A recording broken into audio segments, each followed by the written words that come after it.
Go on my channel just to test it.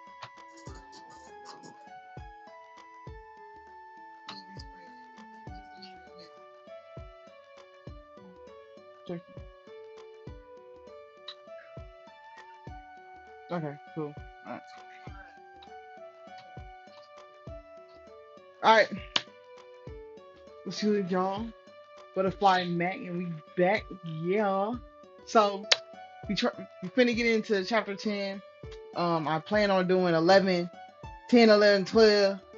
Hopefully we be done with this because they lied. They said the max was gonna be 5 hours. We done already done 4 videos. That adds up to like 7 hours. We passed it.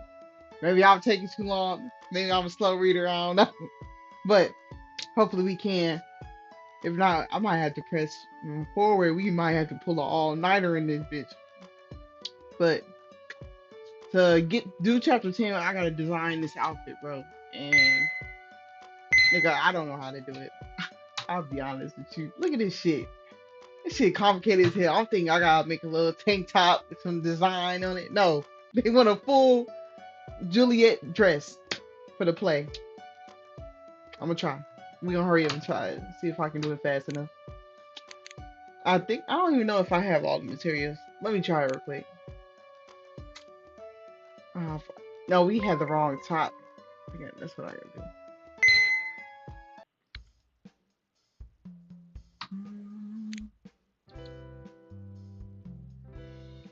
It might. That ain't it. Oh, I'm broke. That's why I was making that sound. All right, let's go make some money first. Ugh, what the fuck is? All right. Crap. No, that's crap.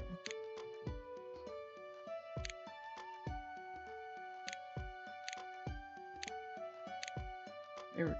Bikini. And then it's red and it has sauces on her. The sleeves are this. No.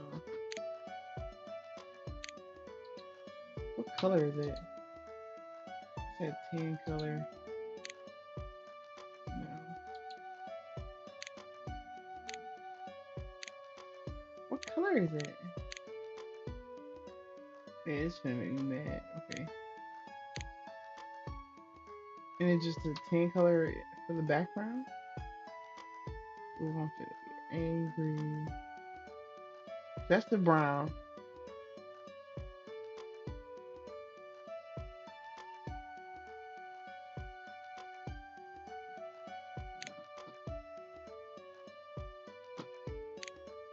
Okay, that's the. No, that's too bright.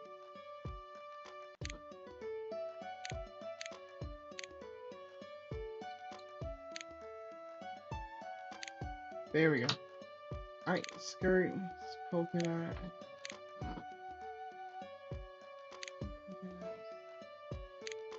Alright.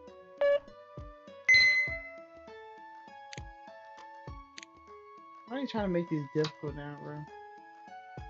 Okay, crop top, high neck, blue, polka dot, yellow. This skirt. Let's do the skirt real quick since that's easier.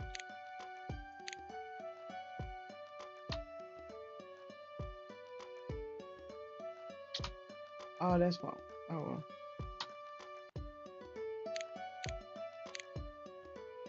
I'm gonna go back to the top sleeves.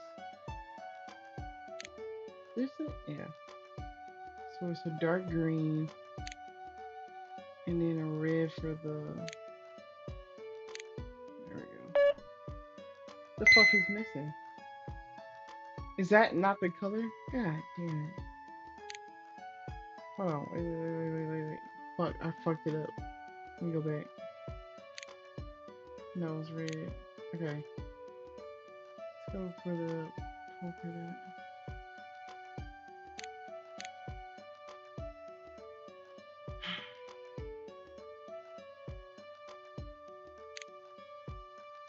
So it's not yellow. Alright.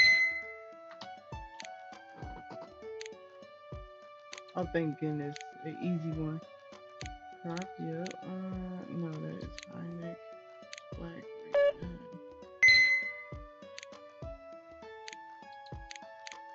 Ain't got no simple shit. That's simple. That is simple, actually. Maybe purple sleeves, short sleeve, green. Um, collar, hood.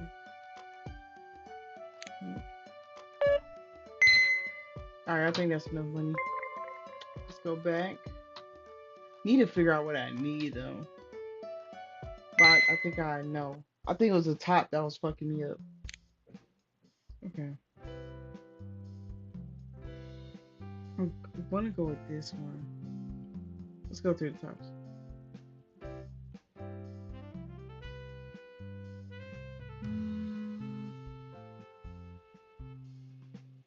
That might have been it. Maybe it was the skirt though.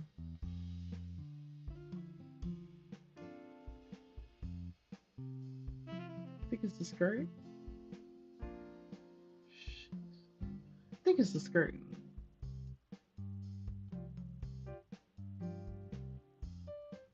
But I bought the one that goes all the way down. This one looks long for some high waisted. We gonna see if that was it. But then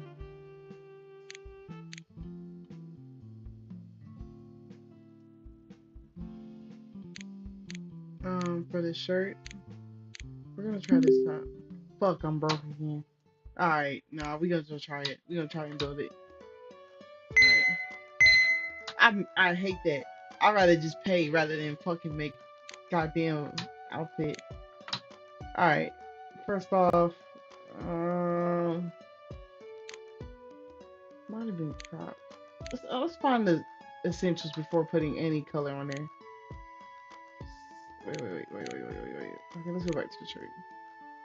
No color, we just put in the pattern on, so. Is this? Okay. Neckline has to be square. And then hemline, collar. It's a line. Okay, cool. Then the skirt is where we have the problem at. I thought that was it. Oh, nigga, we just did it. That's it. Oh, that's it right there. Hold on. Yup. Oh, we just did it. Oh, thank God that was a skirt. Alright, shit, let's add color to it. We already done. Let's go. Alright. So oh, fuck, I gotta buy that rose pad. No, it's right here.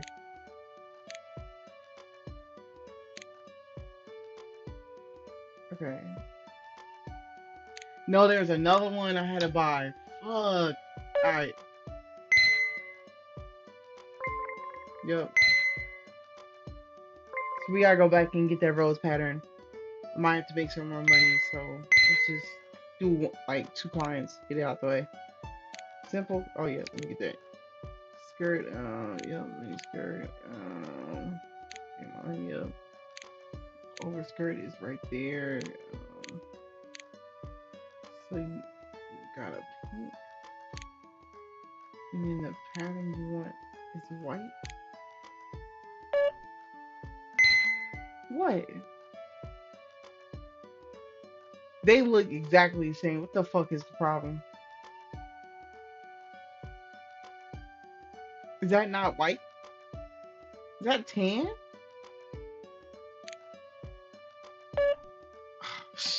I was not able to tell. I'll tell you what. That was hard as hell. I'd rather deal with the shirt. Alright. Is that a square fucking... Okay. Square again. Let's turn it green. Not that green. Green? Yeah. Uh, that's it. Yeah, that's it. Sleeves. Lace one. No. This one. Motherfucker want palm trees on that bitch. Is it? Yep. Palm trees. I think that's it. Yup. Alright, one more and then. Oh, thank God. Okay. But, that red is down here. Yup, and get the crosses on there. We fucking done.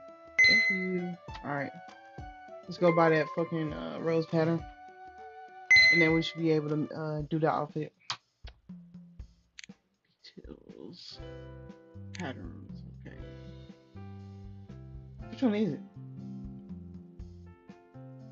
You think it's this one? It might be this one. Might be. I should have looked through all of them before I did that. No, that's right. That's it. Yeah, it gotta be. Okay, fuck it. Alright, let's go on this trip so we can start this episode.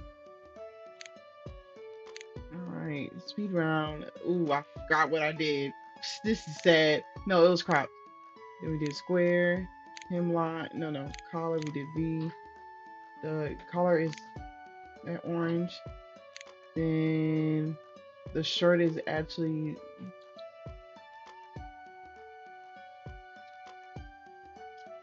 no. You know what fucked me up? Shit. I think we gotta put an outer part to it. That's what it was. Cause I picked the sleeves. It was supposed to be this color, right? Then I didn't know how to get the top part to be that. Might have to do it like I don't know. Fuck. You know, the skirt is.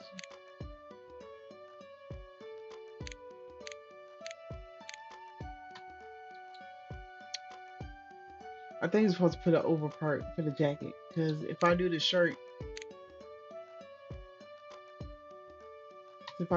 like that, it's gonna be this color fully. We can't get that over shit. Ooh, this shit finna make me angry, bro. God damn. All right, let's go back.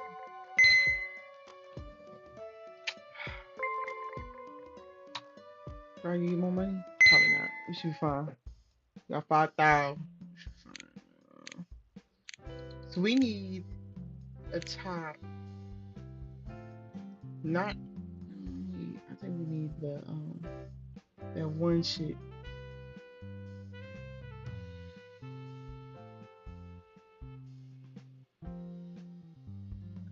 Is that what that is? I think that's what we need. Midsection. I I think that's what we needed. Let's go back. Hopefully, bro. I don't. This gonna make this string long as hell. Okay, so cropped, neckline, square. Let's try it. Let's see if that worked. Actually, V line, orange, style neck. All right. So we're gonna put that red on. That's it. Thank God. All right. Bam. Turn it into the color. Okay, we're looking good. Let's go to the skirt so it doesn't fuck me up. High waisted, good. Overskirt, good. Overskirt, we'll turn that to that red also. Alright, good. Alright, that's it. All we gotta do is figure out the middle part for each one. Oh, actually, yeah. So I believe that is this pattern. No, it's not. That is not the pattern. We just bought that shit for no reason. So that was it. Got it. What fucking color that is? I don't fucking know. I think it's this red. Okay. And then for the actual thing, I'm gonna need that tan. No, that's too dark. I think that's too bright. That's too green. It's white. I don't know. That might be it. It don't look like it though. That's all we got. That's all the colors we got. All right. So let's go back to top. Actually, let's go to checklist. Is the color correct for the skirt?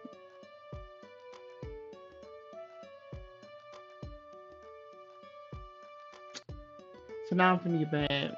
Because I think it's not the right color. That's too fucking bright. Fuck. I think we gotta get a different color. No, this finna make me mad.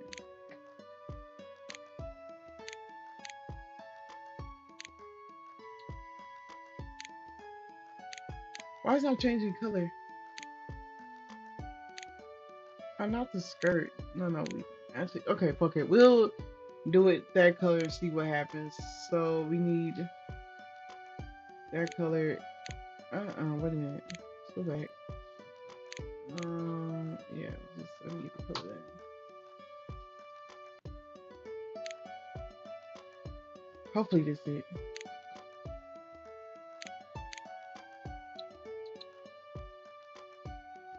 How did it only get Lee's on there? What's the color of that? That's too bright. Alright. They look the same. Hopefully that background color is the same. I'm gonna kill someone. Oh my fucking goodness. What? The collar? What the fuck wrong with the collar? That's the color.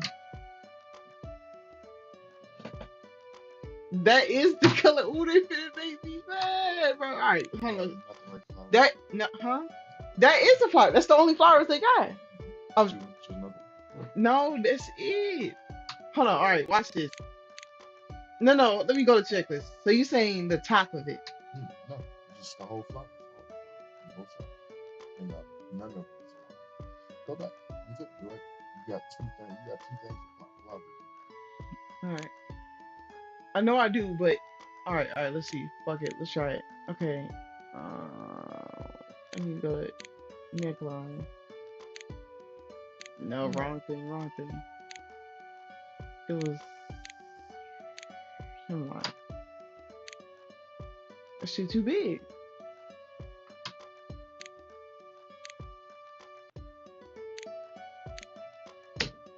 That's all I got. Yeah. So it can't be me. Can you move? No. You're supposed to just be able to splat the pattern on there and do the dress. But from the checklist, they saying style. Oh, wait a minute. No. What's wrong with the style? That's it. Crop top. That is not it. I gotta cover this up. No, crop top. You got Oh no, that's why I had it on there. Well, look. Or the color. They saying the color off. This shit. Oh me, bro.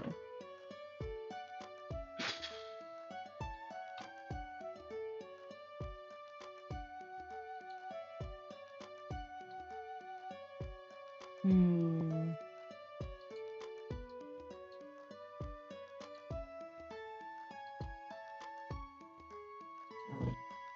Which pisses me off is they saying that's not the same orange. Ooh, alright.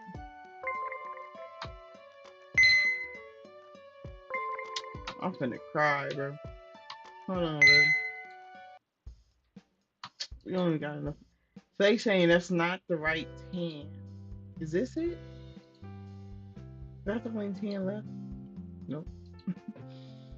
And I gotta find a better orange. Like that shit's blowing me. Like which orange is it, bro? How much is it to get all the colors, bro? Oh, yeah, that's GG's. Alright. And then we already been through all the patterns on here.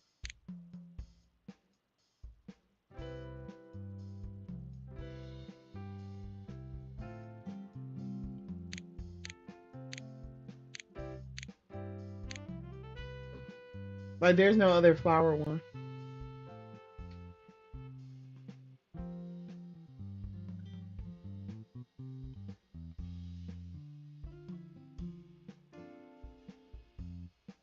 Check out the shirt on. I ain't know. Ooh, wait.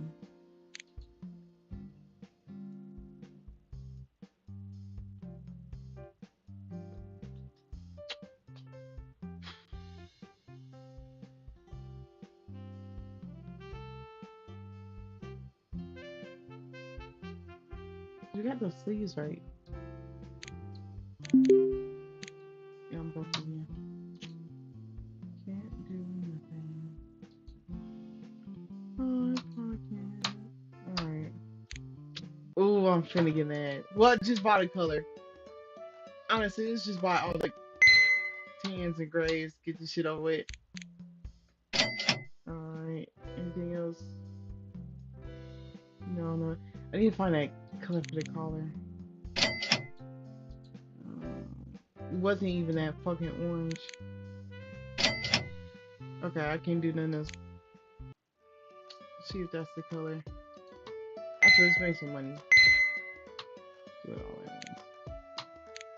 This shit long. Oh, thank God. Free.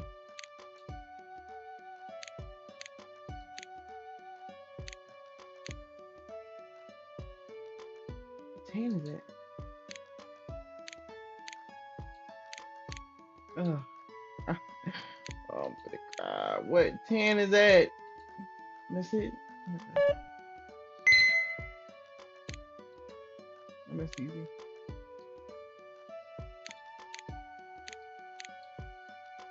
They're blue. Color, hood, yellow. What the fuck am I? What pattern is that? Oh, crosses. I don't know.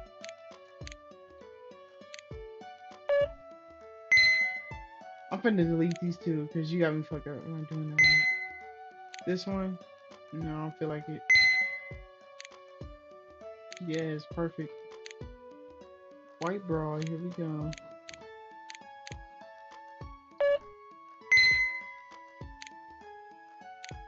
That's easy, real easy. What color? What fucking color is that? That's not the same brown. That's the same brown.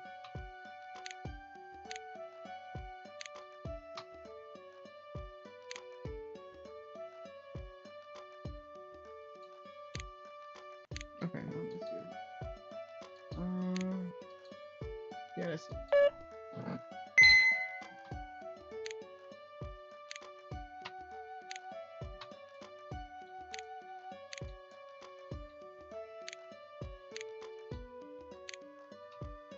Is that darker?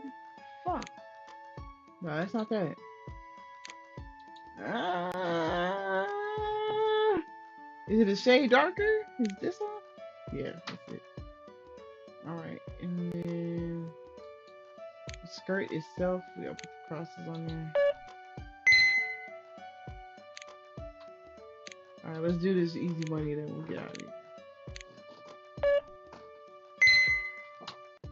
Alright, I think, ooh, hell no. Let's do this last one. No, that's not green. Oh, first of all, what color is it? This one? Alright, let's go back to shop one more time. Please let it be one more time. Alright, we are getting, we're gonna try and get one of the tops. They keep trying to fucking say that's not the right top, but I'm not believing them. Fuck it, let's see.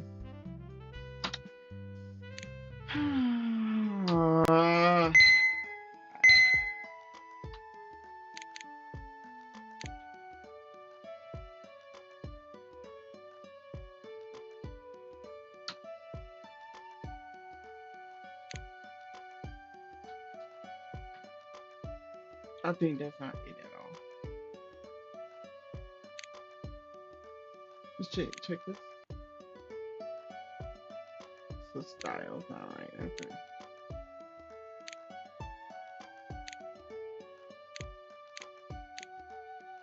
Okay, so it is a, oh, it's a slim t-shirt.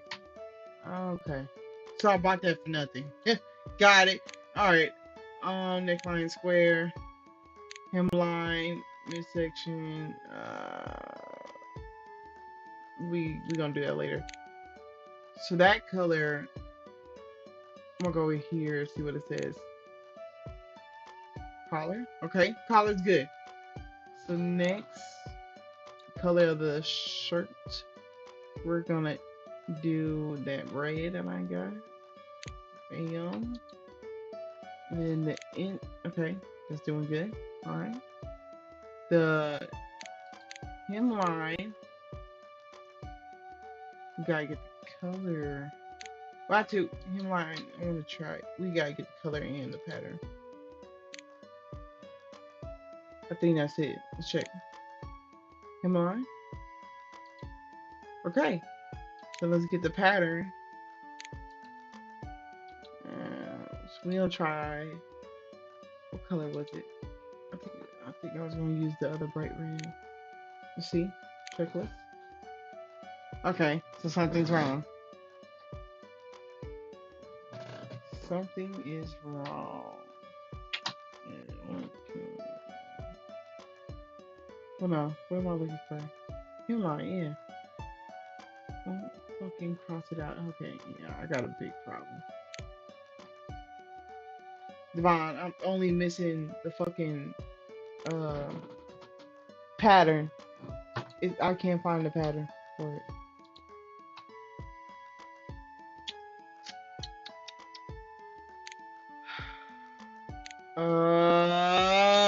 Fuck. That's all I need. What is that? Cause is that the right color? That's gotta be the correct color, bro. There's no way. Those roses don't look the same as these roses. That's what pissed me off. Well, no, yeah. When I do any other one, these is too big. When I do this one, it's not even the same fucking leaves. You know what I'm saying? Like, shit ain't adding up. Something finna piss me off. Um, so this gotta be the pattern. Confused. Let's put the skirt on. Let's do the skirt. Over skirt. The over skirt will be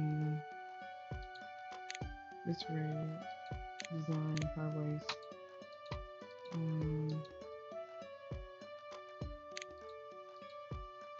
Right design. We're gonna go that tan color again. That looks like the same. And then we'll go this.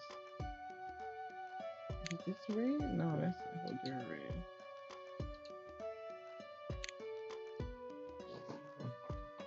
That I'm finna get mad.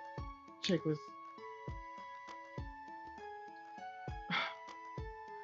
Oh, they saying I ain't got the right pattern. That's all that's missing.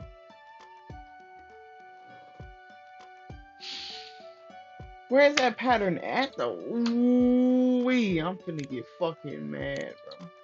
Look at that shit. That's not it. This ain't it. This ain't it. This ain't it. Alright, hold on. We gonna go to this fucking store one more time, bro. Go to the store one more time, bro.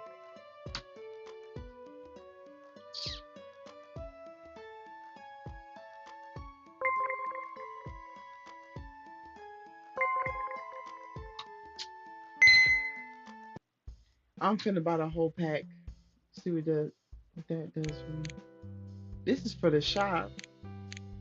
I ain't got nothing to do with shit.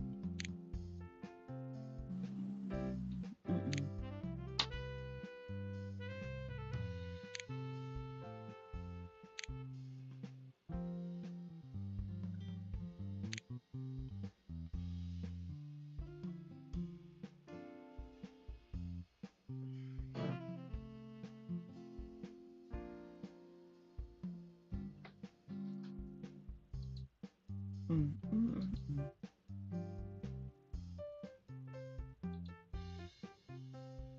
It's none of these.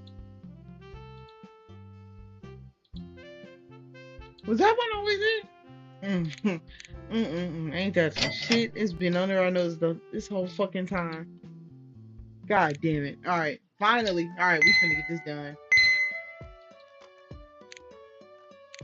Damn, got me slaving. Alright. First, we gonna pick the shirt. Color that red. Bam. Then we gonna put the sleeves in. Bam. Hemline in this section. Bam. Neckline. Square. Collar. I think if we went down some more, it was this color. Check. Hemline. Okay, that's not it. That's not the color. I think it was like 1 degree down more. No, that's not what I'm doing. I'm doing the color. Thank you. Alright. And the hemline, we gotta make it. That's not it. Let's go back up. That's it. Alright. So we're gonna put the pattern on there. It's this one. Yep, that's it. That was the fucking pattern. God damn it. Alright, we're doing good. Sleeves. Let's get that. Okay, sleeves are on. I think the top ready. Alright. To the skirt. Waist. Bam. Over. Alright. It is a high waist skirt. So, this is gonna be. What color did we choose? I have to go back up. Yeah, that was it. Alright. No, I'm fucking tripping. I keep changing the wrong color. Design has to be that color. And then we go with this one. This one's supposed to be this red. Alright, we did it, guys. Look. Give me my money. Yes. Thank God. Alright, get me out of this bitch. Done piss me off. I done spent about. Let me see how much time I spent doing this shit. Oh, that's sad. 30 fucking minutes, bro. Divine. It took me 30 fucking minutes to find a fucking dress, bro. Oh, let's get started, bro. Ooh. You'll need to wear Julia's dress to continue the next chapter. I gotta wear? So you know me, I gotta design that shit? Alright. I gotta make the fucking dress. God damn. So it's not gonna be over here in dresses. Oh, perfect. Oh, thank God. Alright. Alright. Shit. Alright. Let's take the purse off since, you know what I'm saying, we're wearing that. Let's go bracelet. I like the necklace bracelet combo. Um, shit, I'm cool with this. That's it. Alright, bet. Let's continue. Alright, alright. Gray and I tear down the street until we've lost all view of the academy in the distance. So, recap. If you missed the last stream, go ahead, just spend some time in there, and then come back when you're done with that. But, recap. Me and Greg snuck into my old school, the academy, and you know what I'm saying, we was doing a little something in there. But then we got the teacher came in there and was like, "Hey, I know some motherfuckers in this bitch," and then we jumped out the window and left. So this the after part. All right. Gray and I tear down the street until we lost all view of the academy in the distance, stopping only when we're desperate to catch our breath through the laughter. That had been a close one, but I had to admit to myself that it's been fun sneaking into Clanner Academy after hours with Gray. I had worried that it would be a bad idea at first. He could have seen something to clue him into who I was, but in the end, I had nothing to worry about. We continued the walk home, the sky overhead losing its warmth and shifting into a deep, inky blue. So, so now that seen the academy up close and personal, what did you think? I asked. Greg gives me a sidelong glance. I think that you definitely fit in there, he said thoughtfully. My eyebrows dip in confusion. How do you mean? Um, The whole place just seems proper. Well, maybe that's not the best way to explain it. He trails off, running a hand through his hair as he shakes his head to clear his Hmm. thoughts. Never mind, he says after a moment, turning his smile on me. I had a fun night tonight. Anyways, thanks for coming out with me. I had fun too, I admit, feel my stomach flipping. He gives me a charming Hmm. smile. Let me take you home, he offers. Like a gentleman, Gray takes me back home. As we approach the back door of my building, I rustle in my hand back for my keys. When my fingers don't make contact with the silver metal and plastic keychain, I freeze on the spot and dig deeper. Huh? Everything okay? Gray asks as he stops beside me. Yeah, I just trail off absently, panic rising under my skin. They have to be in here somewhere. Shit, I think I forgot my keys. Maybe it's back at the restaurant. Bro, imagine she dropped that bitch in the fucking school. Oh, you're fucked. I say with an exasperated sigh, patting down my pockets to double check, but I'm coming up short. I'm such an idiot. I say breathlessly, lashing out and kicking the side of the building. He takes a hold of my hand and pulls me back, chuckling softly beneath his Hmm. breath. All right, let's figure this out before you break any of our toes. Pulling the same silver pin out of his pocket that he used to unlock the gate at Clander Academy, he heads over to the back door. He attempts to poke into the lock, but it stops suddenly, a frown seizing his forehead. What is it?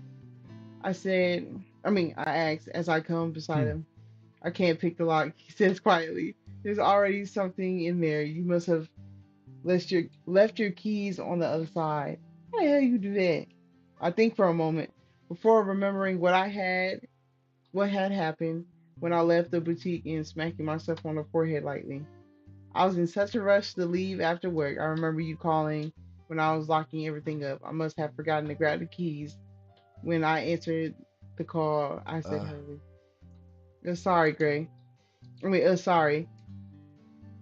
Gray answered sheepishly, rubbing a hand over the back of his neck.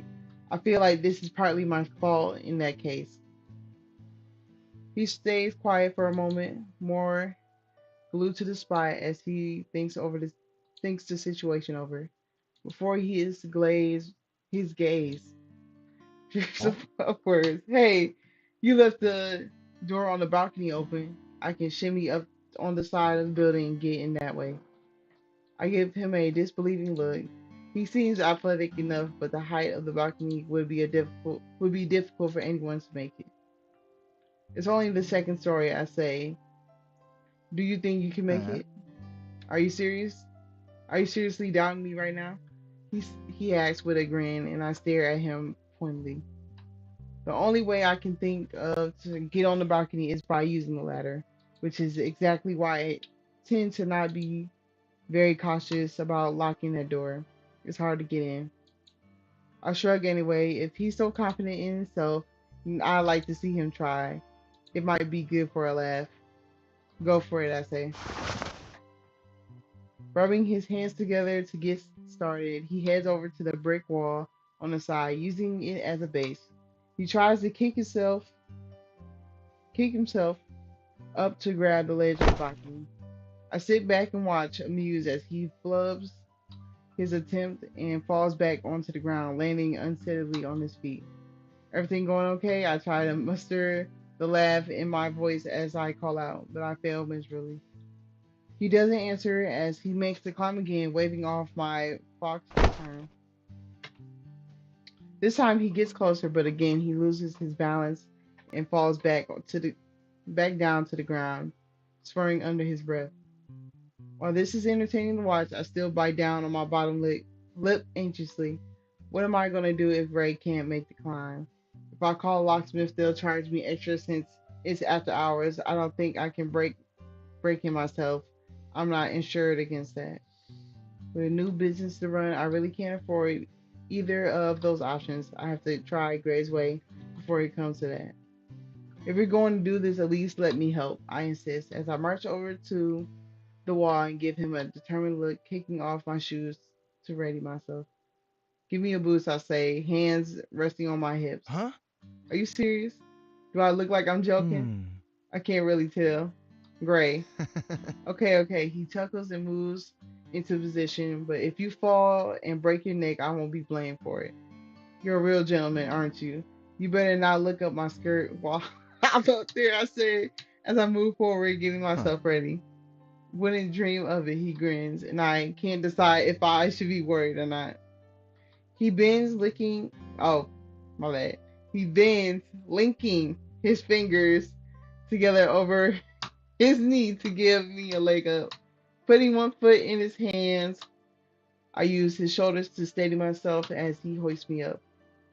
When I've straightened up enough to get my balance, I take one hand from his shoulders and reach towards the balcony. I'm close enough to touch the peeling paint off the ledge, but I can't quite get a grip on it. Just a little higher. I almost got a strong enough grip to pull myself up, but the paint is so old and chipped and drifts down into my face as I scramble for a purchase.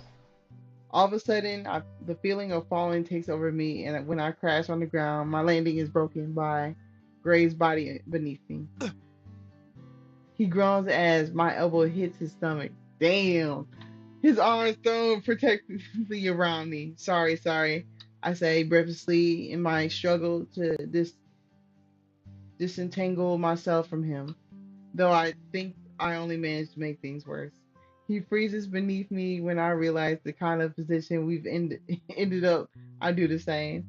My knees are straddled on either side of his waist, my black hair falling over my shoulder in a waterfall in this Dang. plain.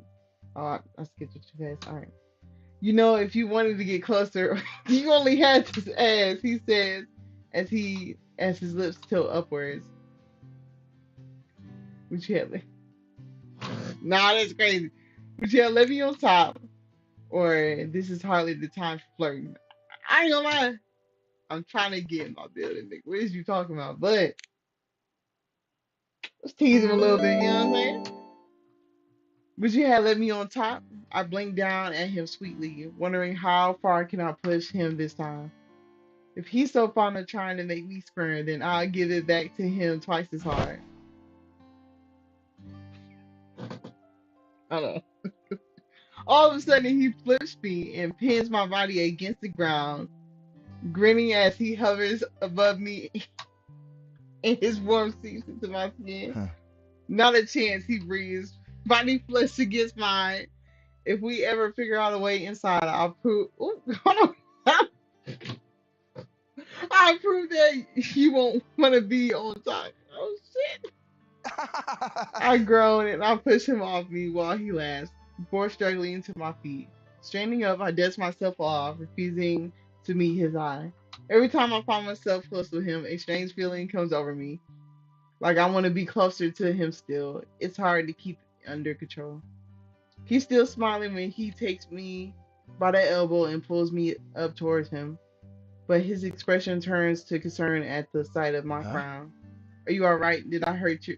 Did you hurt yourself? He asks, trailing his fingers over the side of my face to inspect for an injury. I'm fine. I'm just. Then a thought hits me, and my face flushes with heat at the stupidity Huh? of it all. What is it? Gray asks upon seeing the look on my face, and I give him a sheepish look.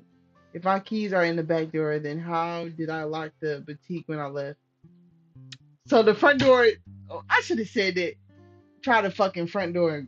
He gives me a defeated look, his shoulders slumping as he realizes what I'm Hmm. implying. The front door is still unlocked, isn't it? Without answering I race around to the other side of the building, hearing him cuss from behind me as he follows. My heart hammers in my ears as I skid around the corner, praying that no one had managed to get inside the store while I was gone. I really can't afford for another disaster to happen. The lights are all off in the boutique, and when I glance through the windows, nothing seems out of place. I could almost sigh with relief, but I know I still have to check inside. Reaching for the handle of the front door, I both simultaneously hope and dread what will happen next. My fingers touch the cold metal, and when I twist, the door pushes right open. The all familiar jingles. happily chimes.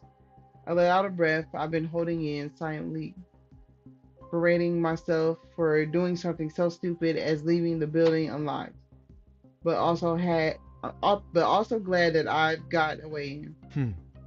Well, would you look at that? The place was open the entire time. I was making a fool of myself back there. Gray says as he comes up behind me, and I give him an apologetic look. I'm sorry, I say quickly, though I can't stop the laughter that threatens to bubble out of me. It was pretty entertaining to watch, though. He rolls his eyes, a small smile tugging at his Hmm. lips. Let me go first, he says, as we head into the boutique, glancing around at the place cautiously. You all fine. Ain't nobody going there. I turn on the lights once I enter. I can't believe I had done something stupid as forget to lock up the boutique.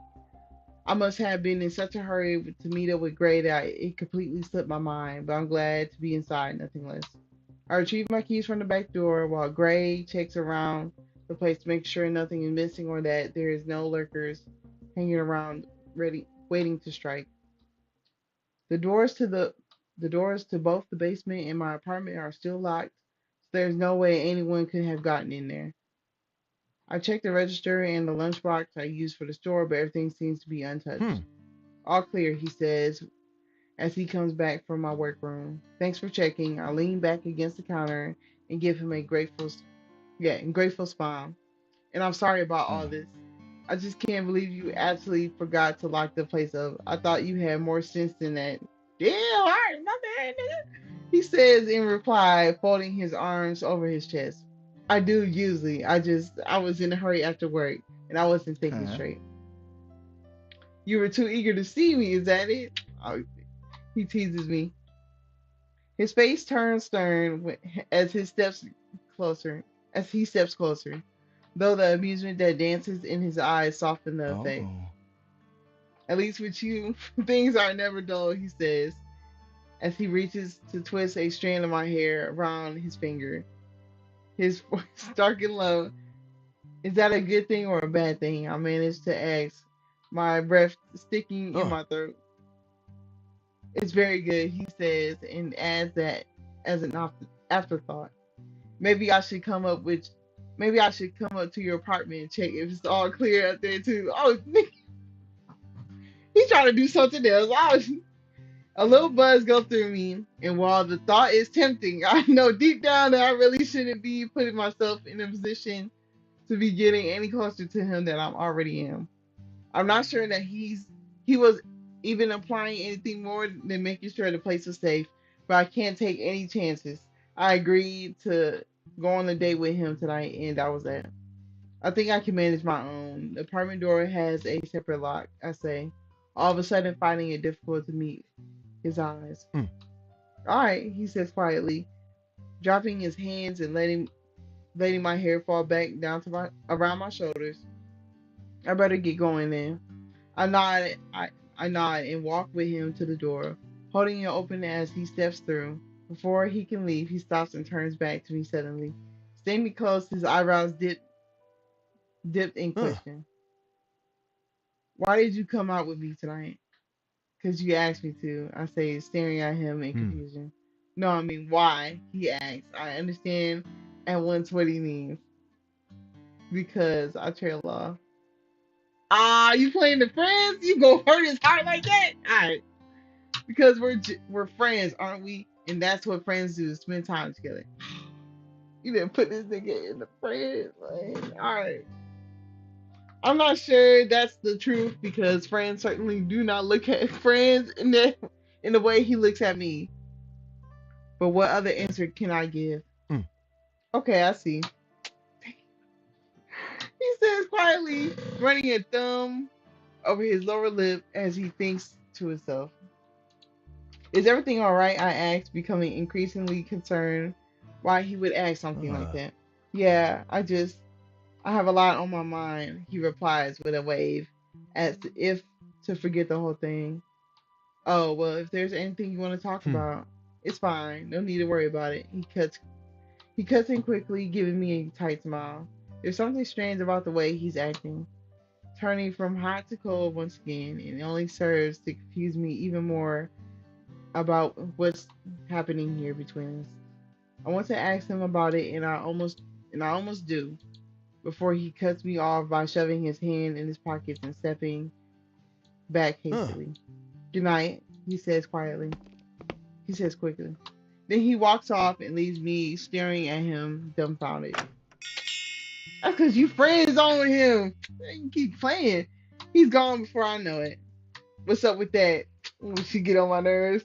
Shaking off his strange farewell, I head over to the counter and begin putting away my planner and some other things I had forgotten earlier. I must have been in some kind of hurry to have left it all lying around the way I have. I never usually, hmm, wait, hold on. I'm never usually this out of sorts, but around Gray, I'm beginning to feel like another person entirely. Who was that? That ain't Gray, because Gray left. Who the fuck is this? Oh shit. When the door creaks open behind me, I spin with a hopeful smile, thinking Gray has came back to explain his strange behavior. It better not be, bro, or we gonna have a fucking problem. Miss me? Ah, you said that without turning, bro. All right, bro. Miss me? I said cheekishly.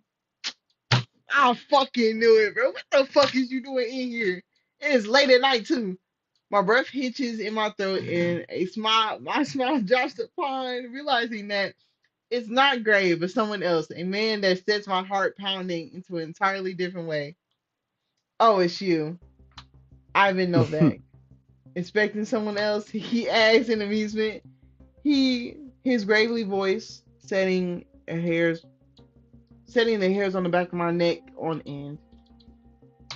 I don't know what he's doing here, but I know it can't be anything good. The sinking feeling in the pit of my stomach is enough to tell me as much. The store is closed, I say flatly, squeezing the edge of the counter to keep myself steady. His lips curl. Oh, hell no. Look at that evil fucking grin. His lips curl into a wolfish smile. Though there's nothing friendly about it, he takes a step closer and I grip the wood harder. Thankfully, the counter, thankfully for the counter that Hmm. separates us. I didn't come here to shop. I came to see you. He says bluntly, and I'm trying to keep my voice steady when I reply. Now it's really not a good time. He snickers and comes closer still, his shoes softly thudding over the boutique floor. Anytime's a good time to get a drink, isn't it? He runs a hand through his hair to slick it back. Oh. What you trying to take? No, nigga, I already went on a date. My day is over with. The fuck? There's a little place down on the corner. How about we get to know each other better? My skin crawls as the memory of Ivan planting his knife in Sarah's gut comes rushing back to me. It's obvious that he doesn't recognize me, but I know him and his history all too well. No, thank you, I say through gritted teeth, willing him, willing him to leave through the set of my narrow eyes. He laughs again as though he finds my hostility nothing of short Hmm. of amusing. I just assumed you were trying to hook up. The fuck? Where the fuck you get that sign from, nigga? The hell? Just short of the counter, running his fingers over the top. Hmm. What what with the way you dressed the other night and all? Bitch, that was not for you, nigga. I told y'all to turn that music down. You gonna use that against me, bro? You can't. Oh, this nigga weird, bro. I remember how he had looked at me that night when I had rushed down to the basement in all my fury, dressed in a crop top and pajama shorts. Now they just say plain pajama shorts, but on that episode it said laced. You know how crazy that is, bro? Come down, not with no any regular. It was probably booty shorts while you playing, while he thinking he got a signal to come holler at me. This nigga is laced booty shorts. This nigga, but I don't give no. Hey, I'm ready to fuck sign. What the hell? I feel sick to my stomach. He stares me down as he waits for an answer, and it's clear that he's not going. to leave until he gets one, but I refuse to give him the satisfaction of knowing that he's getting under my skin.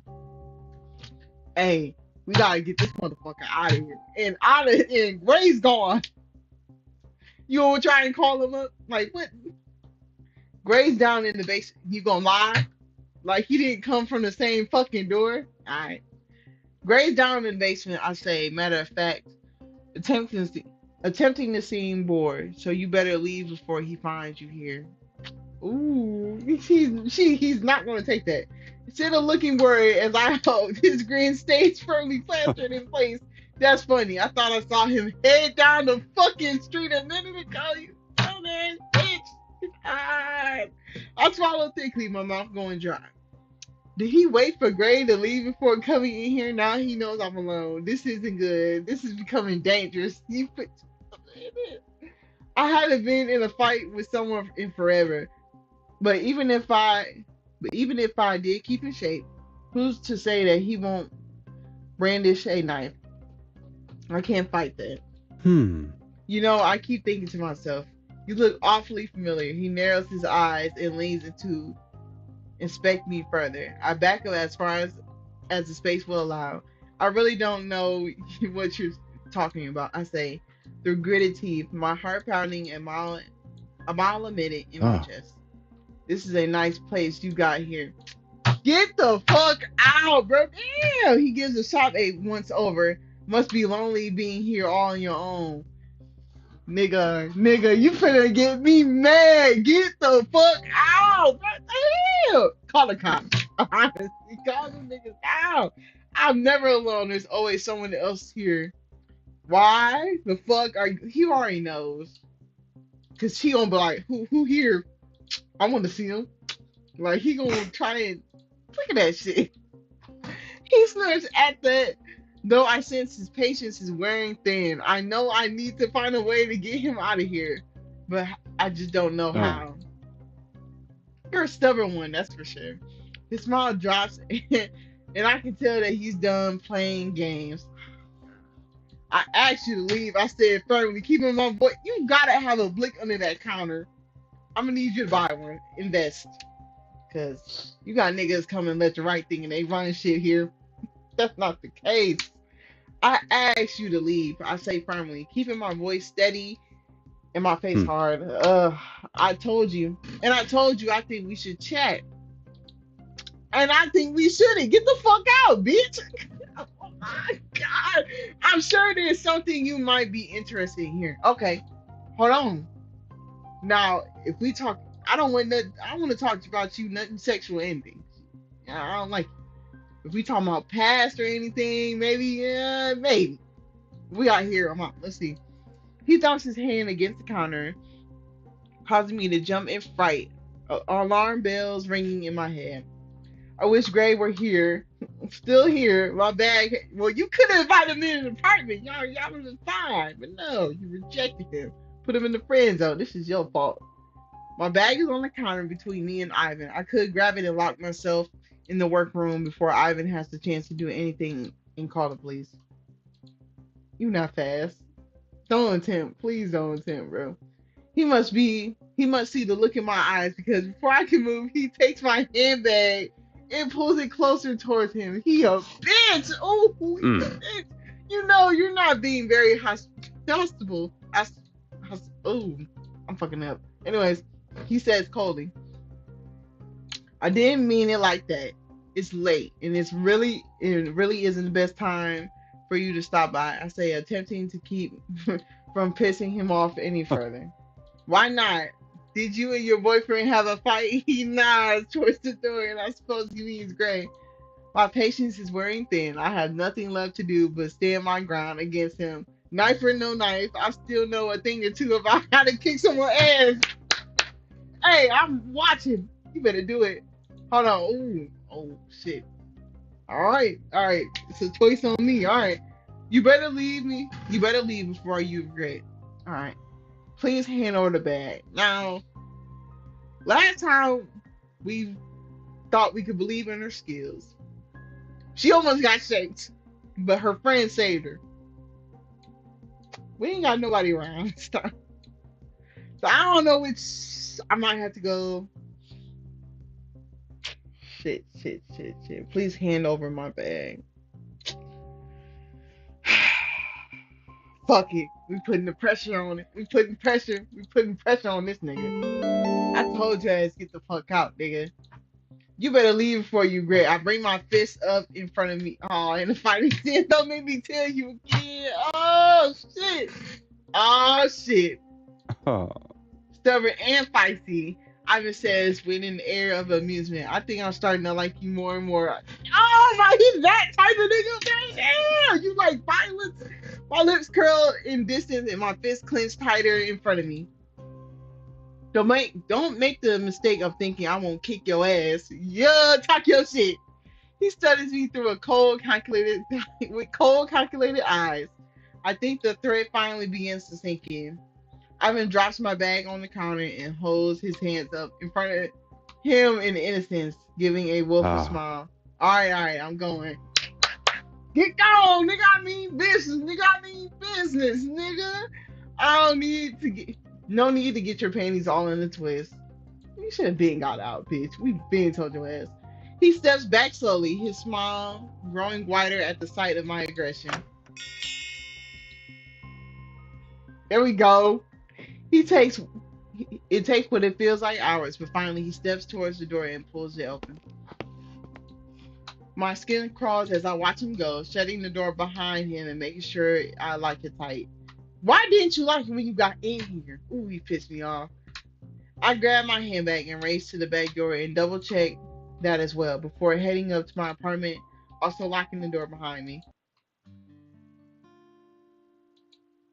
Dropping my bag on the sofa beside me, I sit down and let out a breath, feeling like I can finally breathe again. However, I can't shake off this icky feeling of nearly being violated.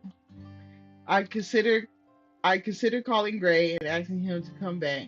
Surely he can't be too far away yet. But then I decide I'm probably just overreacting. And I put my phone away again. Mm. I told Gray tonight that I wasn't a dog, though I'm hiding the fact that I've been involved in any gang activity back in my school days. I know that I can handle myself.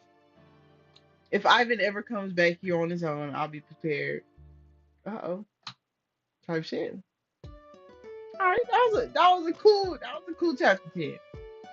Niggas had me fucked up, but then her dumb ass put my man Gray in the friend zone. Like, what is you doing? He don't get out. He know how to cross. Damn, you want 1,500? Yeah, I'm glad I got it. All right, Nikki. Oh, okay. We gonna see Nikki grown up. All right, let's see how he look. He was looking average when in high school anyway, so hopefully he glammed up, you know what I'm saying? I entered the auditorium, my voice echoing off the walls as I glanced around the space for a sign of my old friend. He probably gonna be suited booted with glasses. That's probably when they gonna throw on his ass. Alright, the school day has just ended with swarms of students leaving the grounds right as I arrived.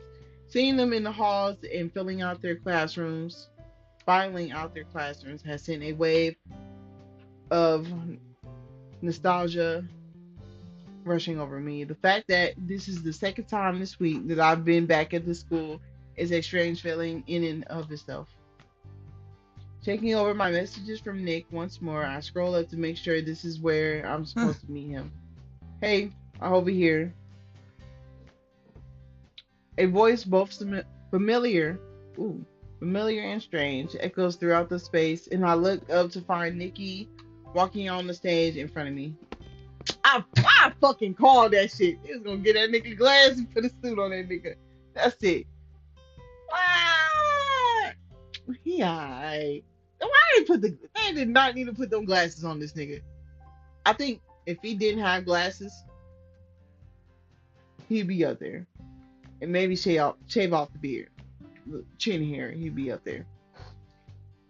He smiles as I approach, resting his hand on his hip while I take the side stairs up on the wooden stage. Nikki, it's been a long time, I say as he extends his arm and hugs me in greeting. Too long, He chuckles softly. His warm his warm breath ruffles my hair, and when he pulls back, I get a good look at him, hardly recognizing the man in front of me as the boy I knew 10 years ago. He must have been a late bloomer because there was once. Hold on. He must have been a late bloomer because where he once stood a good few inches shorter than me, he now towers over me. Not only that, but the glasses and slacks he wears only add to his mature appearance. As a teacher, he definitely looks the part. Wow, when did you get so old? I joke, and he lets out a snort of laughter. Look who's talking. Butterfly Mac has returned into a full blown out adult. Who would have thought? Yeah, yeah. I wave a dismissive hand in front of me, enjoying the easy banter. Nicky puts his hand on his hip, still grinning Hmm? broadly. So, what did you bring? What did you bring for me to look over? He asks. He gestures for me to take a seat with him on the edge of the stage, and I sit and open my bag that I've brought with me, pulling out a few different fabric swatches and a notebook. The costumes are ready to be put together. All I need you, all I need is your approval on the designs and fabric. Then I flip open the notebook showing Nikki the designs I put together for the costume. They're perfect, he says with a grin, tracing a finger over the paper, exactly what I had in mind. And now for the most important part, the fabric, I say as I spread the swatches out between us. For Romeo's tunic, there's the green or the navy, with the silver or gold for the trim. Whichever one you don't choose, I can use for Merch, Uh, Marikudo. Marikudo, that's the nickname. All right. Let's go with that one. Nikki says as he points to the dark blue swatch with the silver trim. Okay, that's great. I scribble the choice in my notebook next to the Romeo design. And for Juliet, I was thinking this one here. I show him the scarlet velvet. Ooh, what? Velvet? I show him the scarlet velvet, and he nods huh. in approval. I need my water, bro. This ain't good. Hold on. Honestly, you got a better eye than I do for these things. What you've put together already looks great. I'm excited to see the final product. I'm glad you asked me to help with all the costumes. I say honestly as I make a few more notes. It's nice to do something a bit different every now and then. And I still can't believe you work here, I add with a soft laugh, glancing around the place. It's so weird. It's actually a pretty good gig, Nikki asks with a chuckle as he pushes his glasses up the bridge of his Hmm. nose. I like being able to keep an eye on this place, make sure our rivals don't get too comfortable. Nice to see your motives haven't changed, I say with a small giggle. Laughing together with Nikki just feels just like our old school days, as if I as if barely anything has changed after all. When the amusement finally fades, he gives me a meaningful look. Hmm. Does it feel strange being back here after all these years? It actually it's actually not the first time I've been back, I say without thinking, quickly wishing I would take it back. He raises a curious Huh? eyebrow. It's not? When were you here last? Fucking idiot. I give him a tight smile and rack my brain for an excuse, something that won't raise his suspicions. Sharon wanted to come by and visit a few weeks ago for old time's sake, you Hmm. know. You should have let me know. We could have made a real reunion, he says with a fond smile. I let out a breath I've been holding and saying no more. I felt bad about lying to Nikki, but it's not like I can just go ahead and tell him the real reason I was here. He'd never understand. But then another thought occurs to me. Nikki has always been great at getting information and knowing everything that there is to know about people around here. Perhaps I could use that to my advantage once again. Hey, do you remember Ivan Novak? I say to him, attempting to keep a tone Hmm? casual. The hammer? Sure, everyone remembers him. Do you know what happened to him? He thinks quietly for a Huh. second. He disappeared right after high school. There was plenty of different rumors going around. Some say he joined a bigger gang. Oh no. Some say he joined a bigger gang. Others say that he was selling drugs. Oh no. Knowing Ivy, either one of those options would surprise me. Hmm. He showed up again about 2 years ago, looking as buff as hell. Caused a bit of trouble around town with a couple of buddies. working up gambling debts that got him banned from a few establishments, so I heard. His nose wrinkles when his eyes settle on Hmm. me. Haven't heard anything about him in a little while now. Why do you ask? Oh, no reason. I say dismissively. It was just something I was thinking about. Nicky nods slowly, his voice quiet when he speaks next. Hmm. Butterfly Mac, the Hammer, and the Phantom. You all disappeared, didn't you? The Phantom?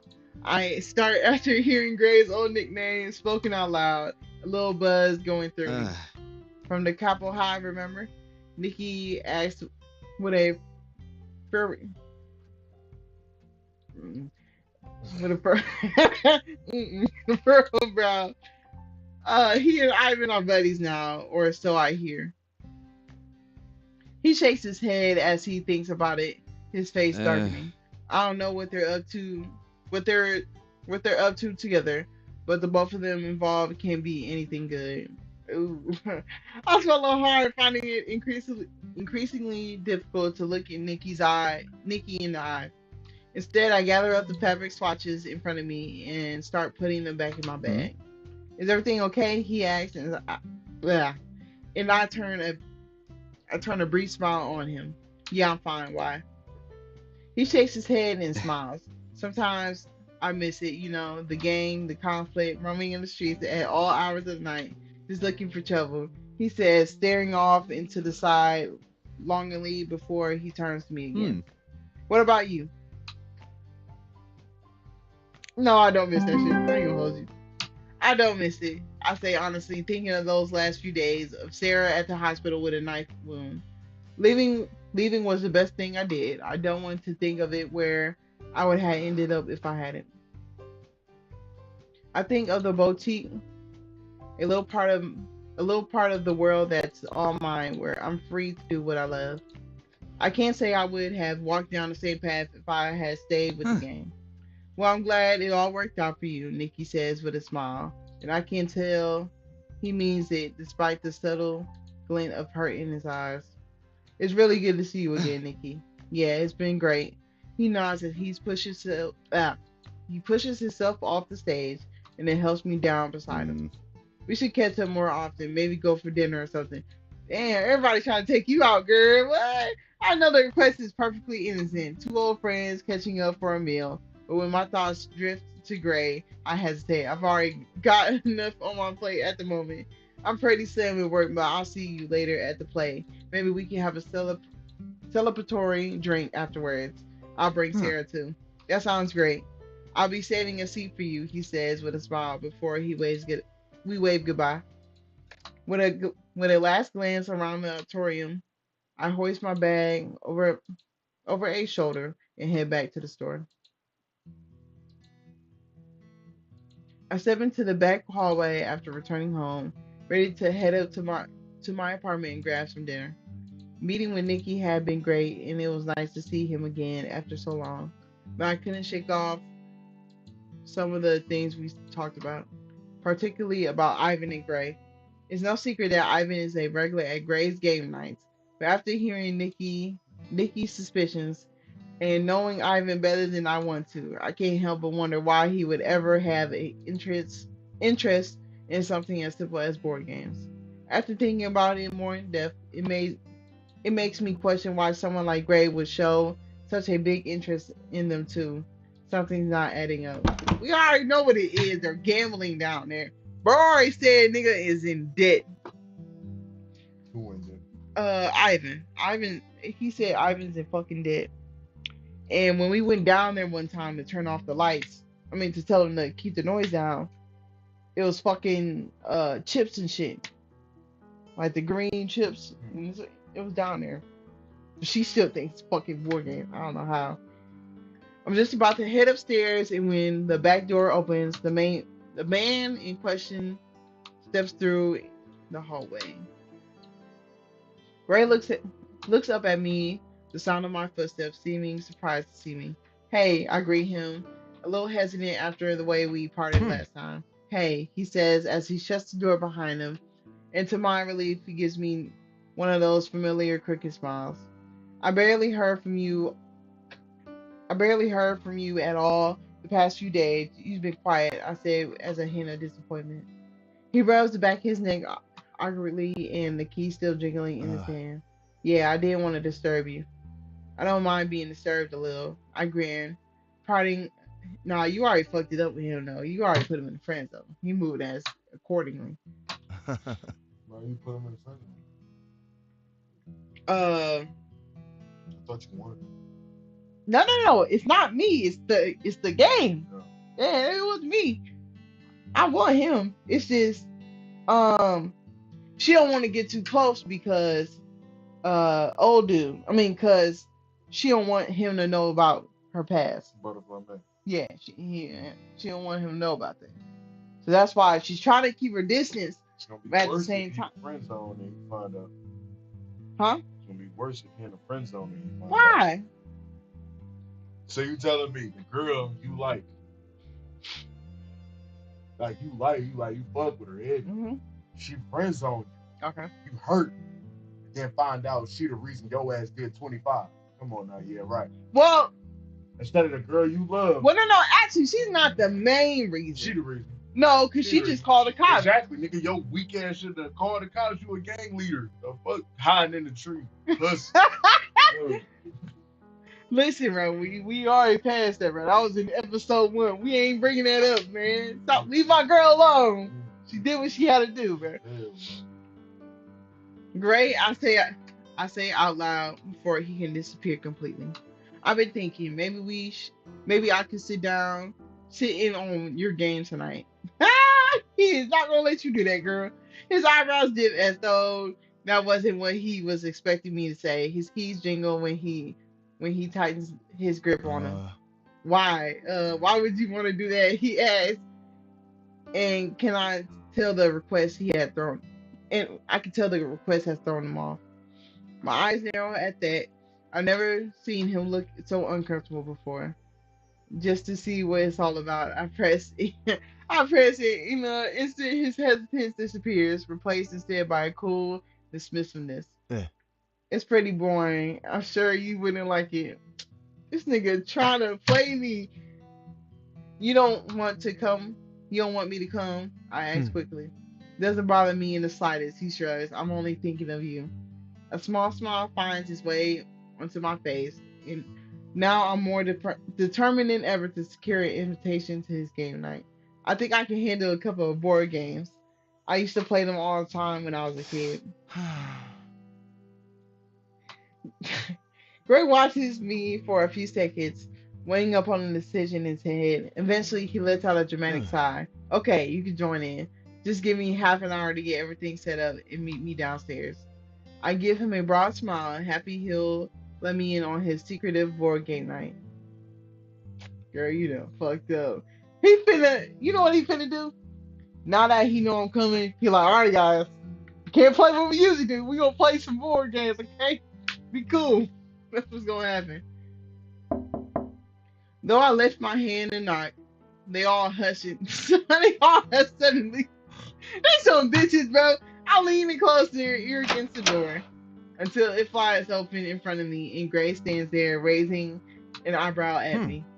Glad you can make it, he says with a smile, gesturing me to enter. I let out an awkward giggle and follow him downstairs. Gray looks suspiciously happier when I enter. My son, this is everybody. Everyone, my son. Hey, Jed. But I gotta leave Jed alone because he likes Sarah. Man, look at No, I'm not mad. I'm not. No. I'm not. I'm cool. I was giggling, laughing. I said, oh, they look too cute together. I take my nigga Gray. But Jed is you say good to look at. That's it. That's your homegirls. Hmm. And you looking at type shit. Hey, girl, quit talking to me, bro. Good to see you again. Jed says with a smile and a nod of his head. And then he leans in closer to ask quietly. So, Sarah didn't want to come into the fight. He's trying to get Sarah. See, I'm going to put them together. Watch this. Like you excited she's not there? No, that's not why. Quit talking to me. Oh, I didn't actually ask her. I admit, wondering for the first time if I should have. Me being here was kind of just on a Hmm. whim. Stop pestering my guest, Jed. She's here to play a game. Gray waves a hand between us before taking his own seat and facing the table of players. Jed holds his hand up in front of him innocently and says Hmm. no more. Are you ready? Gray asks. I give him a small nod, anxious yet excited to know what he's going to tell Oh. me. So the game is called Jack and Dan, he explains. Okay. I glance over the empty table. Where's the Hmm. board? It doesn't have a board. Gray answers. Pieces? Hmm. No pieces either. You're using your imagination. I frown at that. I never played a game without a board before. Perhaps I've seriously misunderstood what board games really Ah. mean. We do, however, use these. Gray jingles a small pouch in front of me before tipping the contents into his palm and showing me the collection of dice sitting in his hand. Then he leans back in and hold on. Maybe then he leans back in his seat to Uh. speak behind me. Since it's your favorite game, Jed, I think you should be the den master. He says as he puts the dice back into the pouch and tosses it to his Oh. friend. Oh, I couldn't possibly. It was you who introduced me to Dungeon. What the fuck? I keep fucking up. Do some water. Get some water. Alright. Well, fuck you. Alright. Oh, I couldn't possibly. It was you who Yeah, thank you.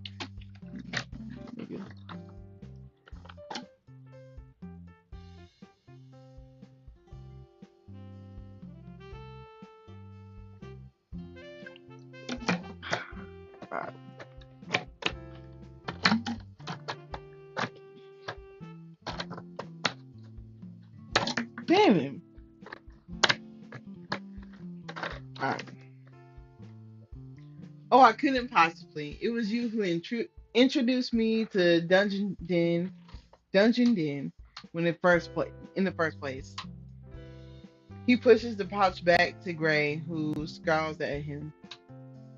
I thought it was called Dragon Den. I say.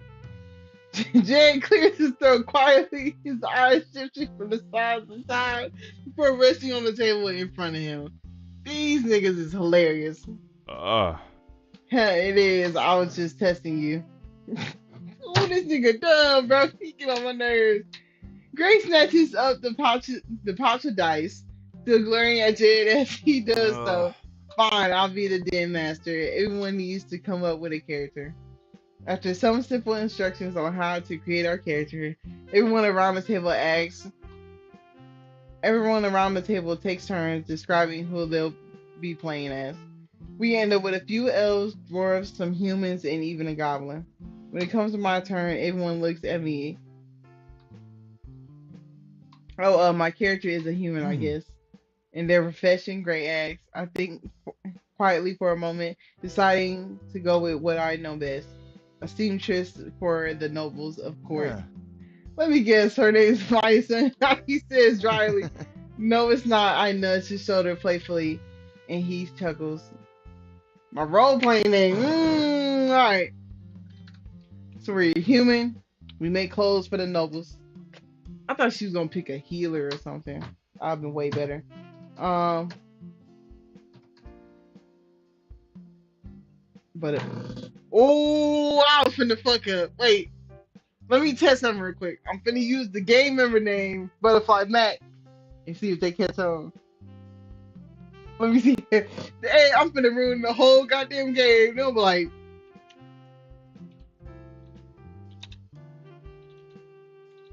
let's see. Her name is Butterfly Mac. Hmm. I answer. All right, Butterfly Mac. I'll narrate the setting, and then after that, you can start us off. Gray explains. I'm not in agreement, even though I still have zero idea what I'm doing. Holding the pouch of dice in his hands, he clears his throat dramatically and begins the game. um. It was a beautiful day in the kingdom of Basemina. Basemina. Huh. We gonna call it that. A snort escapes Jed, his shoulders shaking with quiet laughter. Basement, really? Oh. Oh, shut up. You had your chance to be the den master.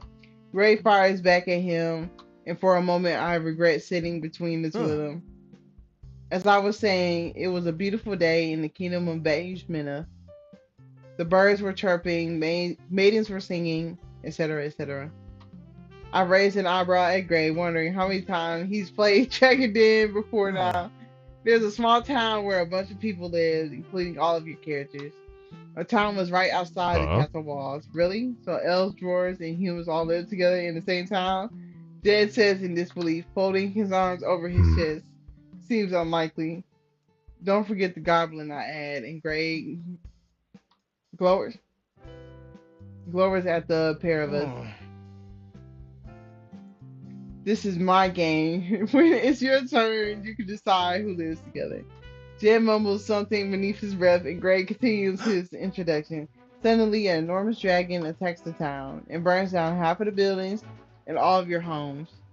There's chaos everywhere, blood screams, fire. He turns to me all of a Huh. sudden. Butterfly Mac, what do you do? Oh, I'm prepared. I quickly rack my brain, my mind, for some kind of answer. I find a weapon in the rubble and hunt down the dragon. I help the people around me who are injured or scared. Mm, You're a steam, you're a seamstress. I ain't gonna hold you. Fuck it, we'll help everybody else. I help the people around me who are injured or scared. I decide out loud, not sure what someone else would do in that kind of Huh. situation. You need a roll of 10 or higher to be successful, Gray explains. The rolls that he rolls the dice on the table in front of him, and as they all scatter, he silently adds the numbers Hmm. together. 16. You hear a pain cry from nearby, and after searching through the source of the sound, you realize your neighbor is stuck in his house, his legs trapped under a Hmm. fallen. I skipped over too fast. All right. It was the same neighbor who had stolen one of your chickens just last week. For a split second, you consider leaving him there, but you just Hmm. can't do it. Braving the flames surrounding you, you leap onto the ruins of Freedom Man, dragging him to safety. Upon inspecting his leg closer, you notice a nasty gash running up the side of it. Hmm. Remembering the needle and thread in your home, you head towards the ruined building in search Hmm. of it. Before you can take another step, the burning building crumbles in front of you, a wooden beam knocking you to the ground. What? I exclaimed in surprise, and I slumped back in my chair. Jed, it's your turn. Grace says as he ruffles my hair playfully, laughing softly when I push his hand Huh. away. You come across Butterfly Mac in need of assistance, he says to his friend, who wrinkles his nose in Hmm. the thought. I, Sir Bread, help Butterfly Mac to her feet. You could have come up with a better name than Sir Bread. Gray, Gray mocks and he's readies the Ah. dice. It was the best I could do at the time. Okay, okay, Sir Bread. You only need a roll of 8 or higher. Gray tosses up the dice on the table, adding them Hmm. up again. And that's 7. You fail to help Butterfly Mac to her feet. She gives you a dirty look as she pushes herself up and dusts off her dress, wondering why you didn't help her. Ah. I tried, he Huh. says.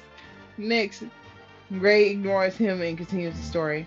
The fire is spreading, blazing so fiercely it will destroy the rest of the town if nothing is done soon.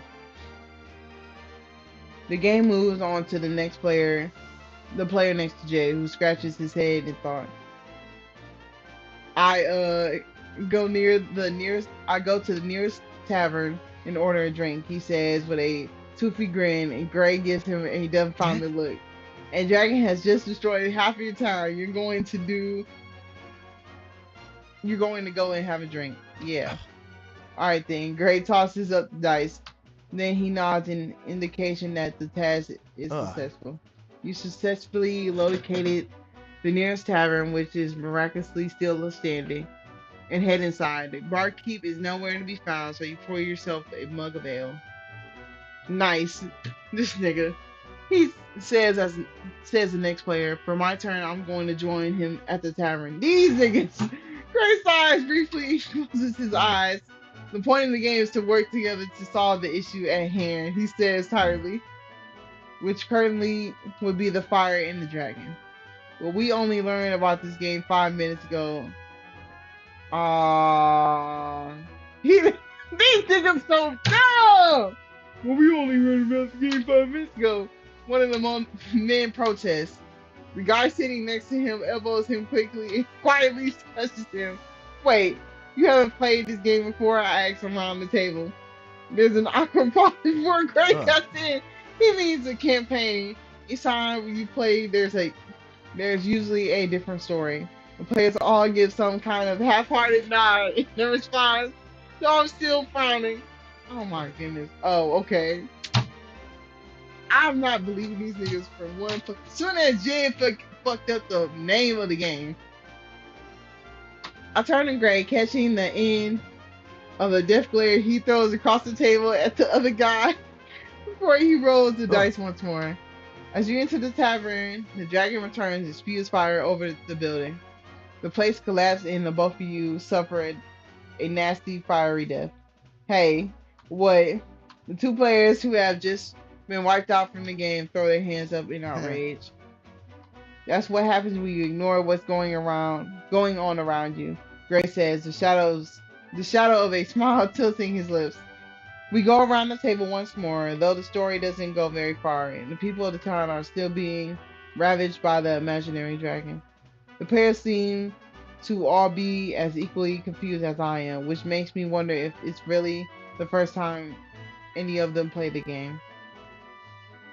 My turn comes around and I stop to think what could possibly help our characters in this situation.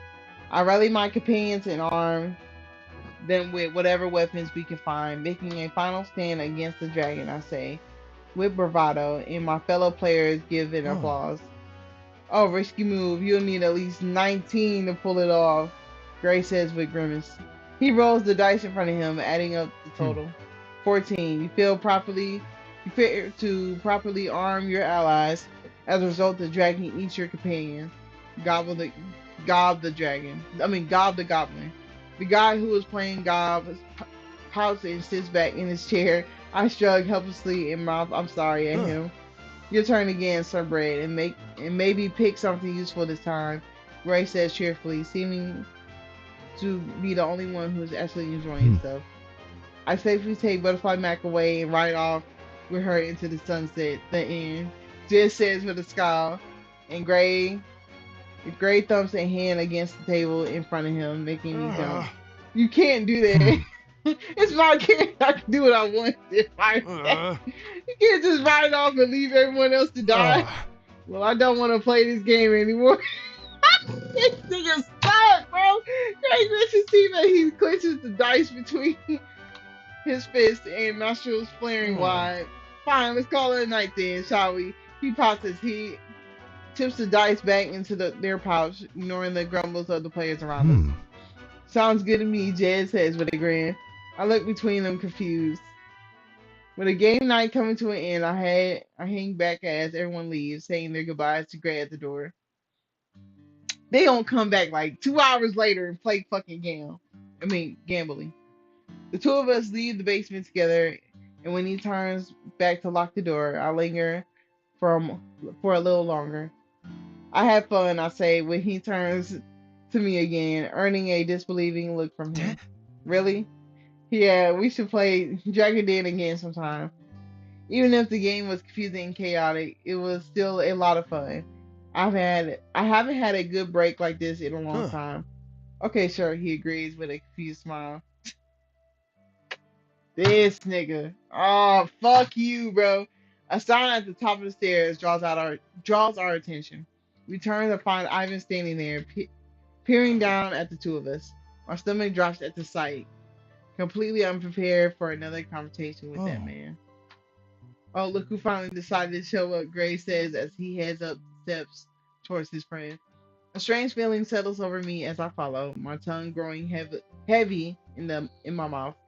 I don't want to see Ivan, especially not after what happened the last time he come into the store, and after all the suspicions that Nikki has put into my head. I haven't told Gray what had happened that night, thinking that I can handle myself well enough. But that doesn't stop me from being wary of what Ivan is capable of. Mm. Looks like I missed out on what a fun night Ivan draws, and there's something strange about his tone of voice. He looks around. He looks around Gray and leers at me, and it's only now that I see the puffy eyes and the drunken smile.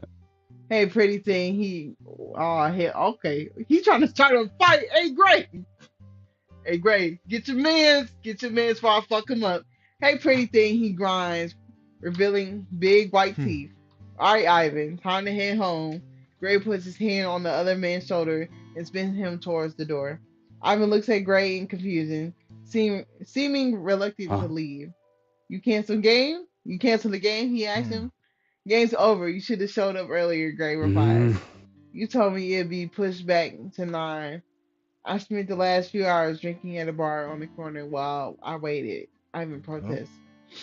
Did I? I could have sworn I told you to show up at 7, Gray says. And that's, hmm, hold on. Oh. I get the impression that it's not what he had in mind at all. I don't know what exactly he would have wanted to keep Ivan away tonight, but I can't say that I'm not grateful Eh. for it. No, no, you said. I think you said 9. Yeah, I'm sure you did. Ivan carries on as he plants his feet into the Huh. doorway. Oh well, there's always next time, right? Gray says with he takes a little more convincing on Gray's part, but I watch him quietly as he gently pushes Ivan through the door, wishing him a good night before locking it up behind him. With Ivan finally out of the way, Gray turns back Uh, to me. You okay? He asks. Yeah, I said with a reassuring smile. He throws a concerned look up towards the door, but he returns to me hmm. with a smile. You should be careful around that guy. Why are you even friends with him? I can't stop myself from asking, earning a soft side from Uh, him. I wouldn't say we're friends, but I prefer keeping him close enough that I can keep an eye on him. It makes sense. I start to realize that Nikki had it all wrong. The two of them aren't friends at all, after all. Relief washes on me. Gray is different from how he was 10 years ago. He's more than just a hmm. panel. You'll tell me if he does anything that makes you uncomfortable, right? Gray adds I don't I don't say anything. Of course, I say with a nod, and he seems satisfied with the assurance. At least it seems Gray is keeping an eye out for me. I really want to be able to trust him. All right, that's 11. Oh shit, we gotta make some fucking clothes. Let's see.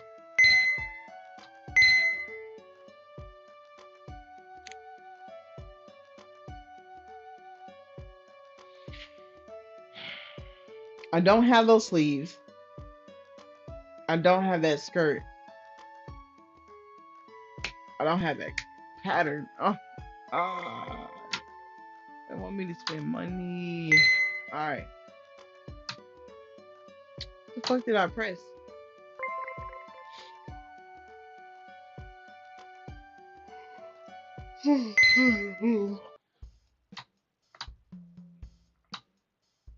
So let's do the pattern first. I think the pattern was it was like a plaid. Then sleeves. What's the sleeve? Yeah, it's like puffiness. I think it was this one. I think it was this. What's it this one? Oh, the skirt. Let's go back to the skirt. Mm, skirt. It was midway. I think it was this one. Or was it that one? I think that's the right skirt. Let's try it.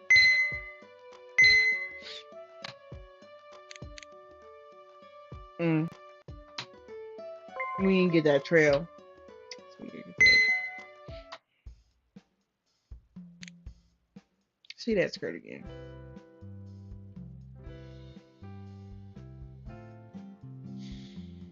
Nope, that's what I needed.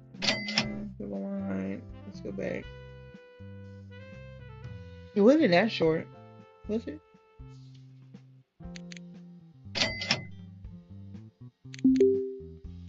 Oh shit, I'm broke. All right. Let's try with what we got.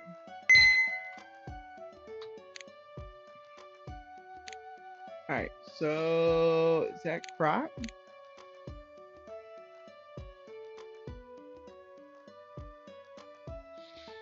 Hmm. T-shirt. T-shirt. Okay. Um. Fuck. We gotta buy that too. Man. All right. Got that right. Color is it?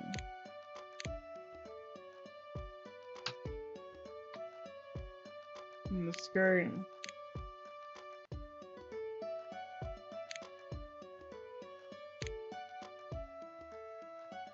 All right.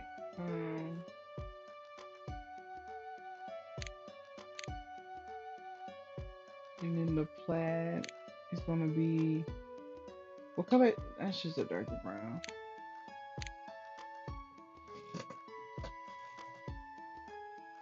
I think I was supposed to put that,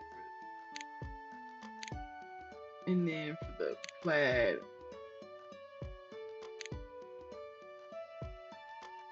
that it? I think that's it. Let's go to the checklist.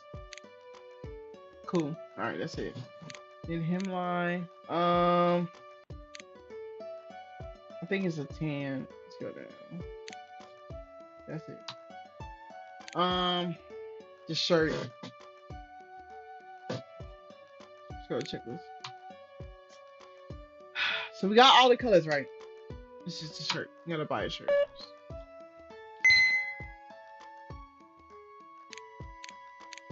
Hmm.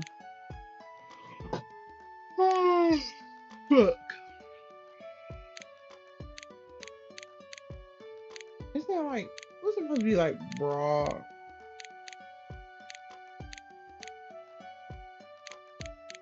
Yeah. Okay. Yep. Let's go back. Fuck. So we gotta buy. We gotta get some money. So let's. I don't want to make that. Let's make those.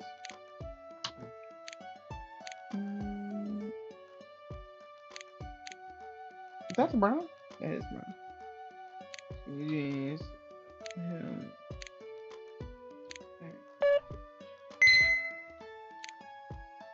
no. He's. That is a. That's there we go. What color is it? What color is it? Mm-mm. Mm-mm. Fucking color is that? This? There we go.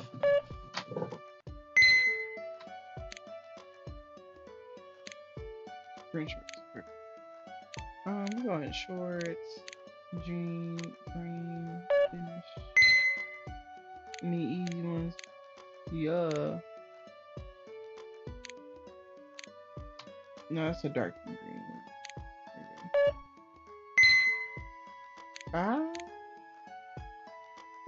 go. That looks like too much work.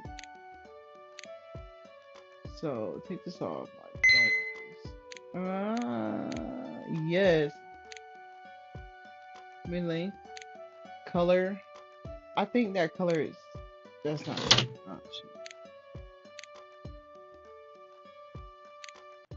I think that's it. All right, that's enough. Honey. All right, let's go get that shirt, and then we'll be done.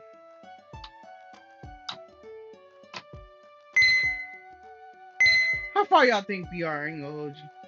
I think we might be like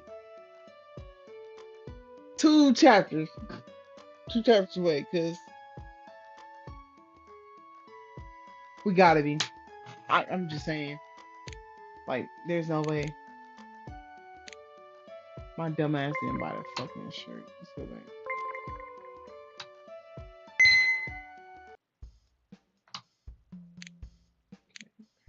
Let's go buy a shirt. Top, it was wrapped around a bit.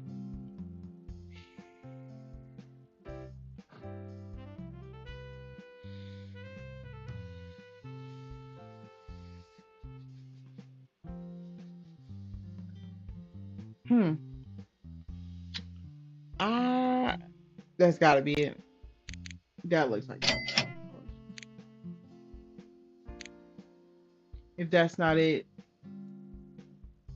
that's gotta be it. You know. I was trying to think of something. All right.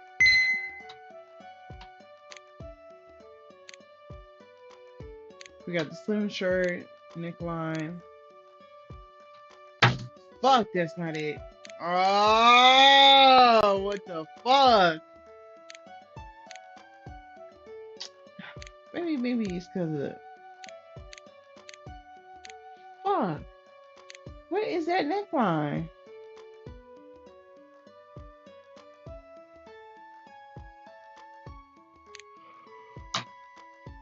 Okay, I got money. All right, let's go real quick.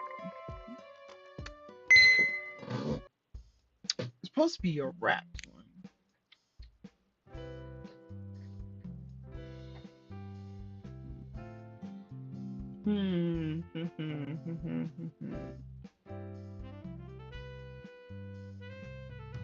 Is this it?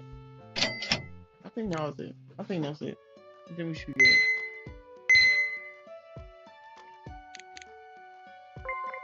That's gotta be it. I'm gonna get mad if that's it. I mean, if that's not it, I'm gonna get mad. All right, neckline. Good shit. All right, let's find that color. Let's colors. What's the colors? Yeah. All right. Let's get that skirt done real quick. Bottoms up, bottoms up. I'm fine with a green. Girl, you know I love it when you shake it. The color, I think is this. I think that's the front.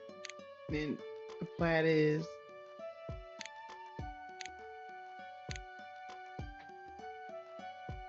chicken.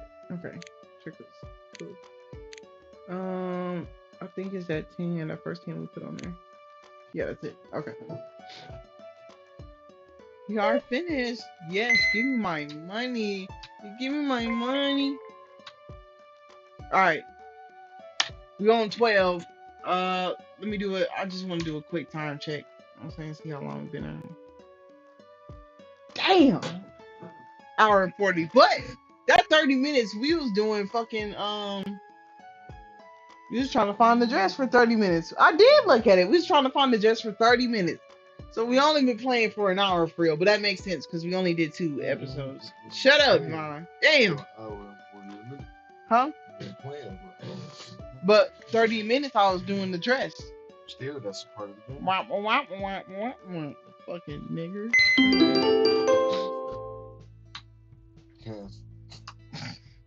I feel a little anxious as I wait for Gray to show up. Hey, I got your message. Shut up, I'm reading. I turned at the sound of Gray's voice, finding him entering the workroom, phone in hand. Everything okay? He asked.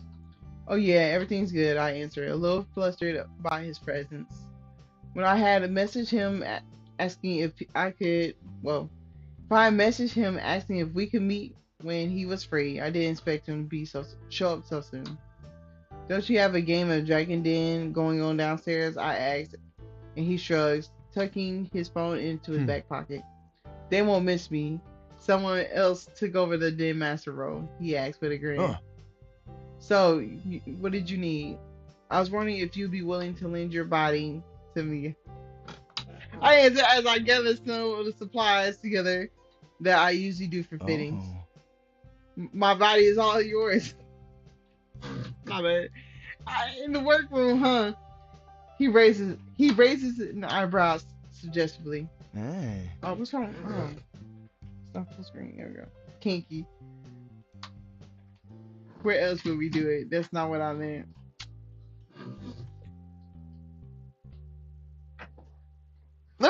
I want to get some scenes. I ain't gonna hold you. Cause that scene last time on that Nakia bed, fire. So we gonna go Fierce real quick. Where else would we do it? I asked, knowing knowing exactly what kind of game we're playing, though my motives are entirely innocent. Anywhere you want, Gray smirks as he steps closer. Your bedroom, kitchen, shower. Go ahead, Gray. Go ahead. I feed a thoughtful look, wrinkling my nose for good measure. Well, the workroom does seem best. I have my tape measure, my fabric, scissors, and all my Huh? pens here. Tape measure and pens, not what I usually use, but I can work with too. He grabs my tape measure from the work table and pulls it tight as though he was testing his strength. Well, I'll be the one working with them since I'm taking your measurements and all, saying innocently, giving him a small smile as I take the item Huh? from his hand. Measurements, he repeats. I need your help with costumes I'm working on. What did you think I meant? You know exactly what I thought you meant. He says with a crowd before he sighed. So what do you really need me to do? Stand over there, please, I say, directing him closer to my work table where I'll have easy access to my supplies. You need to take off your shirt. Don't say a word. I'll add I'll add when he opens his mouth. Don't doubt to make another flirtatious joke. He clamps his lips together and does as asked. While I'm busy getting myself while I'm busy getting the fabric ready. Hold on. Let me get that screenshot real quick. You know what I'm saying? Thumbnail. I know y'all already seen it before, but I had to do it again. Alright. Trying to act professional as I worked. I have to. Oh, this shit don't fucking way. This shit don't fucking move. Damn. I didn't. Alright. It's not like I haven't seen him shirtless before. Though the only other time I've seen him. I what the fuck? Nah. I need some water. I need some water. I need some water. Come on, give me some water. I'll get there. It's not like I haven't seen him shirtless before. Though the only other time I have, he was unfortunately suffering from a nasty case of hives. Hello, what are those? Great asks as I move in with my straight tray of pens, sounding slightly panicked. You better not be bringing those needles anywhere near me. Oh, relax. I hush him softly. You said you'll help me, didn't you? Gray huffs a sigh, his shoulders slumping unhelpfully. This is definitely not what I had in mind when you said you wanted to use my body. He says, tell me again why you can't use one of your mannequins for this one. I prompt him to straighten up and shake my head at him. The client's dimensions are bigger than the mannequins I have. You're about the same size, so it works out perfectly. Well, I hate noodles. He pouts, and I try my best to hide my smile. I I literally have a middle bar going through your eyebrow. You literally have a middle bar going through your eyebrow, and they're pins, not needles. They won't stab you if you stand still. I say. Gray glances down at the deconstructed tunic I'm currently pinning in place around his top half, giving it a reproachful, reproachful look. I finished the rest of the work in silence, and thankfully Gray is as still as a statue, probably avoiding being pricked by a pin. Though I don't miss the way his forehead creases more and more as time goes by. What's up with you, Grumpy? I say, with a small laugh, and his face finally softens.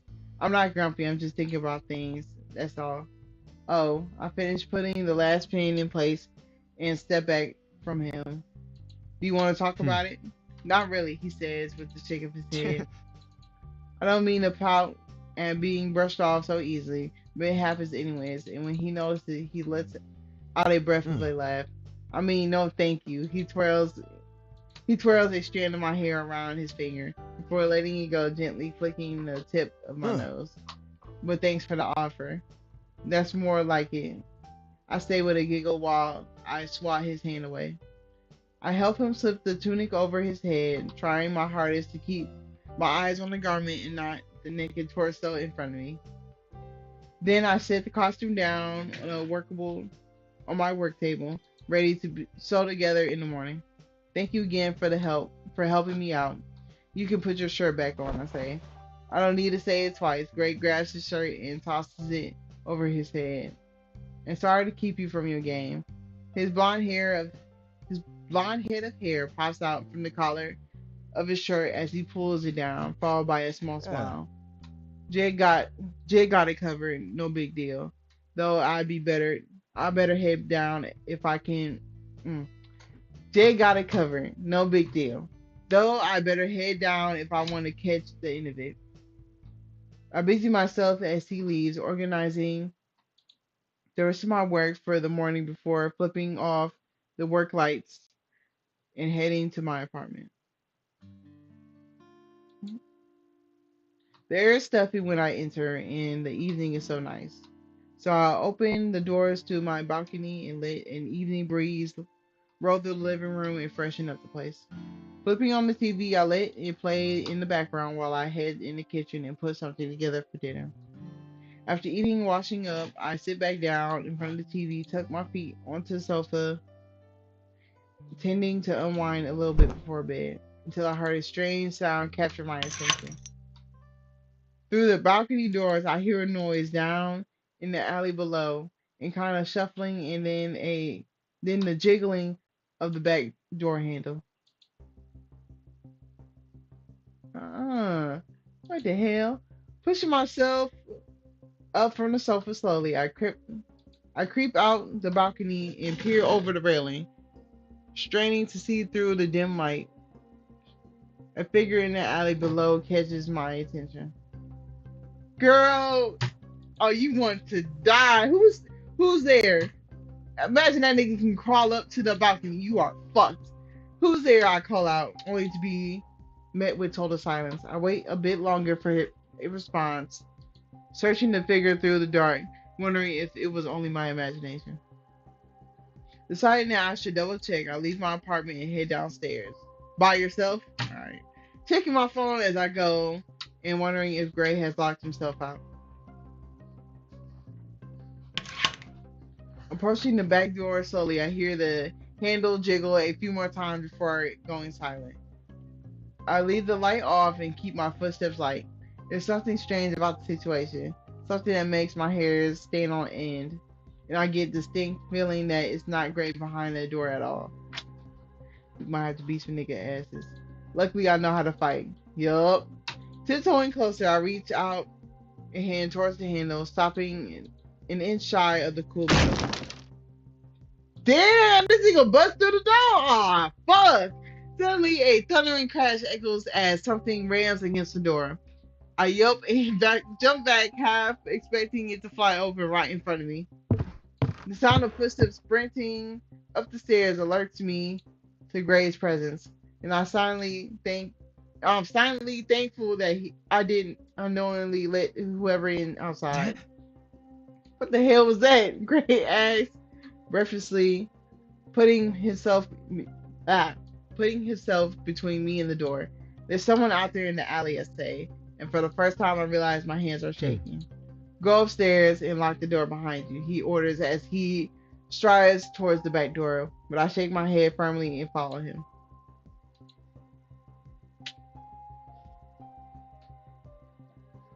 Not gonna lie, I don't want to stay on my own.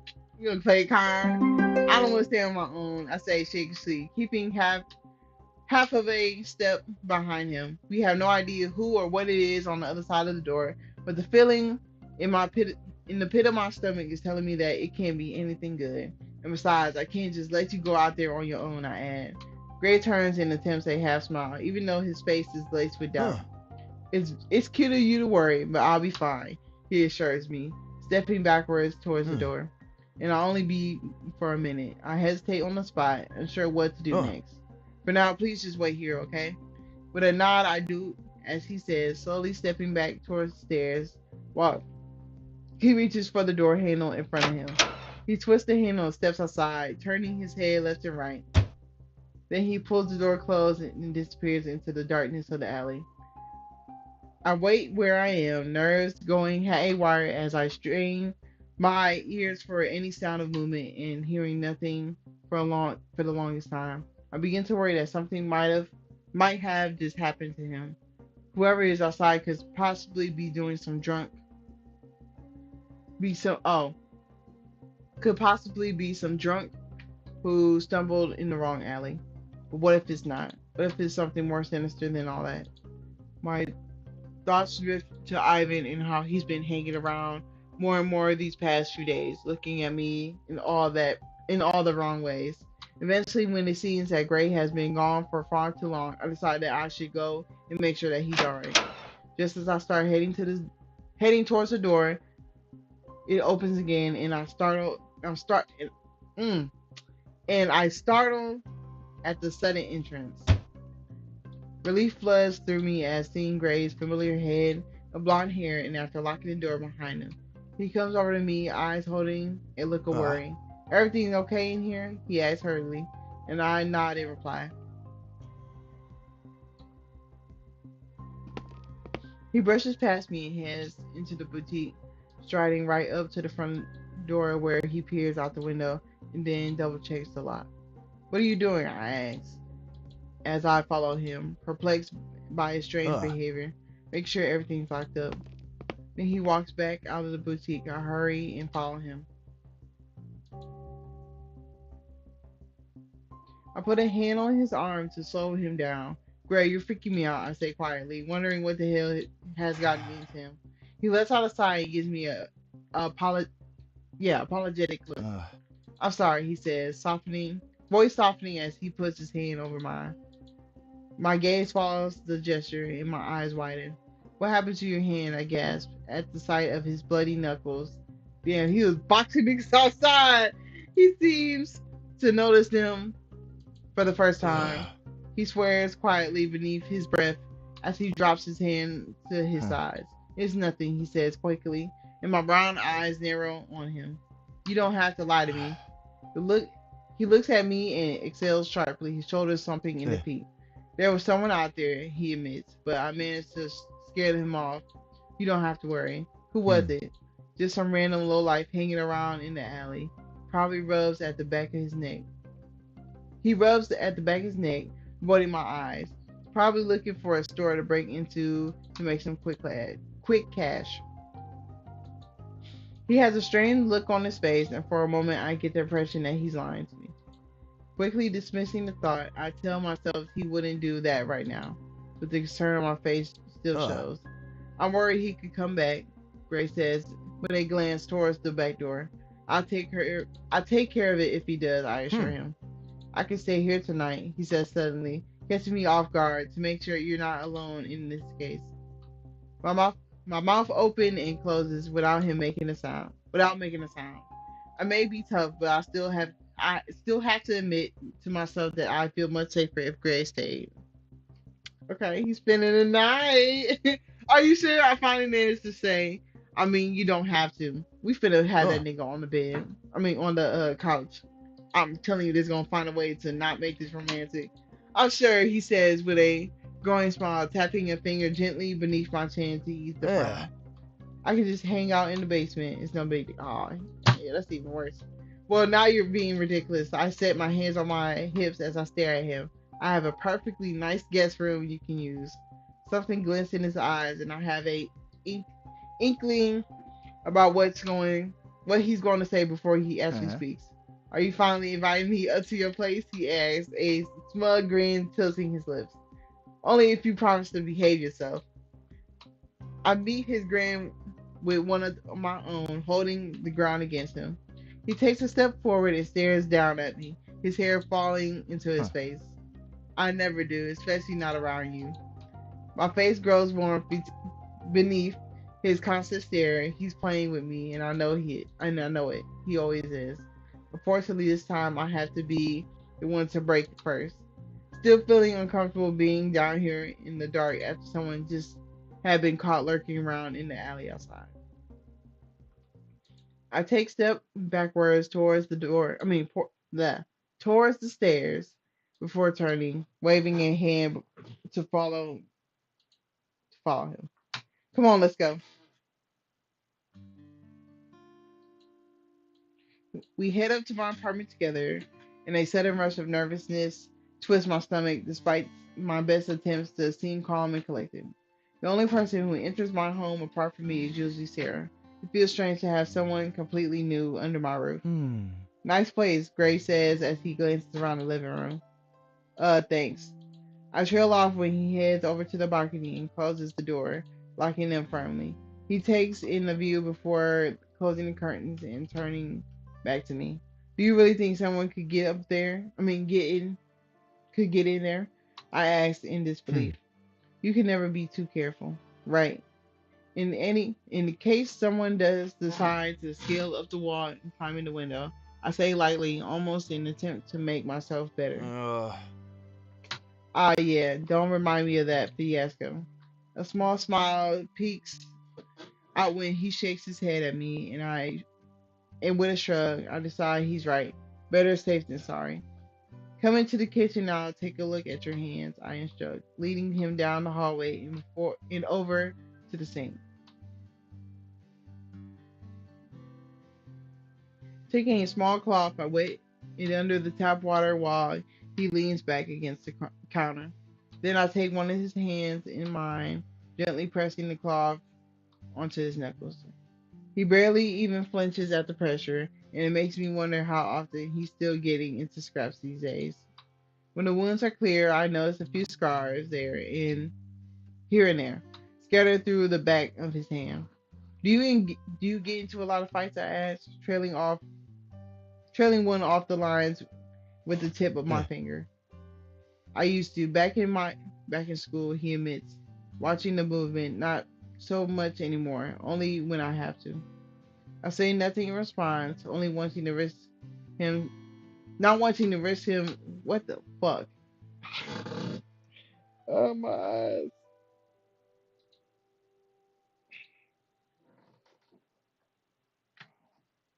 All right.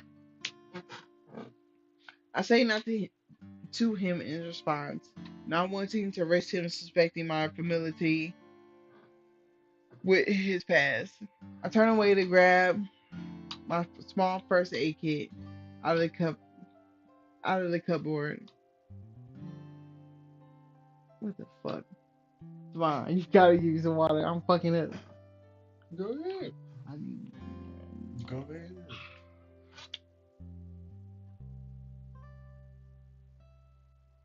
That's crazy. What's good? Because when you ask for water, I'll be helping you out. It's fine. So. You fine? I ain't gonna extra. Deadass, why you being like that? I turn away to grab my small first aid kit out of the cupboard, feeling some relief that he's learned to pull the number of punches. It's nice to hear how he's Huh? grown. You don't improve? Gray asked, ducking his head to meet my eyes when I stepped in front of him again. I didn't say that. I said with a small shake of my head as I fish around in the box for supplies. You didn't have to. I keep quiet as I fish dressing his wound before stashing the first aid kit away again. It's not like I don't improve fighting. I used to fight plenty back in my school days, and I'm thankful that I know how to, so I'm hardly one to judge. It's the memories that come with the fighting that makes me pause. All better. I asked with a nod to his hands, offering a smile to clear some of the Huh. tension. Much better, he answers with a grin of his own, and we head back into the living room. Hmm. Super Yacht Singles. Gray muses out loud when he notices the show still playing on the Hmm. TV. Good show. You watch reality TV? I asked with a Huh. raised eyebrow. Sure, who doesn't? He sits down on the sofa and grabs the remote, turning the volume up. With an amused smile, I take a seat next to him. It feels strangely comfortable doing something as simple as watching TV with him, and I like the way that feels. Until a familiar of guilt hits, pang of guilt hits me. Maybe I didn't owe him the truth when we were strangers, but this blossoming friendship of ours has come further than I ever thought possible. I just wanted the right past. I just wanted to right my wrong past. What the fuck? I just wanted to right my past wrong. But now I may be creating an entirely new moral conundrum. If I came clean, what do you want nothing to do with me? Settling into the sofa, I pull out my feet and try not to think about it. At this moment, selfish though it may be, I prioritize my physical safety. I can't deny the fact that Gray's presence is keeping me calm. We spend the next few minutes watching the show, laughing and joking about the contestants and the crazy situations they find themselves in. When an ad break comes on, I smile softly to myself and turn to Gray. He seems relaxed, more so than I ever seen him, and I decide that now might be the perfect time to pursue a different pressing conversation topic. Earlier today, you said you had something on your mind. I start, watching the way his jaw tightens ever so Eh. slowly. Yeah, I remember. He says flatly, his smile fading. I hesitate before asking, not wanting to draw any unwanted attention to the question, but fighting the need to know more about what's going on around here, pressing on me. I hesitate before asking, not wanting to. Oh, I just said that. I thought I clicked the button. Do they have anything to do with Ivan? I asked. Gray snatched his head towards me, mistrusting mistrust running deep through his stormy Huh? eyes. Huh? Why would you bring him up? Because of what happened the other night, I say quickly, slightly taken aback by his reaction after dragging Oh. down. Oh, right. He sinks back into the sofa, resting his head against the back of it and pinching the bridge of his nose between his Huh. fingers. Partly, I guess, Ivan is known around town for being a pain in the ass. How long have you known him? I asked, treading lightly. If I can find out more about what Nikki was talking about, then maybe I wouldn't feel so suspicious of the two of them hanging out all the time. Huh. Since high school, he was the leader of the Riverside High Gang, one of our rivals, Gray says. He tilts his head towards Hmm. me. In fact, there were three rival gangs in the city and three leaders. I swallowed thickly and shifted in my seat, determined to keep my eyes on him and not give away the fact that I know we're treading dangerous. I know we're treading on dangerous grounds. What happened to the other one? I asked, feigning Eh. innocence. Who knows? I guess she disappeared. He says, and then continues with his Huh. question. How long have you known the Hammer? My breath hitches at my throat at the title, but my confusion at the statement is very real. Who? I Hmm. asked. Ivan. Gray clarifies. How long have you known him? As long as you know. Wait, that. As long as I've known you, I say, and this time it's the truth. We return to watching the show quietly, and strangeness settling into the air between us. I can't quite tell why Gray has asked me that question, even though it's far from the truth, as far as he should be aware. I only met Ivan after opening the boutique. When the show finishes, Gray stretches his arm above his head and looks around the room, his eyes falling on the bookshelf in the Huh. corner. Hey, why don't we play a game? He says as he stands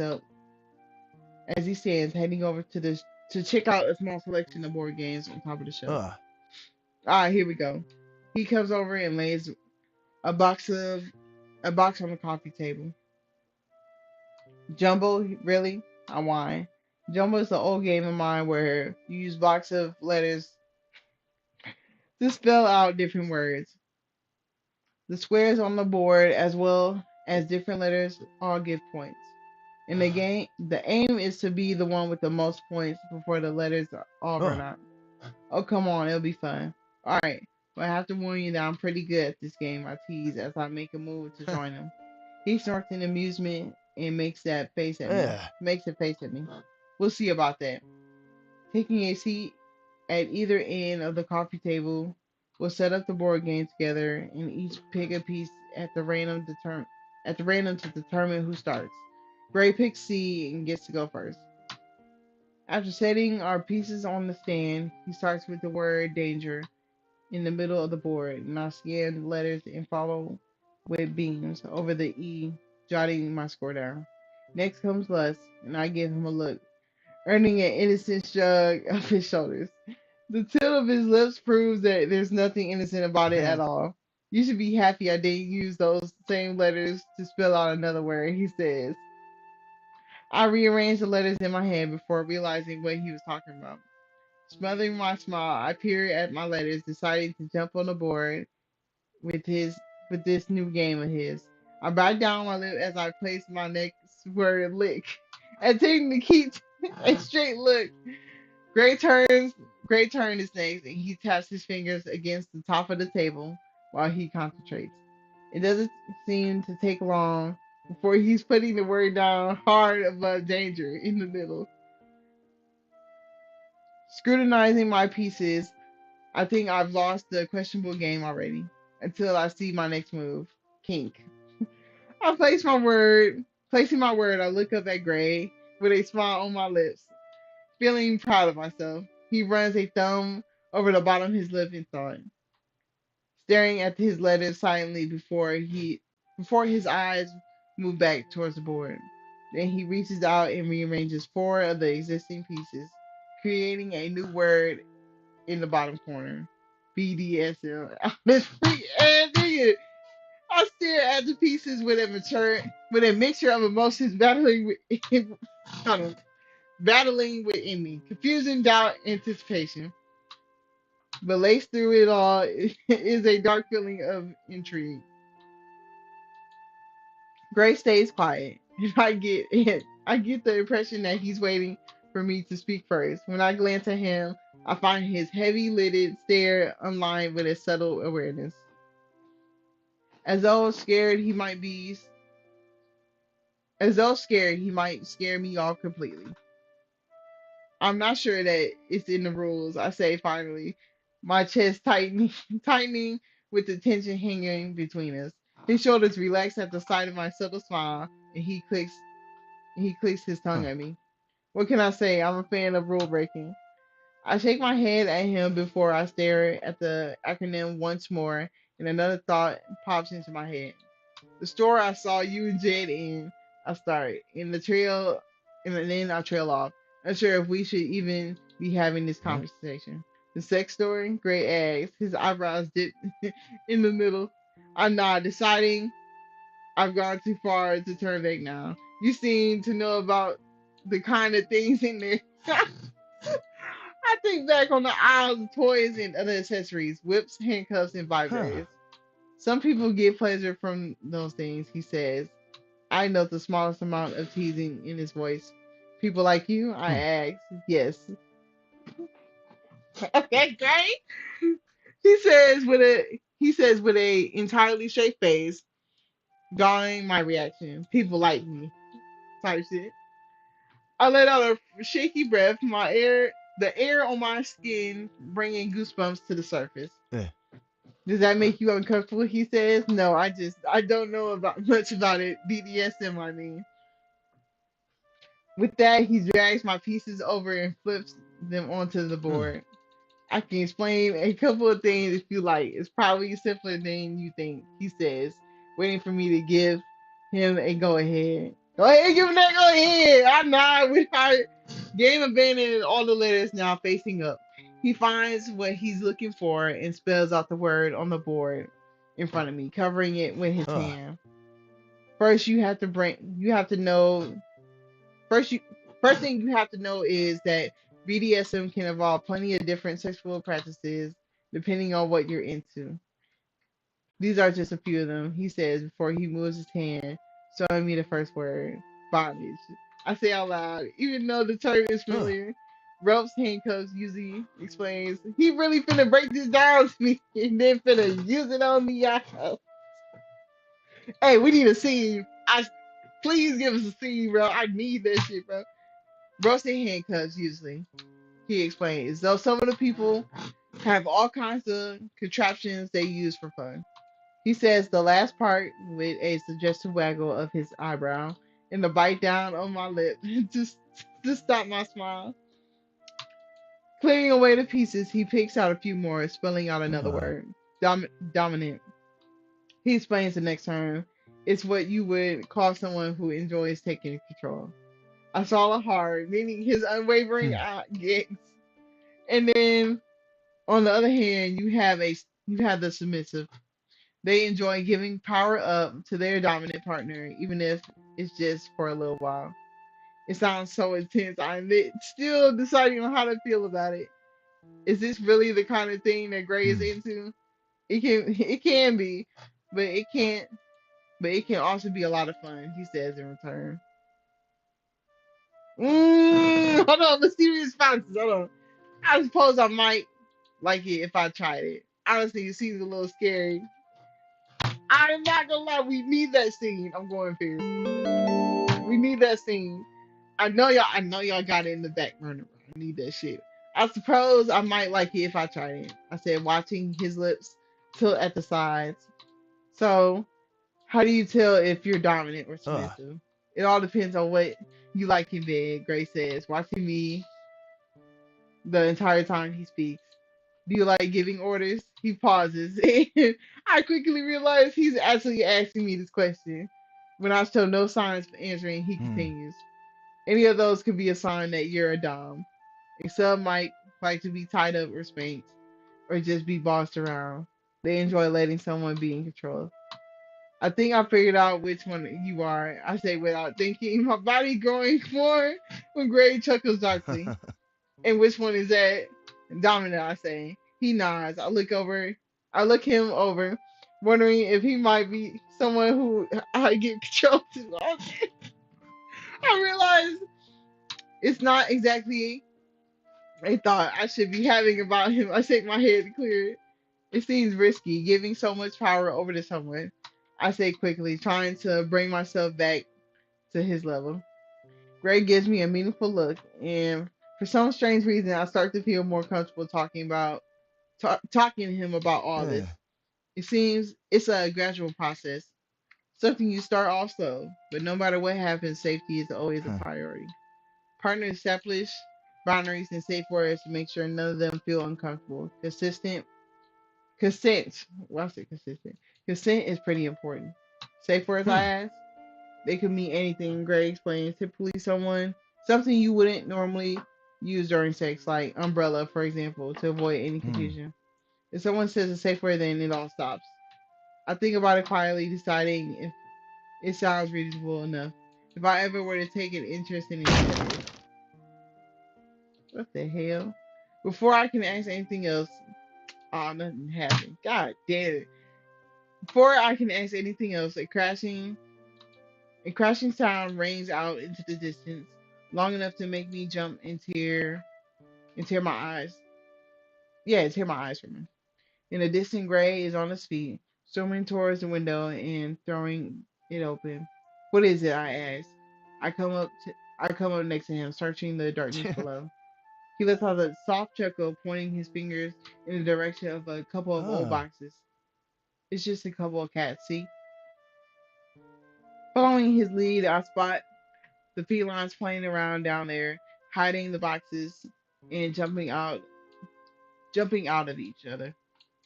I smile at the sight, though my heart is still pounding like crazy after everything that happened tonight. I turn back to the room and look for something to do to calm me down.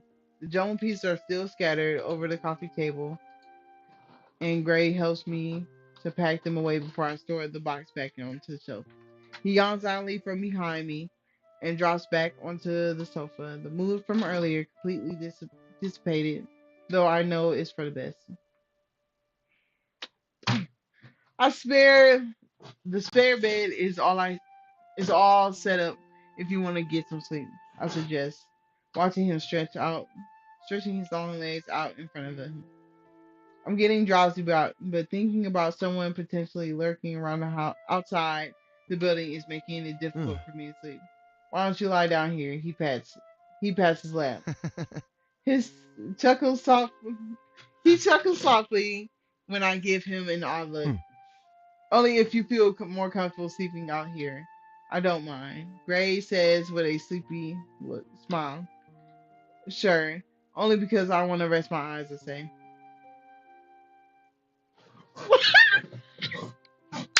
yes, that's what I was talking about. I think that's it. I didn't look so cute. It looks so cute. Yes! And they blinking. Oh, shit, this ain't no. Hold on. Imagine how I get them blinking. Let's try. Hold on. Hold on. We gotta time this shit. Hold on. What time it? Are they still blinking or they pause? Damn. Yeah, I think I ain't gonna be able to get. I'm cool with one. I'm cool with one. When I lay down and get comfortable, my head in his lap, he raises a finger to comb through my hair away from my face. Oh, you see that? You see that hair action right there? You already know what we finna do that. Thank you again, Gray. I say quietly, for staying over and making sure everything is okay. Everything is safe and sound around here. You didn't have to. Though my eyes are closed, I feel the warmth of his breath and the rumble of his voice when he Uh, speaks. I care about what happens around here, and what happens to uh, you. Probably more than you think. Go ahead, shoot your shot, Gray. He says softly, and I'm well aware of the smile that gently tilts my lips at his words. It amazes me how every single day he manages to make me let down my guard more and more. And as much as I enjoy the feeling of growing closer to him, I'm more afraid of knowing that it won't last. I have to come clean to him about our shared past, and when I do, it'll change how he sees me forever. Damn. He might just stay through, bro. He might be like, oh, you just a little bitch back then, you know what I'm saying? You call the cops. You didn't intend for nothing to happen. You know what I'm saying? Hopefully. Hopefully. He might even refuse to see me again.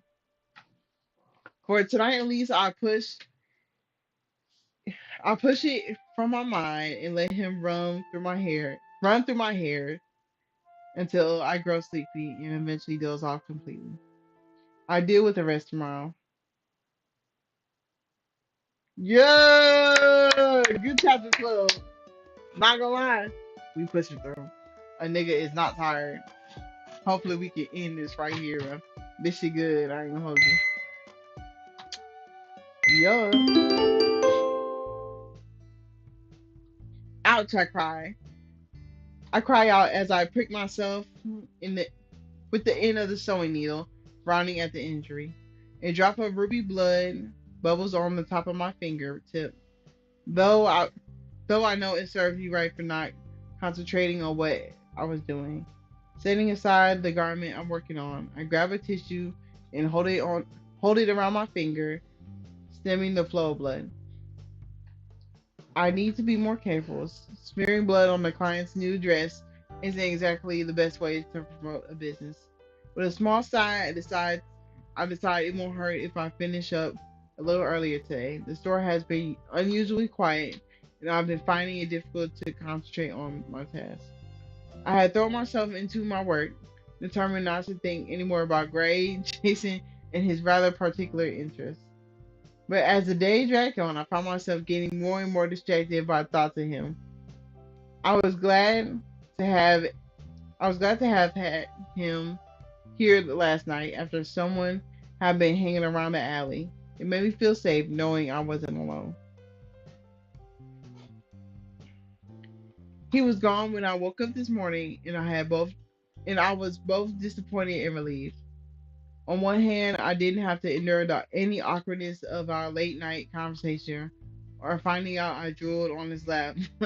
But on the other hand, I was kind of looking forward to seeing what kind of person Gray was first thing in the morning. Bed here alone would surely be worth it. After putting my work away, I head back to the shop to lock up, freezing when I see a familiar blind standing on top of the counter. Oh, Gray, I say in surprise, a small smile appearing on my face. I had just been just thinking about him. Well, I've been thinking about him all day, really, but that doesn't make his presence any less surprising. What are you doing here? I asked. It's not one of his usual Hmm. game nights. I just wanted to stop by and ask and make sure everything was okay around here, he explains, after what happened last night. With a small nod, I begin putting away the items on the counter, trying to calm my nerves, though the feeling of his eyes on me make my skin warm. Yeah, everything's fine. I haven't had any trouble today, I say casually, grabbing the keys for the front Hmm. door. I'm glad to hear it. I picture with the keys in my hand, giving him a quick once over before speaking again. So, where'd you run off to in such a hurry this morning? I asked.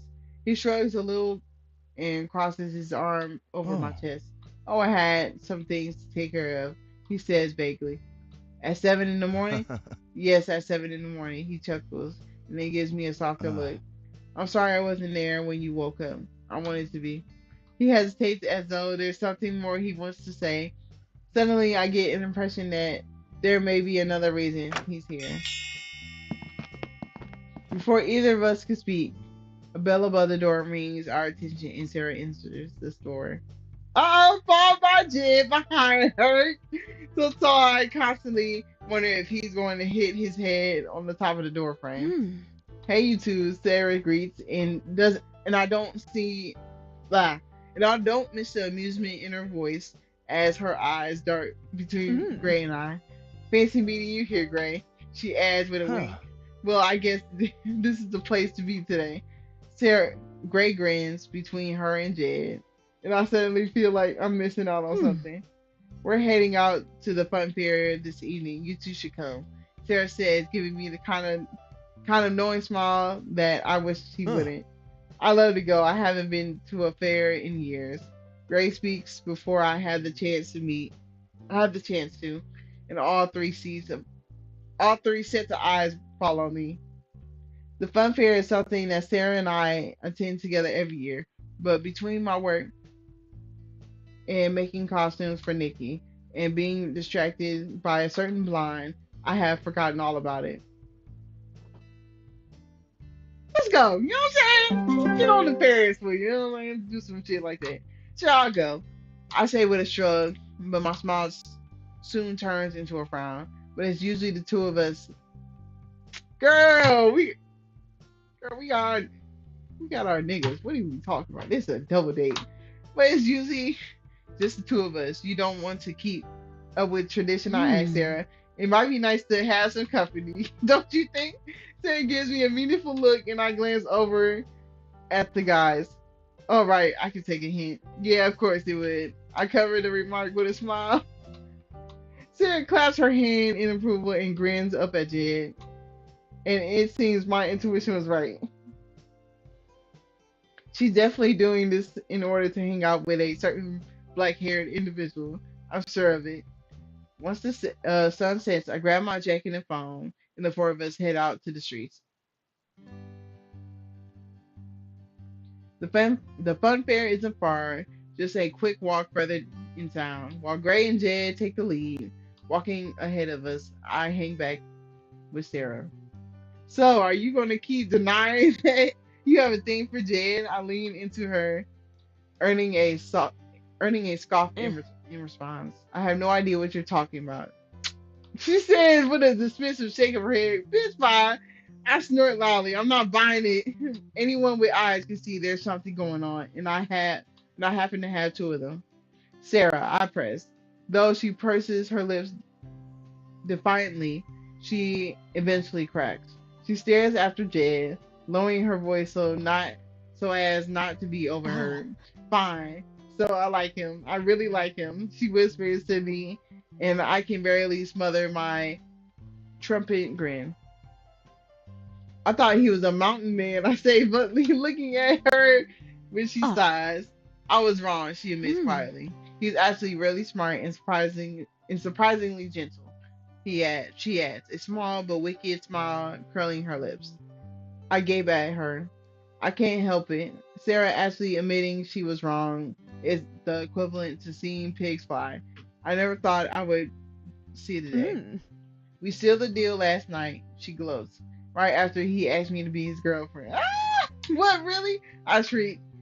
When I noticed we drawn the attention of the guys, I lowered my voice. I didn't even know those things were getting that serious between the two of you, I whispered.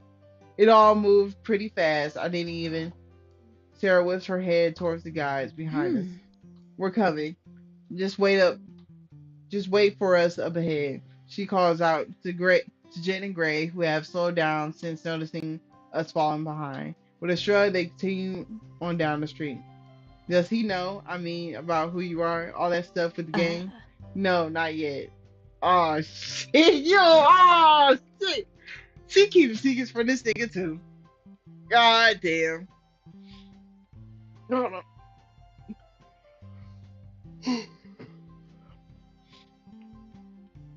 No, not yet. She shakes her head. What about Gray?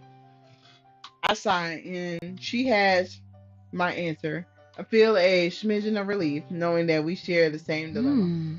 The two of us seem to be getting close, Sarah muses. I give her a look that says I'd rather not talk about it, and she shrugs. I'm sorry I was pushing you about telling him before. I know now that it's not easy as it sounds, she says. First you admit you were wrong about Jed, and now you're apologizing to me, I tease. Who are you and what have you done with my best friend? I'm being serious, she nudges me, but I don't miss the smile that sneaks onto her lips. I grin to myself found someone she's liked so much. After all the terrible dates and failed relationships she's had in the past, she deserves someone like Jed. I like Jed. He seems like a good guy. I say softly, smiling at the way she watches him. Yeah, he is. We walk in a comfortable silence until we reach the end of the road, and the sounds of the music and people get louder with each step. That's it. When we turn the next corner and we find the fun fair set up down the street in full swing. Wow, I say it out loud. The fair never fails to brighten my mood, filling me with a feel of nostalgia. Nostalgia. The bright lights, the music, and the scent of food drifting through the air. And then, of course, the laughter and screams of the people enjoying the rides. Even from here, I can spot them all. Roller coasters, Ferris wheel, pirate ship. Come on, girls, hurry up. We hear Jed's voice from afar. Let's go to the bumper cars. Jed waves us over as though we ever lose sight of two guys who tower over the majority of the crowd, and we head over to join them. Sarah runs off ahead, gripping Jed by the arm and leaving me with Gray. You ready to kick some ass on the bumper cars? He asks, chuckling as the other two excitedly find a place in line. Well, it just so happens bumper cars are my favorite, I say with a grin. Gray raises a inquisitive eyebrow and gestures to the line for the ride. In that case, after you. We head over to wait in the line with Jade and Sarah, and I quietly laugh at the way they whisper and smile at each other. They make a good looking couple. Feels weird to be stuck in line with all the teenagers. Jed turns to us. Jed turns to grin at us. When did we get so old, huh? Jed, mm, Jed, what the fuck? I I glance up and down the line and find that we really are the only adults waiting for the ride. Speak for yourself, mate. Ray teases him back, earning a playful punch in the arm. When we were younger, bumper carts were the coolest place to hang out at the fair. I explained to the boys as the memories hit me. We spent a lot of time here. It was always so much fun. Sarah let out a snort and laugh. Yeah, all the boys would hang around trying to ride with the girl they liked or just trying to impress her in their car. She gives me a mischievous smile. If I remember correctly, girl, why is you alright now? If you give away something about the game, I might have to fuck you up. You always had a flock of them trying to catch your eye, didn't you? Remind yourself. Why is you Kevin? I'm not surprised, Grace says with a small nudge before I can say anything. Well, that's how it is. I'll get my best shot at impressing you, he adds quietly in silence. I return his smile and run a finger down his chest to stop. Hold on. Wait a minute. I returned his smile and ran a finger down his chest to stop that thought in his tracks. Oh, you really think I'm gonna let you drive? I teased him. He helps her laugh and raises his Huh. eyebrows at me. I guess I was wrong. So wrong.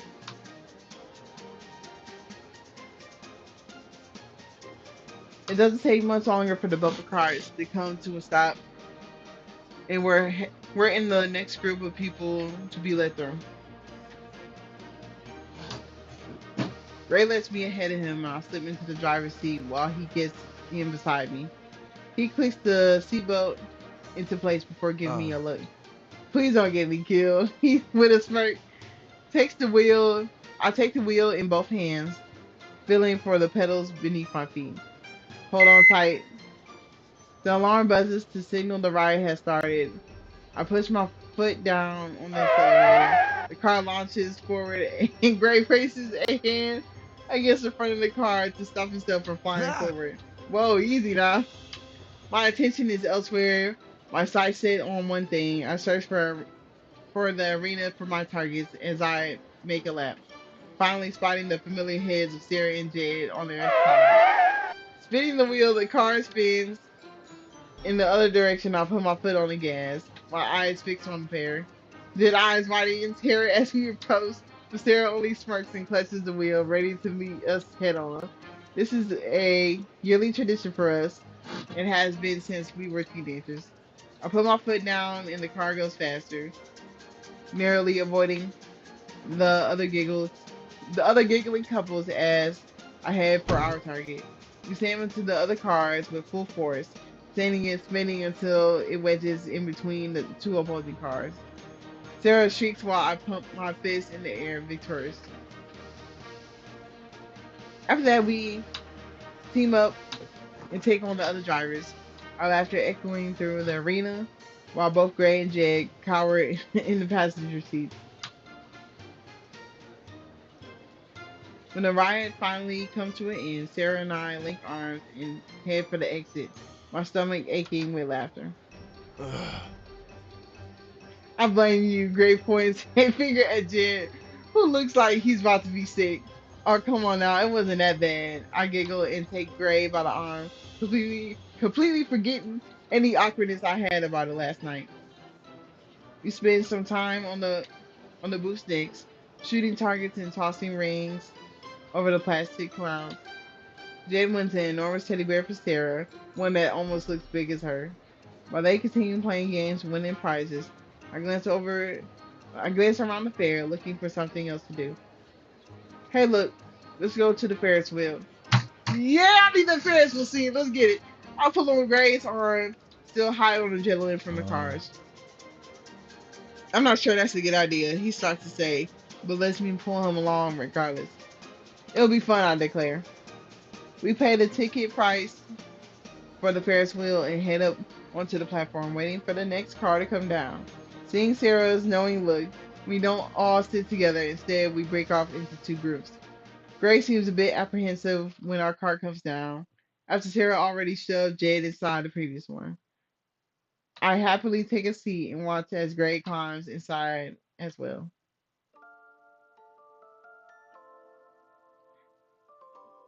It starts to move almost immediately, and I look out over the street, seeing the rides, vendors, and hundreds of people enjoying them all.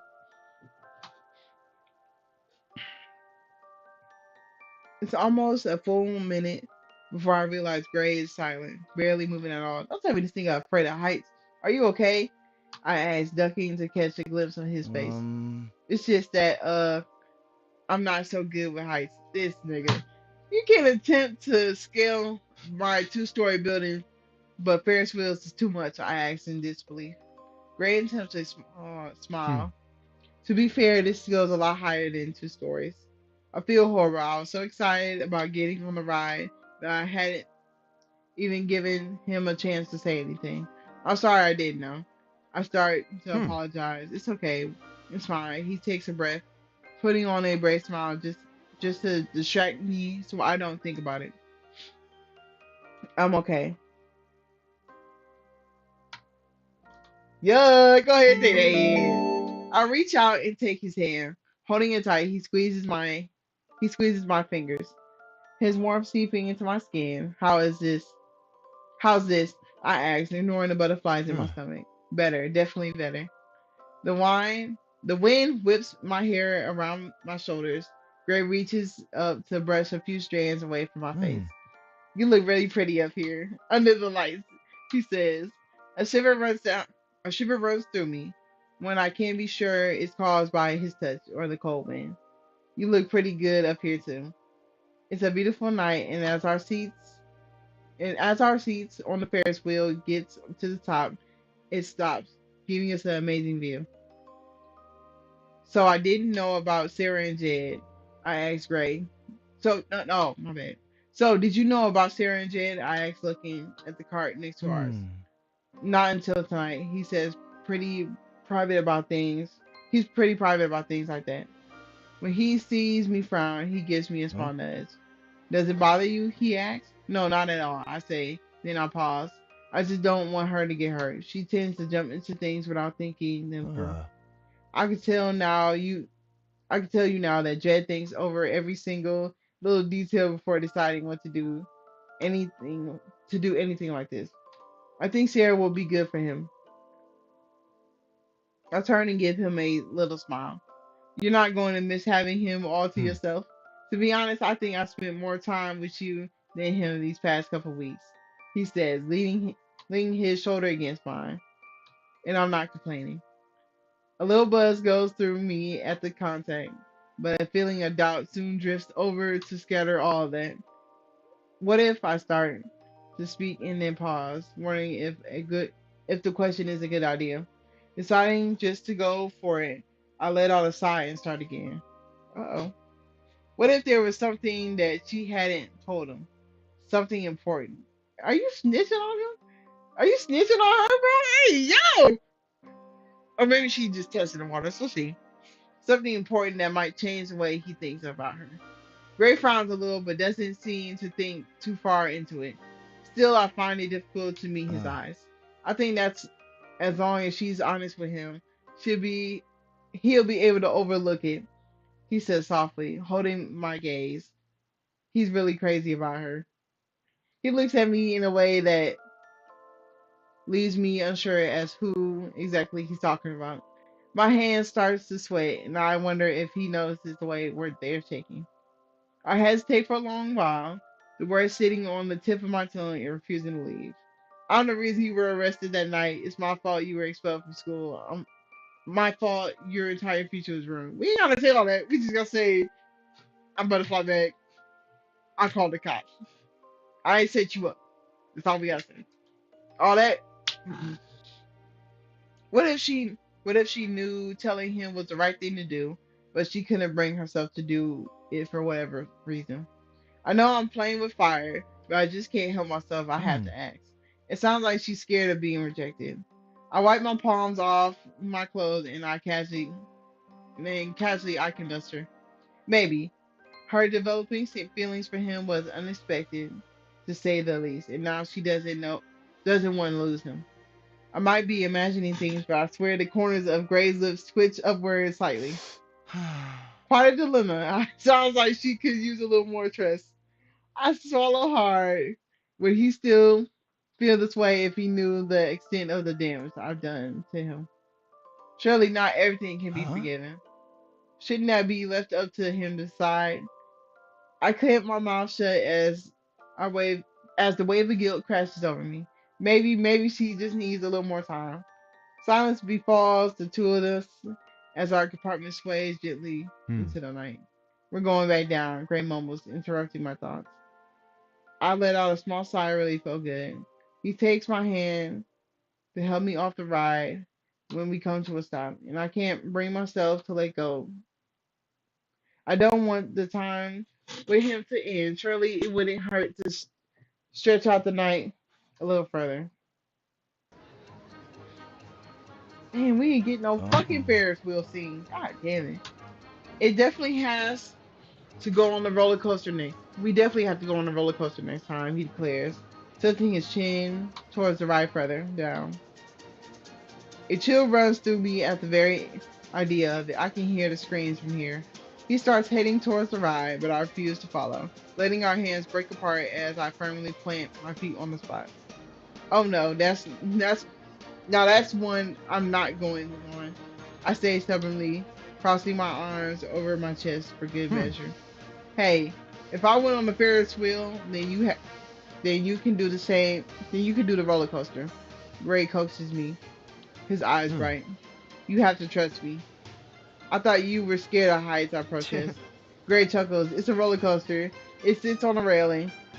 It's different from being stuck in a suspended cart. He holds his hand out to me and I eye it warily. Last time went on a roller coaster, I was 10 years old. And after I got off, I was sick to my stomach, throwing up a hot dog and cotton candy dinner in the nearest trash can. I really don't want to repeat myself. I really don't want to repeat of that, especially not in front of Gray. But the way he's looking at me, so determined, makes me want to take his hand. Finally, my shoulders slump in defeat, and I let out a huff of air. All right, I sigh, slipping my hand onto his palm and letting him lead me towards the line for the ride. To my absolute horror, we end up in the front seats of the first car, and I can't stop myself from shooting Gray a withered glare. You'll be fine, he says with a laugh. We secure ourselves in place, handing my hand shaking like crazy as I grip the sides of my seat and close my eyes Oh. tight. Amaya, open your eyes. I shake my head. Mm. Teeth clenched tight. Don't trust me, he laughs. I ask my I crack hold on. Don't you trust me? He laughs, and I crack my eyes open just to glare at him. I really hate you now, right now, I say, but the eyebrow he raises at me, laughing at myself before long. I gas a little bit. I gas a little when the cars begin to roll, my heart thumping as a hammer in my chest. Up we go, the slow ascent only adding to Huh. my nerves. Here we go, Gray says excitedly, as we reach the top, and now I know it's too late. There's no going back from here. There's another rumble, the shriek of metal, and then the roller coaster lurches forward, sending us dropping straight down before we go up once more and through the double loop. My hair is whipping around my face like crazy, and I'm pretty sure I'm screaming, though I can't hear anything above the screech of the roller coaster. We go up once more and then through a corkscrew before finally making it to the end. The car slowly coming to a stop beside the platform. I sit there for a moment, stunned, until Gray nudges me and helps me out of the car. When we finally make it off the ride, I take a deep breath. My throat is hoarse from screaming. My legs are jelly. My face streaming with tears from the wind. But I can't stop myself. I can't stop the smile that breaks across my face. That was so much fun. Looks like someone enjoyed herself. Let me do that again.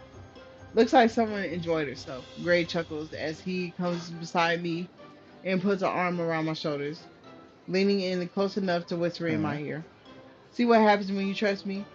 The warmth of his breath skitters? Skitters, yep. Okay. Skitters across my skin, and my stomach lurches for another reason entirely. You're a walking contradiction, you know that? I accuse him as we walk away from the ride. You hate needles, but you have piercings. You don't like heights, but a roller coaster is a walk in the Hmm. park. Everyone has their fears, don't they? He grins at me, removing his arm to rub his hand together, warding off the cold. I suppose they do, I say wistfully. Hmm. I still haven't figured out yours, he adds, giving me a look that suggests he hopes I might spill my fears here and now. I force a smile, brushing the sentence off as I walk ahead. The thing I fear most right now is the one thing I can't tell him. My fear is him finding out who I really am and me losing everything. Walking past the food stalls, my stomach grumbling over all the delicious smells, I stop suddenly. A group of people heading towards us, a group of people who look oddly familiar. Then it clicks. Oh, fuck! Hopefully they don't remember you. Shit. Every single one of them is a member of the old Academy gang. Oh no, I say before I can stop myself, looking around wildly for somewhere to hide. Uh, Is everything okay? Gray asks as he comes up beside me. Yeah, there's just someone I don't want to see. I tried to explain, panic rising hmm. in my chest. Let's go this way. Taking my hand, Gray pulls me behind a row of booths, separating us from Sarah and Jen. It's dark. It's dark back here, and I hope we're hidden away well enough. I lean back against the wall of the booth, letting out a long breath. That was way too close. Huh? Who was that? He asked, his warm breath filling the space in between us. A client of mine, I say. A lie comes easy. Once she gets started, she just doesn't stop talking, and I didn't want to ruin our night. He shakes his head and grins as though all of that worrying was for something so insignificant. If only he knew Hmm. the truth. She's probably gone now. He peeks around the side of the booth, but I put my hand on his arms before he can leave. I can't afford to take any chances. Gray, I say Uh, quietly. Yeah? Did you have fun tonight? A smile breaks across his face, and I don't stop him when he leans in closer, positioning a hand against the wall beside my hmm. head. It just so happens that I did. And I know you did too. His lips quirks up to Uh, the side. I mean, quirks to the side. You see what happens when you trust me? His smile fades a little when he pulls back, his eyebrows knitting together as he looks at uh, me. You do trust me, don't you? Ah, shit. I'm forced to laugh, trying to make the light of the dangerous situation. Should I? You're not exactly a choir.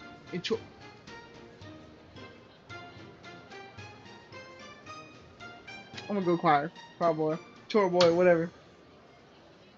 Unaffected by my teasing, Gray has the straightened look on his hmm. face. That hypothetical we were talking about earlier, the one with Sarah and Hmm. Jed. Let me make this clear. Oh, if it were me, I would want you to be I would want to be trusted. I would want there to be no secrets. I I'm at a loss for words, not expecting Gray to bring up our conversation again so suddenly. Will I?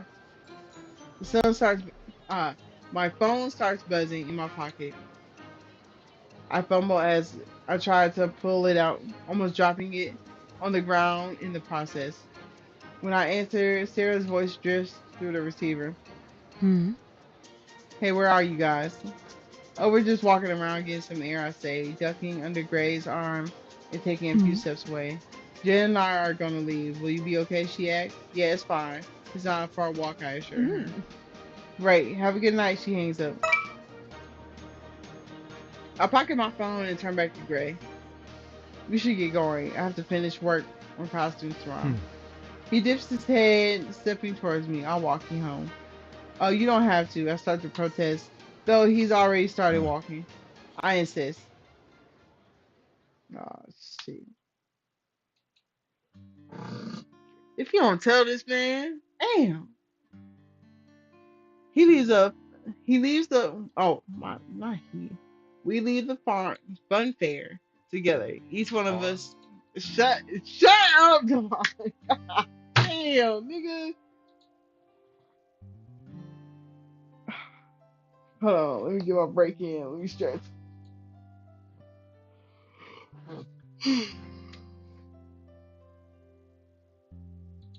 Alright. We leave the fun fair together. Each one of us oddly quiet. The walk back home.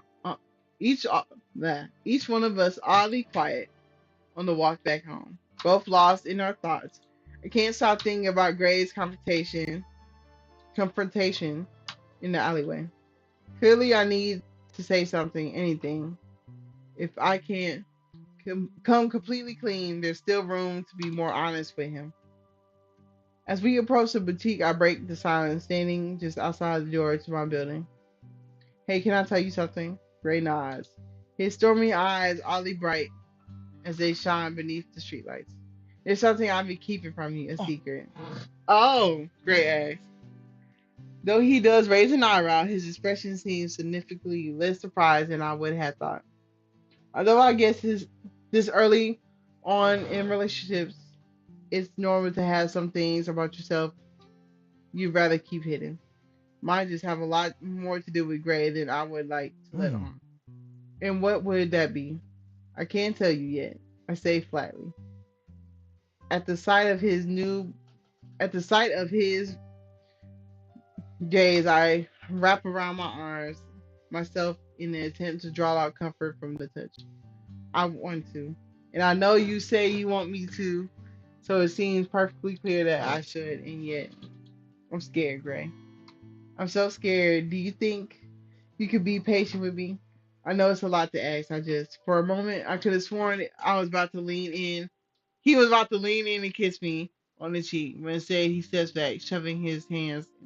Oh no! Shoving his hand in his pocket. Oh. I'm not a patient man. Oh, I want to be able. I want you to be able to come clean. I hate that there's something coming between us. Come on, be patient, Oh. nigga. Damn. But I'll give it a shot. And I appreciate you for telling me this much. More than you know. Relief floods through me and I release a breath. I didn't even realize I was holding. I know I'm not out of the woods yet, but if there's a weight, but there, what the fuck? But it's as if a weight has been lifted off my shoulder. Maybe we can hang out again sometime soon. I'm dropping off costumes at the academy Monday afternoon, and I can use your hand. Why in the fuck would you have him helping you out? Knowing Nikki gonna be there. I guess. And could use a hand. They're really heavy. Gray chuckles softly. So you're using me for unpaid labor, are you? No, I'm saying. No, I say. Scrambling. I'd almost just like the company, I swear. His laugh deepens and he shoots me a Oh. spark. Sweet dreams. I'll see you then. I watch as he turns and walks back down the street, heading for home. Thankfully, for how things went, there's no hoping, confessing the whole truth will go just as well.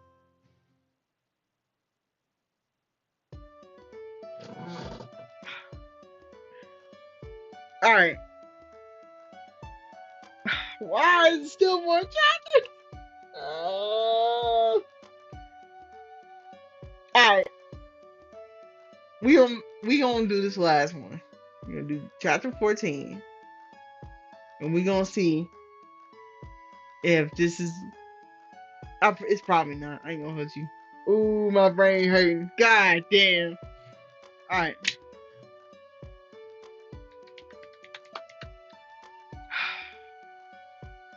I'm calling it though.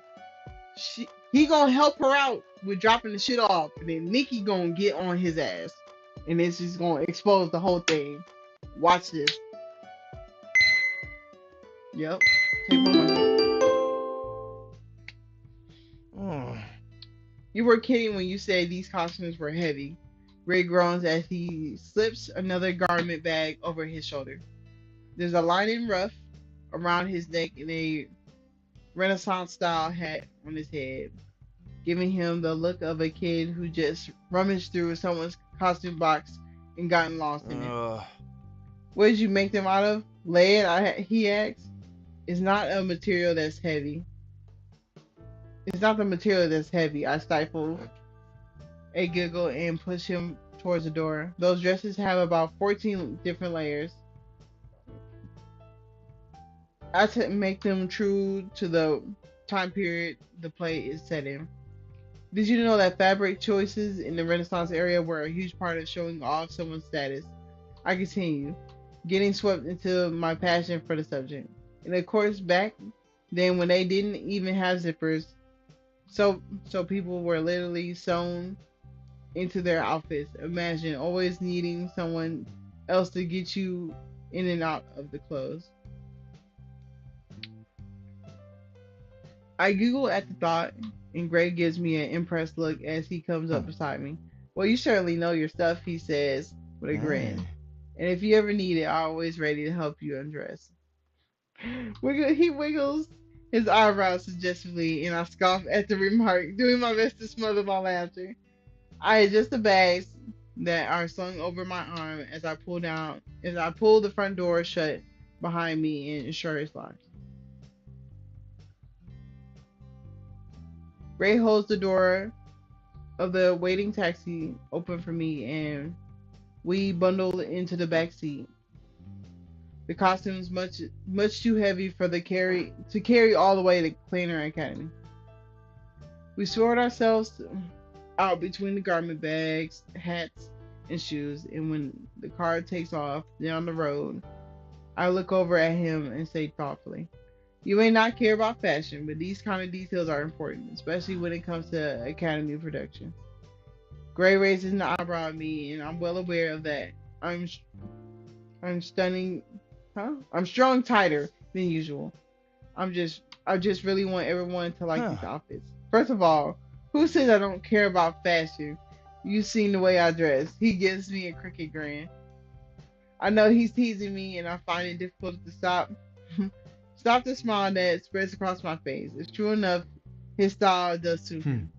Second, who cares what a bunch of Academy snobs think about a couple of dresses and tunics? With a sigh, I look out the window, watching the familiar buildings pass us by wistfully. I'm just nervous, that's all. Wringing my hand together in my lap, I do a last minute count of all the pieces in my head and pray I haven't forgotten anything. If people like these costumes, then they'll come to me for other events, I explain. There's Academy Ball, the graduation dinner, and future theater productions, to name a few. Something settles on my chest like a paperweight, images of the worst case scenarios washing over me. And if they don't like them, Grace surprises me by reaching over and taking my trembling hand in his, holding Huh. it tight. They're gonna love them. How could they not? After all, the effort you put into them. I let out a small exhale, smiling at him in return. Thanks. I hope you're right. The taxi turns the corner, rumbles along the road, getting closer and closer to our Hmm. destination. Of course, I understand what reputation can do for a business, Ray says, absentmindedly, looking out the window ahead of us.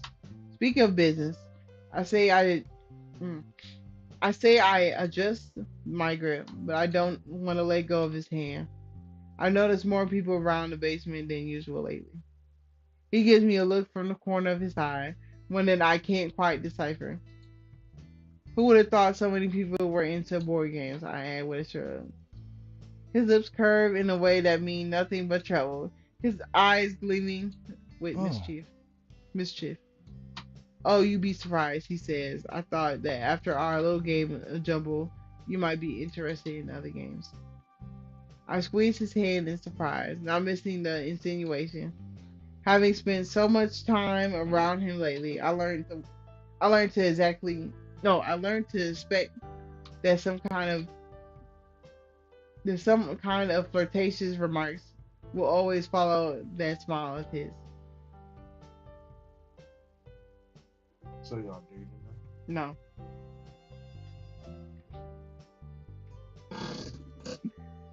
Uh, but Sarah and Jade are. now? Ain't that crazy? These niggas girlfriend and boyfriend Yeah, official. they left y'all to go fuck. Man.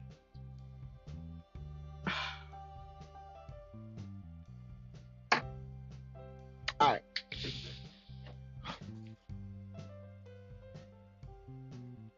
I'm gonna go with.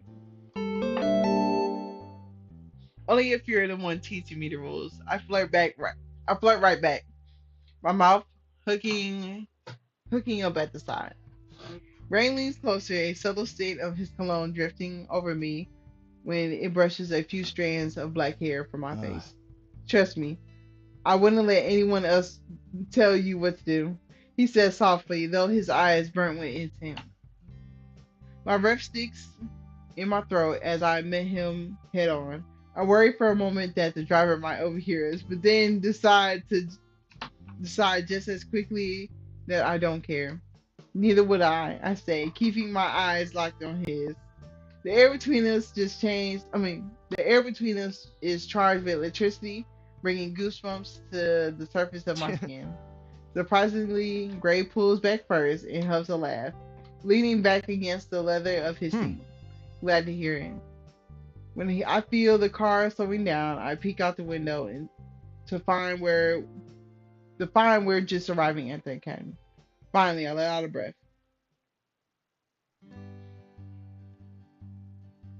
After gathering everything up from the back of the taxi, we head towards the gate of the school. Classes are finished for the day, though Nikki had messaged me to say drama class would be rehearsing in the auditorium until dark. Gray stuffs his hands into his pocket, casually looking around. Huh. Feels a lot less intense since last time we've been here. I stifle a chuckle. Well, last time we jumped out the window to get away from one of the teachers. He grins at me, his eyes lifting up Huh. in at the corners. I do it again. How about we enter the school like normal people this time around? I offer. He politely bows and gestures towards the Oh. entrance. After you, milady. I roll my eyes at him with a smile. We enter the auditorium. I instantly spot Nikki. Okay, yeah, this finna go down. If bro gonna know what he look like. All right. I instantly spot Nikki in front of the stage, watching over a group of kids as they rehearse the scene. I recognize it at once.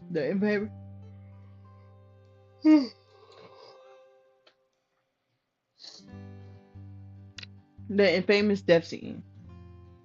I watch transfixed as Juliet picks up the fake dagger and stabs it into her stomach. A ripple of red ribbon streams from her abdomen in a theoretical portrayal of blood, and I'm glad to know that the costumes won't be ruined by any fake blood on the night. Uh. Can we put these down somewhere, Gray? Gray mumbles from beside me. My arms are about to break off.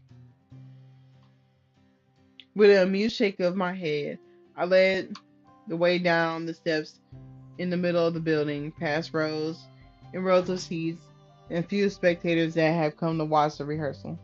I watched Nikki's form grow closer as we approach, and a thought suddenly trickles into my mind.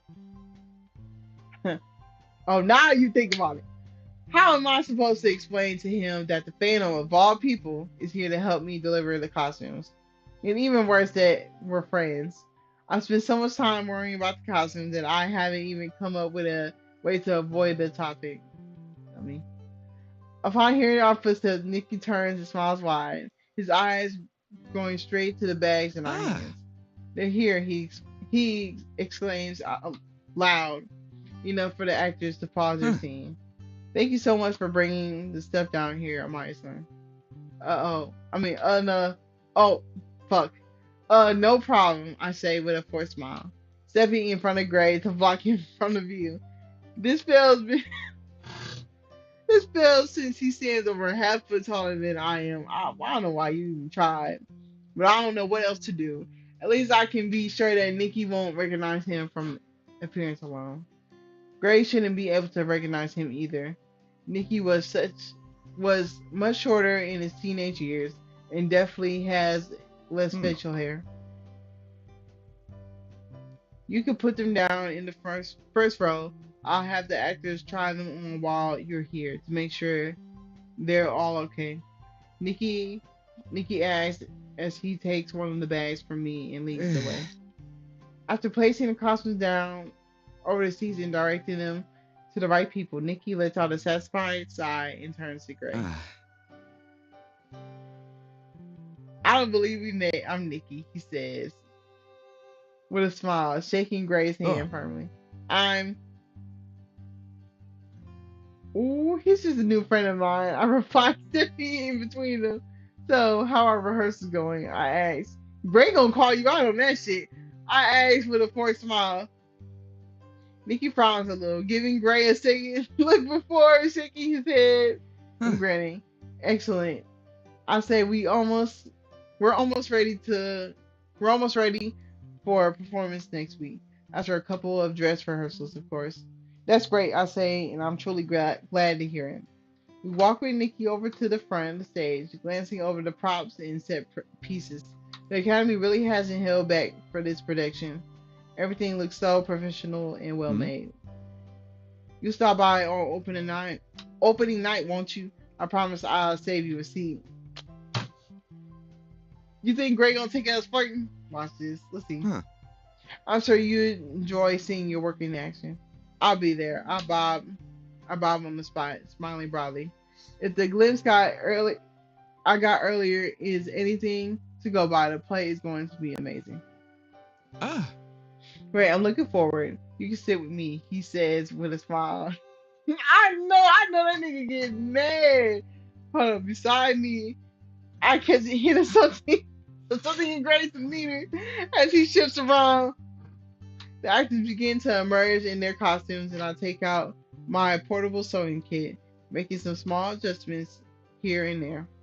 Gray takes a seat in the audience a few rows back, pulling out his phone while he waits. I felt bad for interrupting him before. It was rude of me. But I just couldn't risk Nikki finding out who he was and spilling everything. Overall, the costumes fit great, and they look amazing. I get a glimpse of the actors on stage with them under the different lights, and the bubble of pride swells within me. I did a really good job. Um. I've been meaning to ask you something, Nikki. I asked after a little while, coming to stand beside me. From the corner of my eye, I see Gray look up, and I know he's watching the two of us.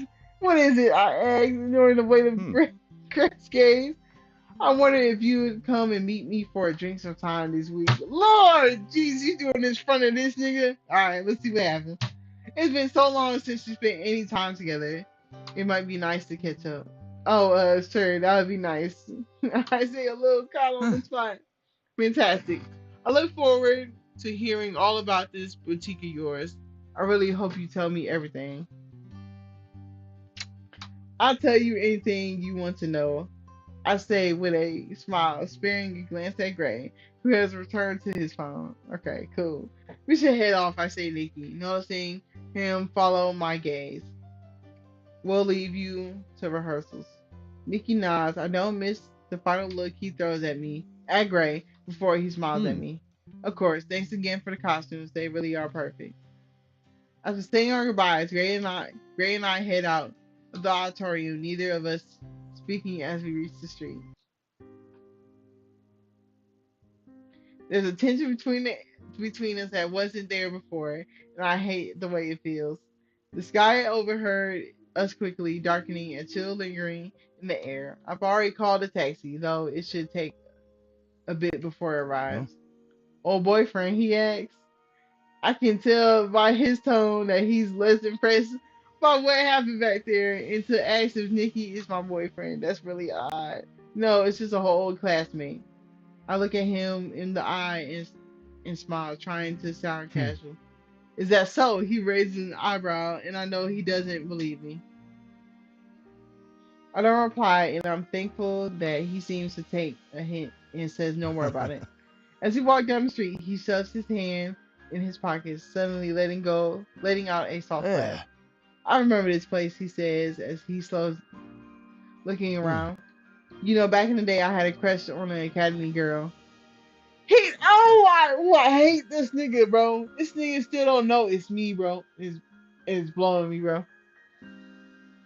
He even saw my picture and still don't remember. Like, come on, bro. You still don't remember? Yes, look what he said. He said, you know, back in the day, I had a crush on an academy girl. Nigga, that was me. What are we talking about? You saw my picture. Oh, I turned to look at him, surprise written all over my face. This is news Huh. to me. Yeah, you kind of remind me of her. He says with a dip of his head. He toes around in the front. He toes, wait, he toes the ground in the front of him, giving me a sly smile. I rack my brain, trying to remember if I if I ever saw one of the Academy girls with him. Not sure, I never did. Ooh, she blowing me too. Both of them blowing me, bro. Come on. What was she like? I asked, hoping that he'll give me a clue. She was stubborn, he laughs. A real pain in the ass. My eyebrows dip in the middle. He said that I reminded him of this girl, and now I don't quite know whether to take that as a compliment or not. Uh, Okay, but you know. But she was also funny, brave, and beautiful, he adds. His mouth quirks at the way I frown, though I don't know what he has to be so amused by. I still can't figure out who the girl hmm. was. We ended up in this very bush once, hiding from a few gang members. I was trying to do something nice by returning the phone she lost, and in return, she bit my head off. He said, smiling at the memory. Oh, I suppose I do know that girl after all. She was me. When I don't say anything, Gray steps closer, his pale hair falling into his face when he stares me Oh. down. Amaya's son. He says my name, and I can't stop myself from looking at him, tumbling deeper into those stormy gray Um. eyes. You trust me, don't you? He asks, hold on. He had asked the same question that night of the fun fair, and I evaded the question. I'm still not quite sure of my answer, and it doesn't help that something about this situation feels different. You seem to put a lot of weight on those words. Is it so important to you? I Eh. asked. It is. Without trust, what else do you have? But it takes me time to build that trust. But it takes time to build that trust, doesn't it? I say, rebutting him gently. As our eyes meet, silence befalls us both. Our gaze is charged with emotion, with so many things unsaid. Ah! Yep! Another scene! What is good? A screenshot, nigga. Yes, sir! Hold on. Let me get that corner. Yeah!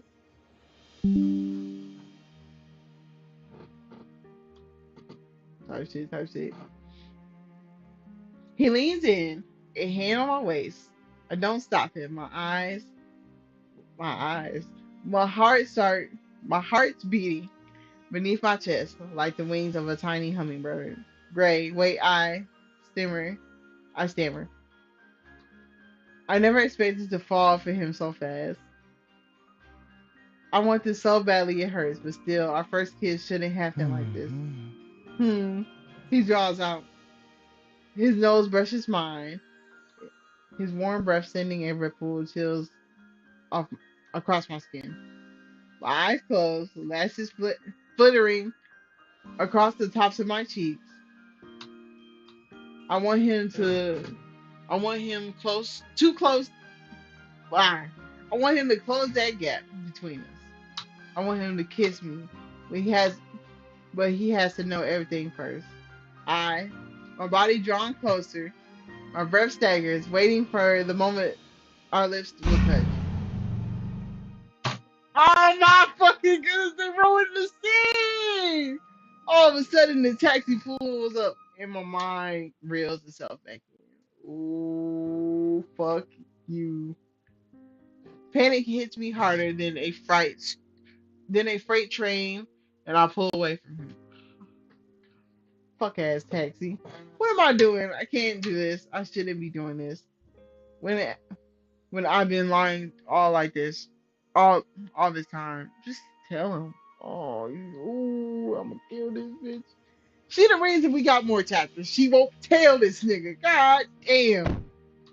I'm sorry, I say before I enter the taxi and close the door. Street trends, please. I tell the driver. Ray silently watches me as I leave without him. Huh? Let me read that. Ray silently watches me as I leave without him. Are you telling me you hopped in the. Let me just read it.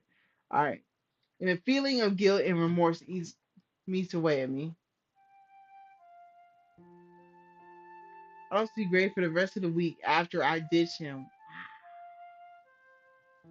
What the fuck? You hopped in the fucking taxi and left that nigga? Oh! She's worse than I thought. Oh my fucking goodness, she's a bitch. Oh my god. And she sucks. She sucks. Oh, she's trash, bro. Oh my goodness, bro. I don't see Gray for the rest of the week. That nigga does not like you. I Is ditched he on him. your state? What? He on your state? Yes, I'm on my stage. How much steak you have? How many wraps you have? Hmm? How many wraps did you have? True. How much steak you got left? Look at Alright, I don't know. I don't see Gray for the rest of the week after I ditch him, but I know that he's been around. It's like there's something in the air whenever he's on premise. He's on the premise. I can feel like electricity cracking against my skin. I still hear the group of their usual nights.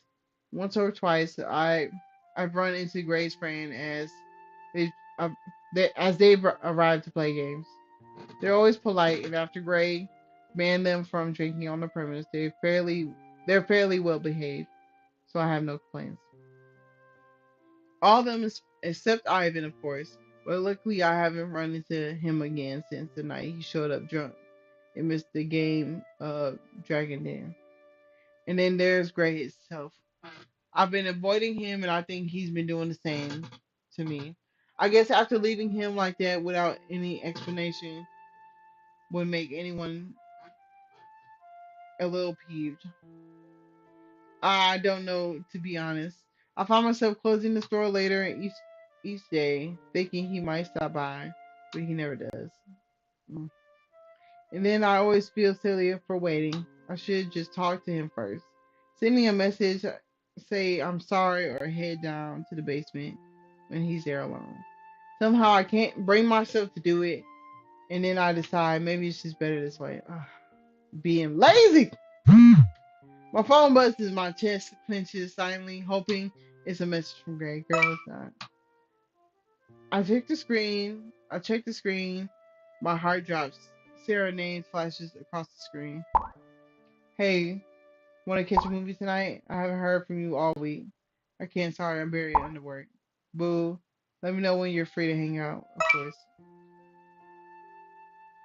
I lay back on the sofa and let my phone drop beside me before I lose myself in another episode of Super Yacht Singles. I feel bad about lying to my best friend, but I'm really not in a social mood, and I don't want to have to explain to her what's wrong. Because when it comes down to it, nothing is wrong at all. Nothing was ever going to happen with Gray and I. I couldn't let it. When my eyes drift over to the bottom shelf of the bookcase, settling on the jumbo box, I try my best not to cry.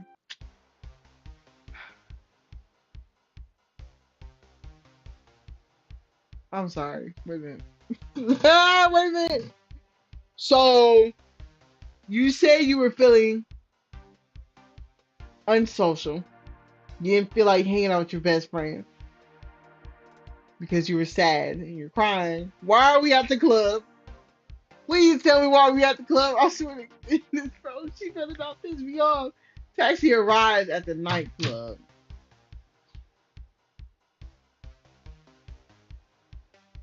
We hanging out with Nikki. Lord Jesus. Alright. Nikki messaged me early Oh, today, reminding me that I'd agreed to meet up him for drinks, and I was happy to see cool. his name pop up on my screen.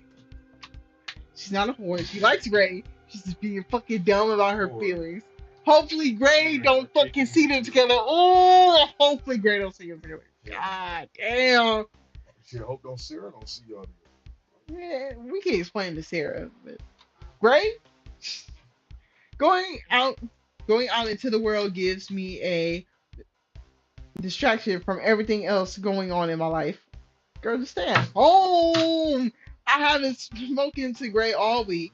I'm determined not to let it ruin my mood. I feel bad about blowing Sarah off last night and then meeting up with Nikki, but it's easier this way. I know that Nikki won't pry. and I can't mope around on my couch watching reality TV forever. The bar we're meeting at is on the Academy territory and used to be a frequent haunt of the gang once they were old enough to drink. I've avoided it for a long time, afraid that I might run into too many familiar faces, but right now I'm not seeing a whole bunch of familiar people at all. In fact, given the look of it, oh my goodness, bro. In fact, given the look of some people hanging around here, I think they might be Riversiders. Get out of there now while you still can before fucking Ivan come around the corner, bro. Ooh. Y'all just turn the light. Wait a minute. What did I just do? I don't know what I just did. Tentatively, I enter the building, looking around Nikki's familiar face. I spot him sitting on a stool at the bar, and he smiles when he sees me. Ah.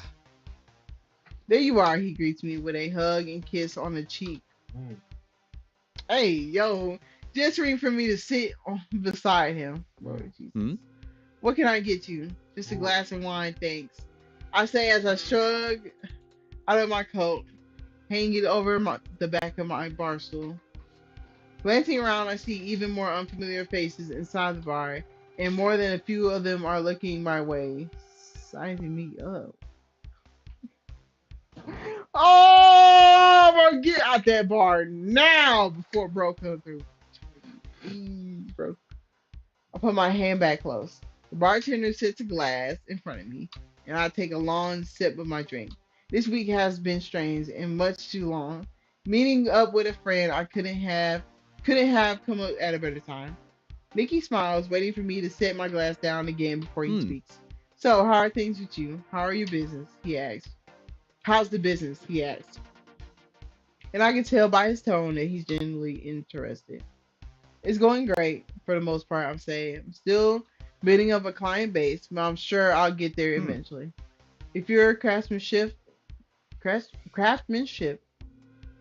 is with the costumes is any indicator, I don't doubt it. Nikki raises his glass to me before taking a sip. It surprises me how much he's changed since before. He's much more with his words and really he's grown up. A smile. I smile, thinking of the costumes I made for the play and feeling a small twinge of guilt.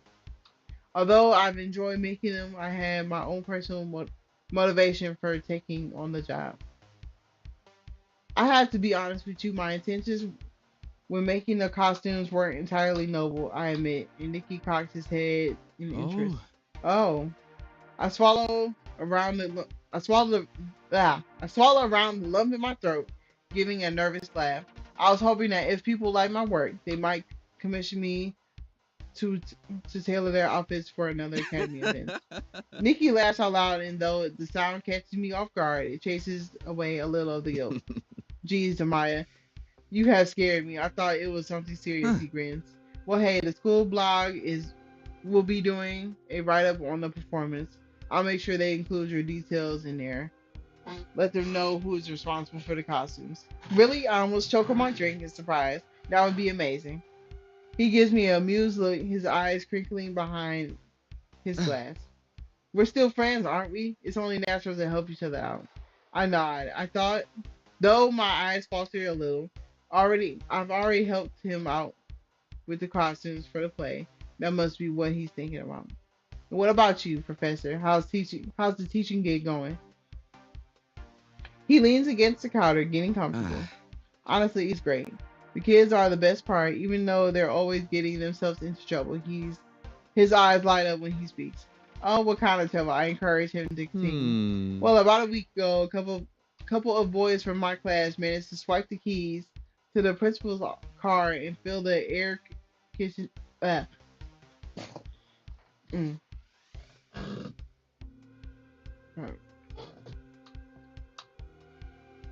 Managed to fill the air conditioning unit with confetti. She was furious. He chuckles at the memory and shakes his head Huh. fondly. Man, it was near impossible to keep a straight face when she told me about it. I almost wish I had come up with the idea first. It sounds like it sounds just like the kind of things we got up to. We yeah, whatever. I say with a laugh. Do you remember the time we broke into the groundskeeper's shed and covered everything with bubble wrap? Like it was yesterday. He was a good guy, though it was hilarious. I Huh? chuckled. Nikki chuckles. What about the time we let ourselves get locked into the library and camped out overnight? Yes. Apart apart from Sarah attempting to scale the entire wall of books and almost knocking it over, that was the best night. She was crazy back then. Nikki pushes up his glasses and wipes his eyes as he chuckles. Oh, she still is. I assure him with a giggle. We laughed together, ordering a couple more drinks and reminiscing on all of our old memories, and there are a lot of them. It's good to hear that kids these days haven't changed much, I say after a Hmm. while. They really haven't, Nikki Hmm. says. And besides all the mischief, the rivalry with both Riverside High and DeKalb is still going strong. I don't think that will ever change, I admit. Smile slowly faded. Nikki looks away suddenly, clearing his throat a little before he um. speaks. You know, as much as I love catching up with you, this is also another reason I asked you to meet. He admits as he leans closer. He's talking about Gray. What is it? I asked, feeling a little lightheaded from the Uh, wine. I don't know much about you. Huh. I don't know how much you know about the old gang, but there's a few of us who still hang out, keeping an eye on our territory. He starts, and my stomach sinks. I should have known it was something to do with the gang, as as if sensing I'm already beginning to close off. Nicky leans forward with his eyes uh, finding mine. Things started getting bad a few years back, he explains. The Hammer and the Riversiders took over almost our entire territory. That's why I've seen so many unfamiliar faces around here tonight. I say. Nikki nods uh,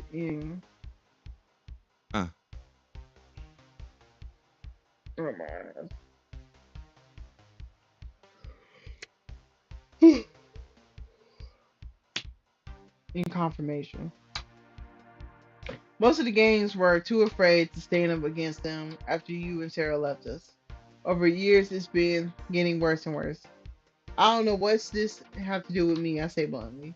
Nikki runs a hand through his hair before speaking, to seeming to uh, look for the right words. The gang is still loyal to you, my son. I wanted to ask you if you would come back and fight with us again. Nigga, this is high school shit. What the fuck? We could take back our turf together. Oh, oh. This nigga piss me off. Nigga, you're a whole ass teacher. You still talking about fucking gang shit. Alright.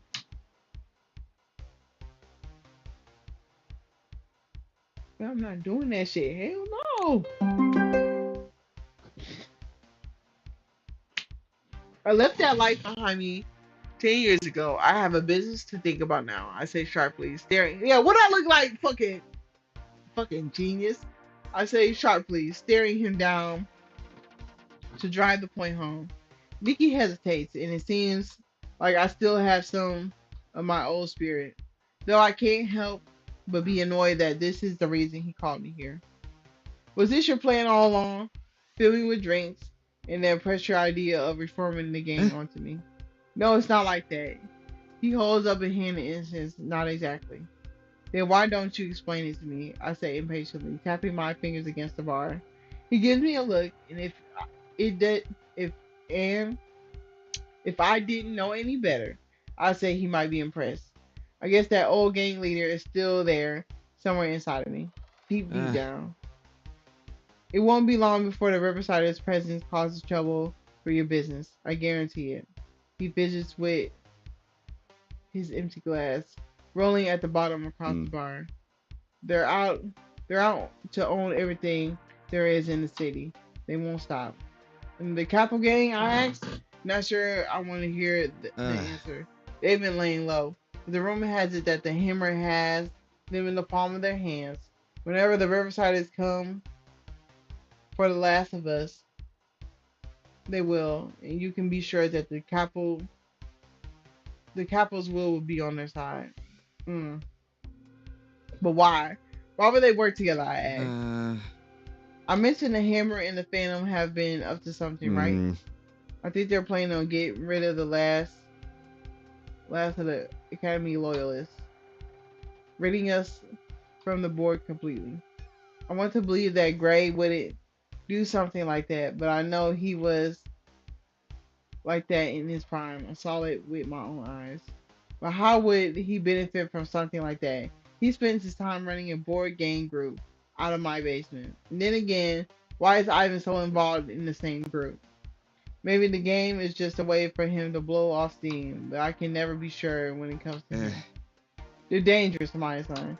Moreover, moreover than that, moreover than, moreover so, then, no, his wording fucking me up. Alright, let's restart from the beginning. They're dangerous, more so than they ever were, he says, and I swear I see the hand around his glasses tremble. I'm afraid of what could happen to all of us. I'm not in that shit, man. Nikki has been serious about stuff like this, but I never seen him so scared before. Still, none of us, none of this makes any sense to me. I can't, Nikki. I'm sorry. I left the game for a uh, reason. I understand he dips his head, defeat finally uh, washing over him. But you never. But if you change your mind, you know where to find me. Thankfully, he drops the topic for the rest of the evening. All right. Okay. Oh no, I gotta make some. I'm not gonna lie. What time is it?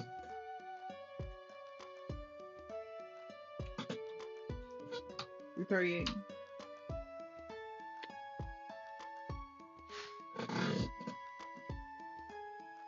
I'm not finna hold you. I need one more. I need a good ending. I need to end on a good note. I need something to happen, bro. Please. I'm not playing. I'm not playing around. That ass. Come on, let's design this shit. We going to the next episode. I don't care. I do not care. Alright. That bomber actually gonna fire. But what fucking pattern is that?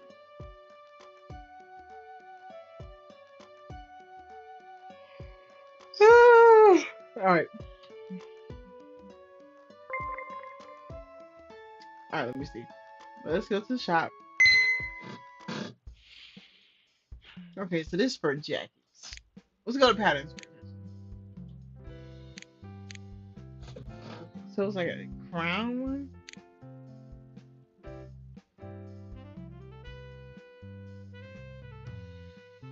Is that it? It's cute looking. No, no, no. There it is. Alright. That's the pattern. That was a nice purple. I think we do have that purple. Just in case. Um, what else was on there? It was like a gold. No,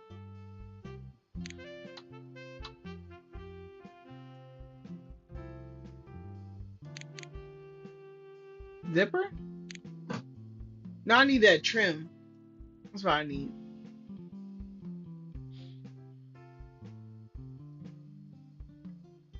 It's only buttons. Okay. Let's buy it. See if that's what we need.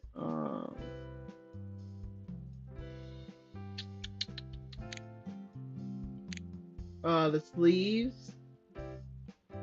I think we're good on the sleeves.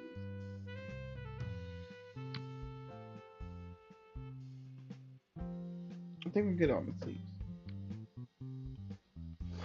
All right. I think we'll be able to do it.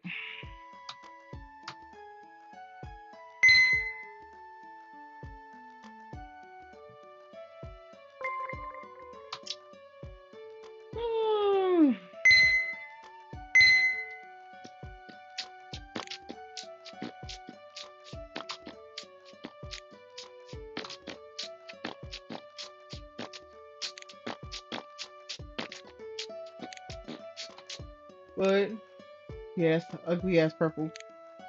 Yep, that's the same purple. Cool. Um, Material girl.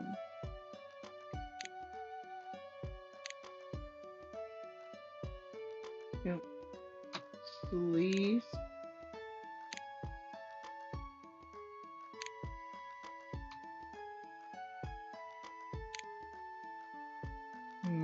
Pattern. And then perfect. I was right. Yeah. All right, next episode. Come on, come on. Give me something good. Y'all, you gave me a Hmm. few. What's that called? Ah, so a few scenes we got locked in. It's so weird being back here. Sarah says as we pace the corridors of our gold high school. I mean, of our old high school planner academy. It's the opening night of Remo. Oh my goodness! All right, Romeo and Juliet. And Nikki promised to save Sarah and I a pair of tickets, encouraging both of us to come along. I'm kind of getting used to it now, I say, but my first time coming back here was definitely weird. I think back on the day Gray and I had snuck into the school, my stomach turns unpleasantly. We still haven't spoke since the last time we were here, and I definitely am feeling his absence. Taking in a deep breath, I force myself not to think about it. Tonight is all about supporting Nikki's work with the play and seeing my costumes in action. The rest of the world can wait until tomorrow. Classrooms we pass by are dark, and are the lights all turned off for the evening while everyone gathers in the auditorium for the Huh? play. We're so different back in school, don't you think? Sarah, Sarah is still talking, her arm looped through mine this time. Speak for yourself. I like to think I've retained my youthful character, I tease her. She snorts loudly, and the two of us giggle like high school kids we used to be as we reach the doors of the auditorium and claim our tickets.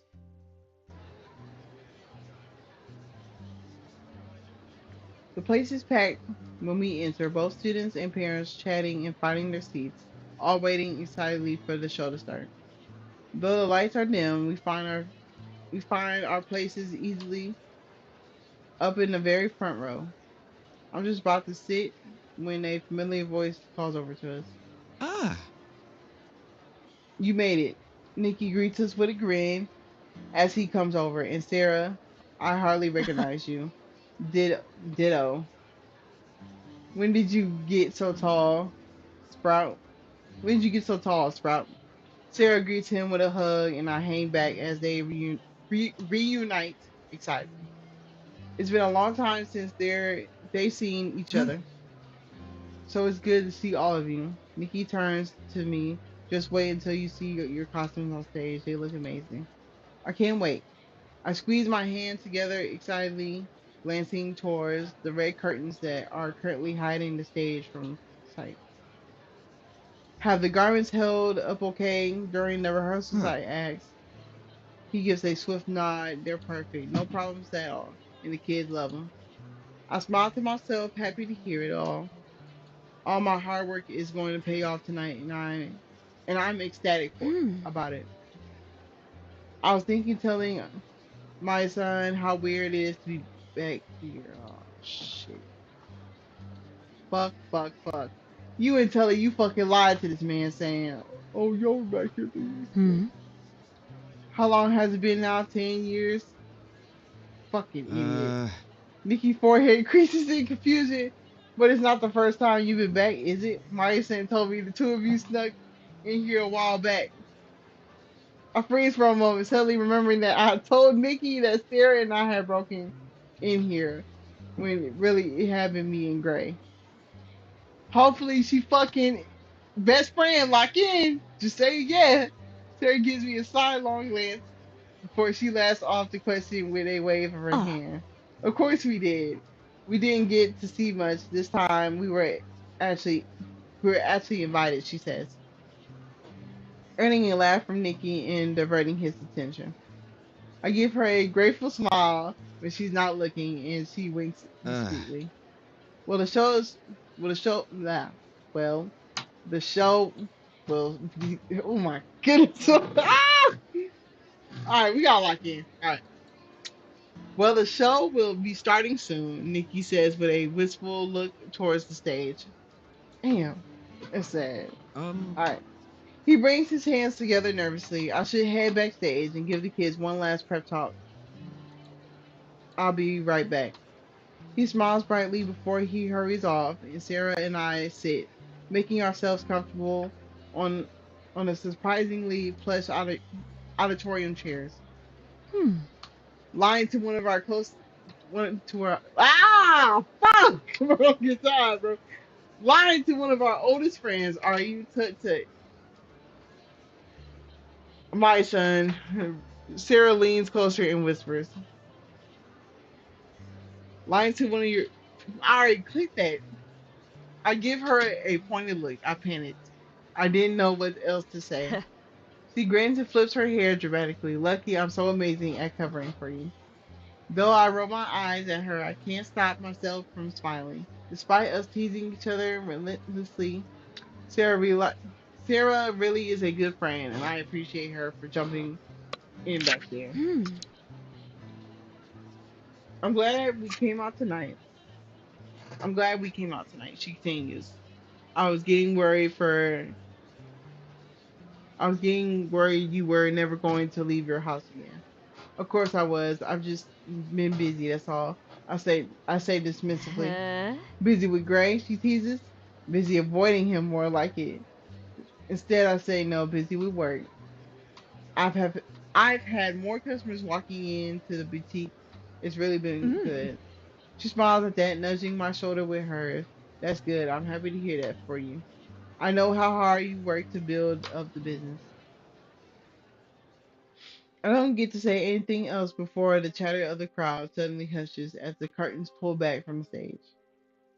Nikki comes back to take Nikki comes back out to take a seat with us right as a single spotlight flicks on. An excited grin spread across his face. Then the narrator begins her part, and the show begins. Romeo and Juliet is certainly not an unfamiliar story to me, but it is fun to see the props and everything else in the Academy has come up with for production. As I expected. Oh Lord, I need water. Now we got this. Pull through. All right. As expected, they really pulled out all the stops. It really looks like a professional production. Eyes widen when the first of the actors were wearing my costume step out on stage. It looks just as I imagined, better in fact. A wave of pride washes over me as I watch the show, fixated on my work and how it looks on stage against the props and under the different lighting effects. Actors play their parts perfectly, ensuring the attention of the audience through their performances. By the end of the show, my face hurts from smiling so much. I don't even mind the tragic ending. The actors in the performance to find a round of applause. Sarah and I stand with the rest of the crowd, clapping our hands together. That was amazing, I yelled to Nick through the noise. He's smiling from ear to ear. I don't think I've never seen him so Huh. happy before. I had to run backstage for a few minutes, but I'll be back. He says with a grin. Don't leave before saying goodbye. Nikki darts off and we smile after him. It's funny to see him so excited about something like a high school play, but it's also really sweet. Nikki's a teacher. Who would have thought? Sarah laughs from beside me. Hmm. And the drama teacher at that. If you would have told me in high school that his passion was theater, I would have never believed you. She adds. I giggle too, sharing my head in disbelief. I know, right? I'm still having trouble adjusting to the thought. He's such a rascal back then. When the auditorium lights come back on, we pile out into the school hallway with the rest of the audience to wait for Nikki. While we wait, we look over the faculty portraits that are hung up on the wall, pointing out the familiar faces and laughing at old memories. Oh. Oh, look, our science teacher is still here. Remember her? Sarah holds a finger up to the glass and the wrinkles to her nose. Yeah, she was awful, I say as I look over her shoulder and find it familiar. Pinched face staring back at me from the frame. Poor kids. I look at the pictures further down the hall as I trail along, finding a few class photos that look familiar.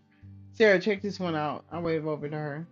Holding a finger up to the glass, I point out two figures in front of the picture. Oh. It's us, Sarah squeals, nudging me aside while trying to get a better Uh, look. Oh my god, look at my hair. I can't believe you let me leave the house looking like that, she pouts. I laugh lightly. I think the purple looked great. Maybe you could bring the style back. I love to see you rock. I love to see the look on Jed's face if I did. He Ah. grins. Myson over here, Nikki shouts. I turn at the sound of Nikki's voice, finding him standing a few with a few others near the auditorium Huh. doors. I've been looking for you, he says with a smile as Sarah and I head over. Huh. I want you to meet a few people. Some of them are from these are some of the parents from the school's parent association. I give a small nod in greeting, and they all smile at me while Nikki Ah. speaks. They're asking who made he. They're asking me who designed the costumes on stage and didn't want to pass up on meeting the designer herself. He grins. That's right, says the well-dressed woman. You did a fantastic job on the costumes. Congratulations. The annual production hasn't been that well dressed in years. Yes, extremely well, especially for especially for the first time working on the show, says the taller one. Couldn't keep my eyes off all the outfits. They were so in.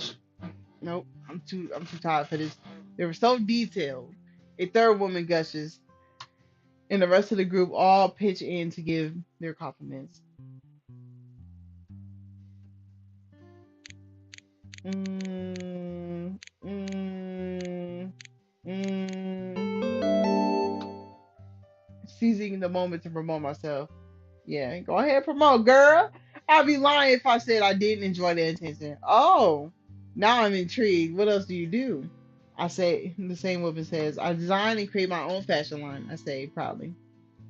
I've only opened my boutique recently, but you're welcome to stop in and see what I have on display. You won't regret, I add, flashing her a smile.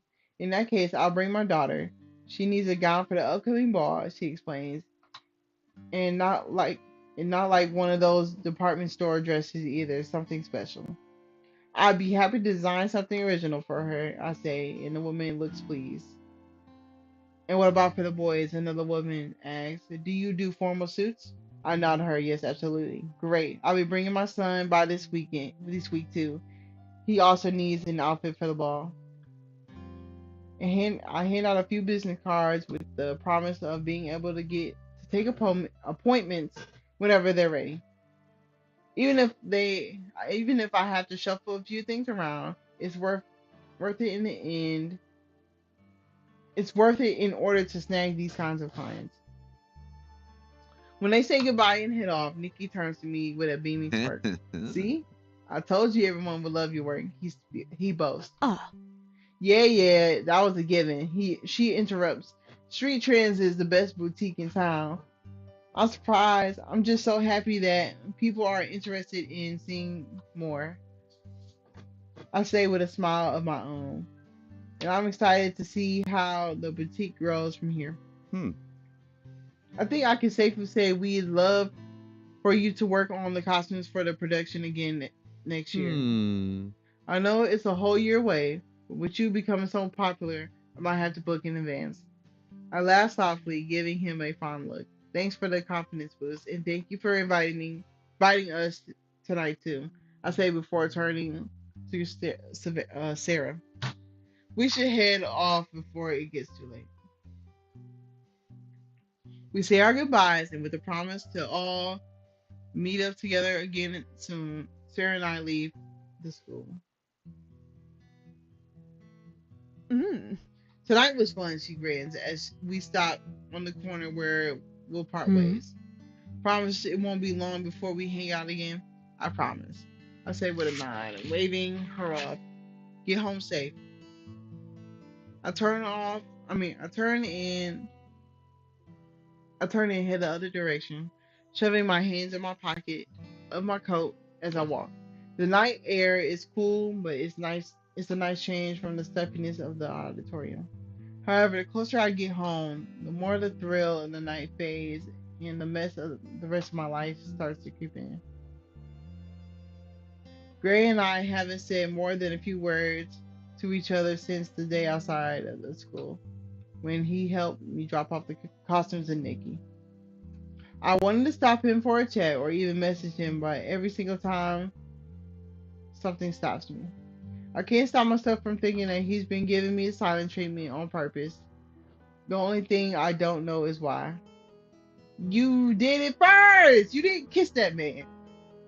Approaching my building, I head around to the back door, knowing it'll be probably unlocked since it's one of Gray's usual gaming nights. He's been having them come more often lately, and while I don't mind him using his own space for whatever he wants, his silent presence doesn't make things any less awkward. Using my phone to light the way, I finally make it to the door, my fingers brushing over the Hmm. handle. Oh, not this nigga. You should have just went to the front door, bro. You blowing me, bro.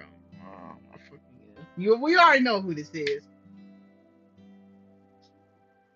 Bitch ass nigga. A familiar voice distracts me and I pull back. Turning to find Ivan leaning against the wall. He watches me through the half lidded eyes, dragging on the end of the Hmm. cigarette. Where you been? Asking casually out. I reply, reaching for the door again and entering the hallway. Out, nigga. The fuck?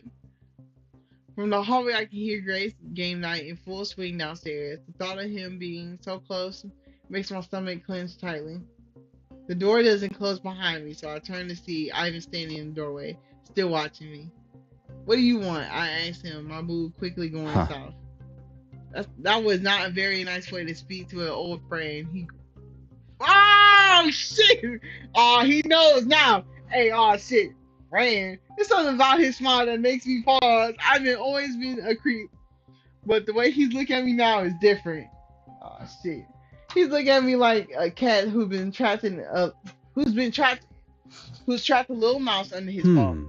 You know, I thought you looked familiar. He starts talking again as he walks into the corridor, letting the door shut Ha. behind him. And then it came to me. The night of the fight, I was there. Remember? I heard you call. I heard. I heard the call you made, Butterfly Mac. Oh shit! Ah! My skin crawls at the sound of the game name, goosebumps rising to the surface of my skin. How the hell he figured that out? What do you want? I ask again, but this time the meaning is different. Ivan snickers, knowing he's both figuratively and literally got me cornered. Hmm. Heard you've been meeting with some of your old game mates. That little fella from back in the day. What's his name? He squints his eyes at me. None of your business, I say impatiently, and he's not so little anymore. He lets out a low laugh, as though he finds the situation nothing short of amusing. Hmm. Either way, it's got me suspicious. Maybe you're thinking of getting the old game back together, he muses. I shake my head. I'm not part of that anymore. I got business to run now, a whole other life. I try to walk upstairs, thoroughly done with this conversation, but then his next words stop Ha. me. Is that why you spending so much time with our friend, the Huh. Phantom? He sneers. Or do you just feel guilty for what you did to him 10 years ago? Bitch, you the one. You did something to him too. You better be glad you don't find out, nigga. You don't know what you're talking about. I spit out, my brown eyes narrowing at Mm. him. It's your fault the Phantom was expelled from school. He continues. Your fault that half his game rejected him. Don't you think? Don't you think I know that? I snapped, my hands balling into fists at my sides and said, Ivan simply grins wider. I can tell that he's enjoying this, you Hmm. piece of shit. I've been thinking to myself, why would Gray want to be so close with the woman who destroyed all of that for him, he asked. I swallowed nervously around the lump in my throat. Shit. He better not try and blackmail me. I ain't falling for that shit. Feeling my heart beating in my chest a million miles a Ah. minute. Because he doesn't know who you are, does he? Not truly. Oh shit. Ivan steps closer. Hey, back, nigga, back. Until there's barely a few inches of space between us. And then he stares down at me, his eyes going cold. Mm. Here's how it's gonna go. Butterfly Mac. You're gonna stay the hell away from your game. I don't care if you think you're not reforming, you stay away anyway. You stay away anyway. He growls at me. Go to hell, Ivan. Hachoo, bitch. You spit back. He laughs quietly, and there's something sinister about that Mm. laugh. How about I head downstairs right now and tell your friend Gray who you are and what you did to him? He Ah. threatens. Because that's what I'll do if you don't do as I say, sweetheart. You can be sure of that. I say nothing. My tongue sitting uselessly in my mouth. Because what can I say? One wrong move and he surely spilled everything in the grave. I can't have that. I just can't. I haven't been preparing myself to confess all this time, only to have it stolen away by me and thrown in his face. I want to be the one to tell him it should come from me. It should come from me. Ivan assesses me for a moment, his cold gaze melting as his lips hook up on one Ah. side. If that all sounds so appealing to you, you can just always work with me. Bring your friends over to my gang. We'll be unstoppable, he said smoothly. You really think I consider that after you just threatened me? I shoot back at him. His shoulders move up and down as he laughs quietly. Hmm. I didn't think you would consider it anyway. I've seen the way you look at Gray, like a lovesick little puppy dog. Ooh, I swear to goodness. I want to say that so bad, but he gonna take me seriously. All right, two choices.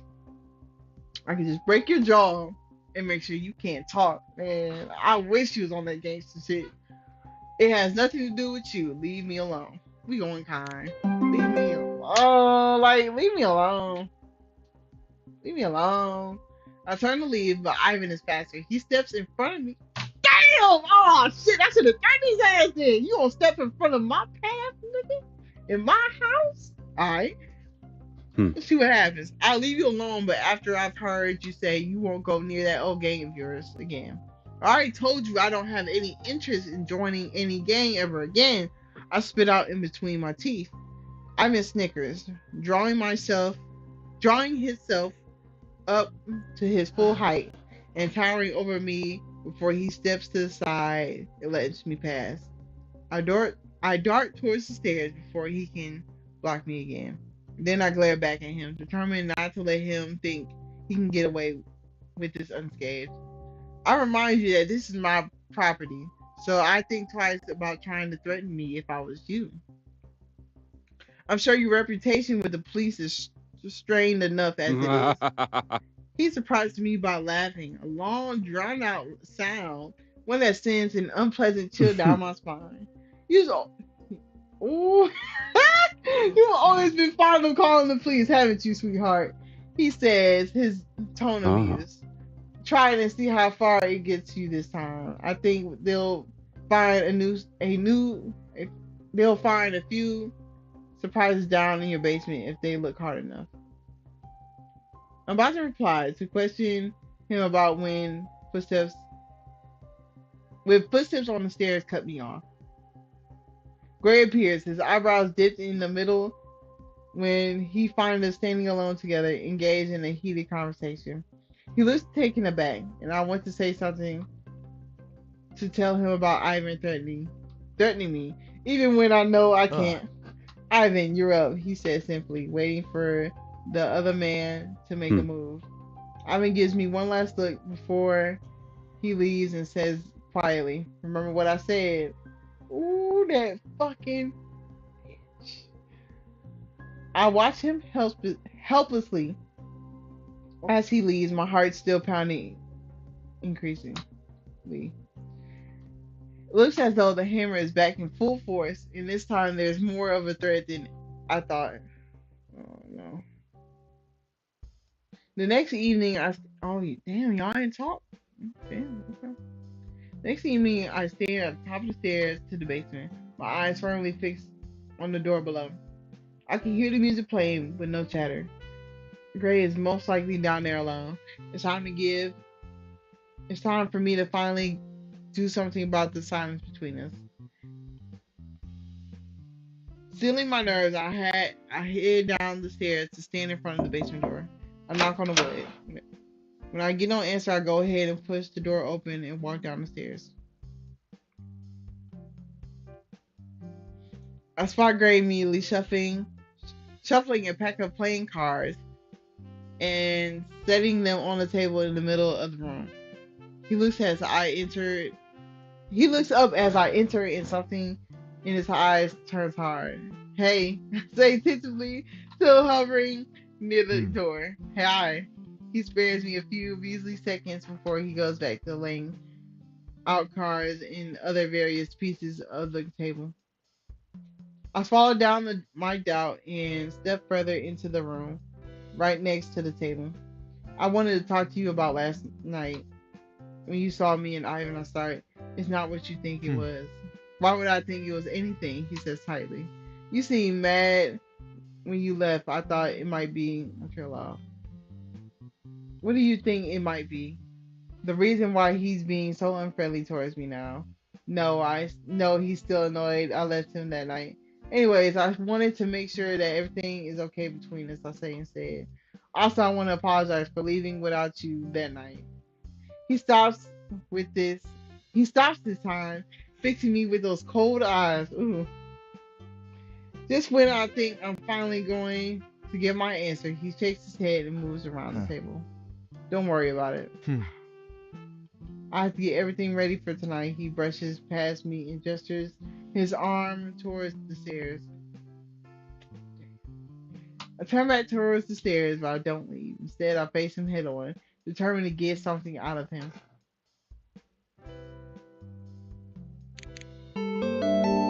And we gotta be up direct.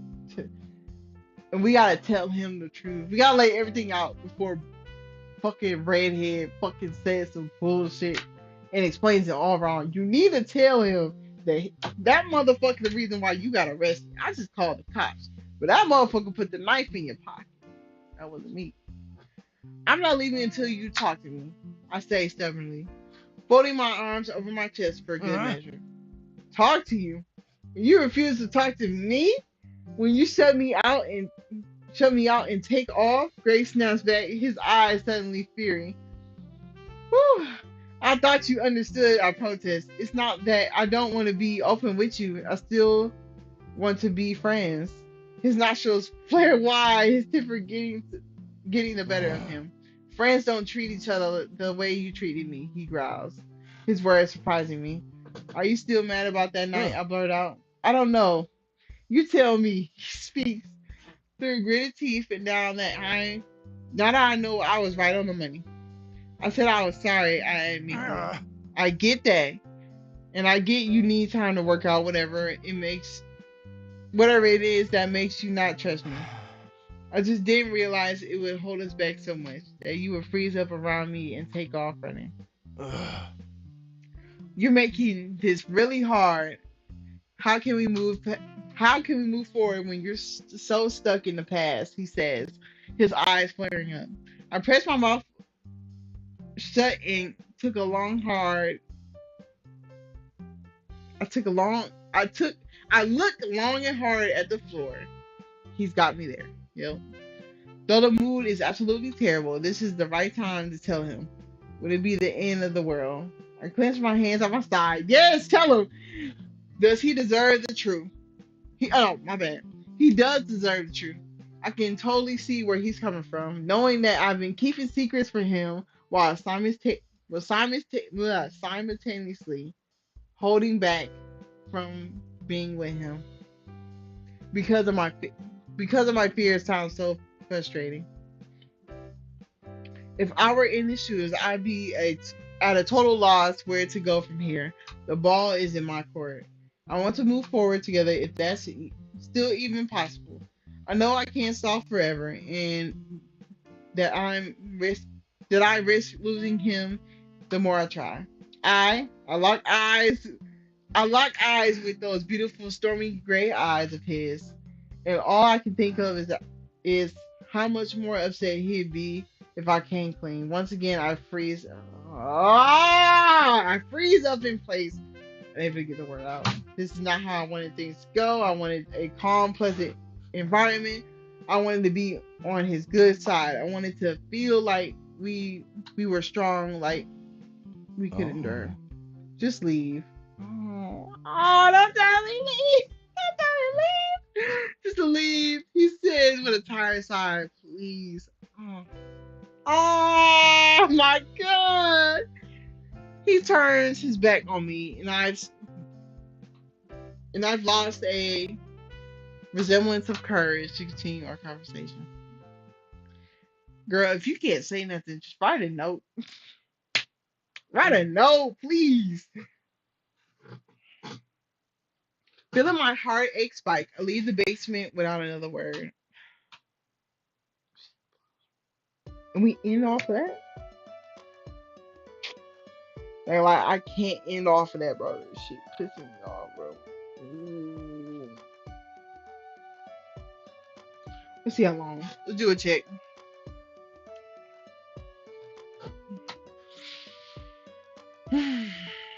How long it's been?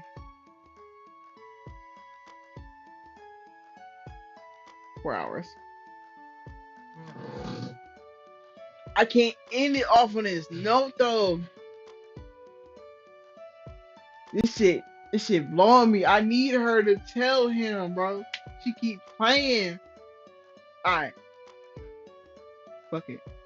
Hey, we doing 16, nigga. I gotta know. I wanna know. I wanna know. Come on. Please, come on. A woman and her daughter have come to me to commission a dress. Beautiful. This will be perfect for the annual ball. I compliment my client's choice with a smile and make a note of their fabrics for the dress. Silver chiffon over a satin. Navy ball gown. My fingers are already itching to get started. I need to make another appointment for the fitting once I got the basic design sewn up, and from there I can start adding the embellishments and finishing touches I add. The woman and her daughter, a senior at Clanair Academy, thanked me before leaving the boutique. Ever since the play, I've been fully booked. Business has never been better. It's been keeping me busy, and I'm glad for that. This way, I can barely have time to think about the argument with Gray and how he still hasn't spoken to me. I only wish I were busy enough that I didn't think about him at all. Lost in thought, I finish up my notes and look over my appointments for tomorrow. With a smile, I see that I'm completely booked for that day once again. I've already started on half a dozen addresses for the same ball and a couple of suits. If things continue at this rate, I might have to look into hiring an assistant. A bell above the door jingles, and though it's almost closing time, I turn with a smile to greet another customer. Oh, it's just Sarah. Huh? Working hard or hardly working, huh? Sarah smirks as she teases me. I shake my head at her affectionately and grin, still curving my lips. I have you know that ever since the academy play, I've been fully booked. My my rest. Mm. I rest my hands on my hip and raise an eyebrow at her. So I say I'm working extremely Hmm. hard. Well, good for you. Sarah beams at me, coming over to the counter. I haven't heard much from you since then. I thought you might have gone back to your hermit lifestyle, she teases.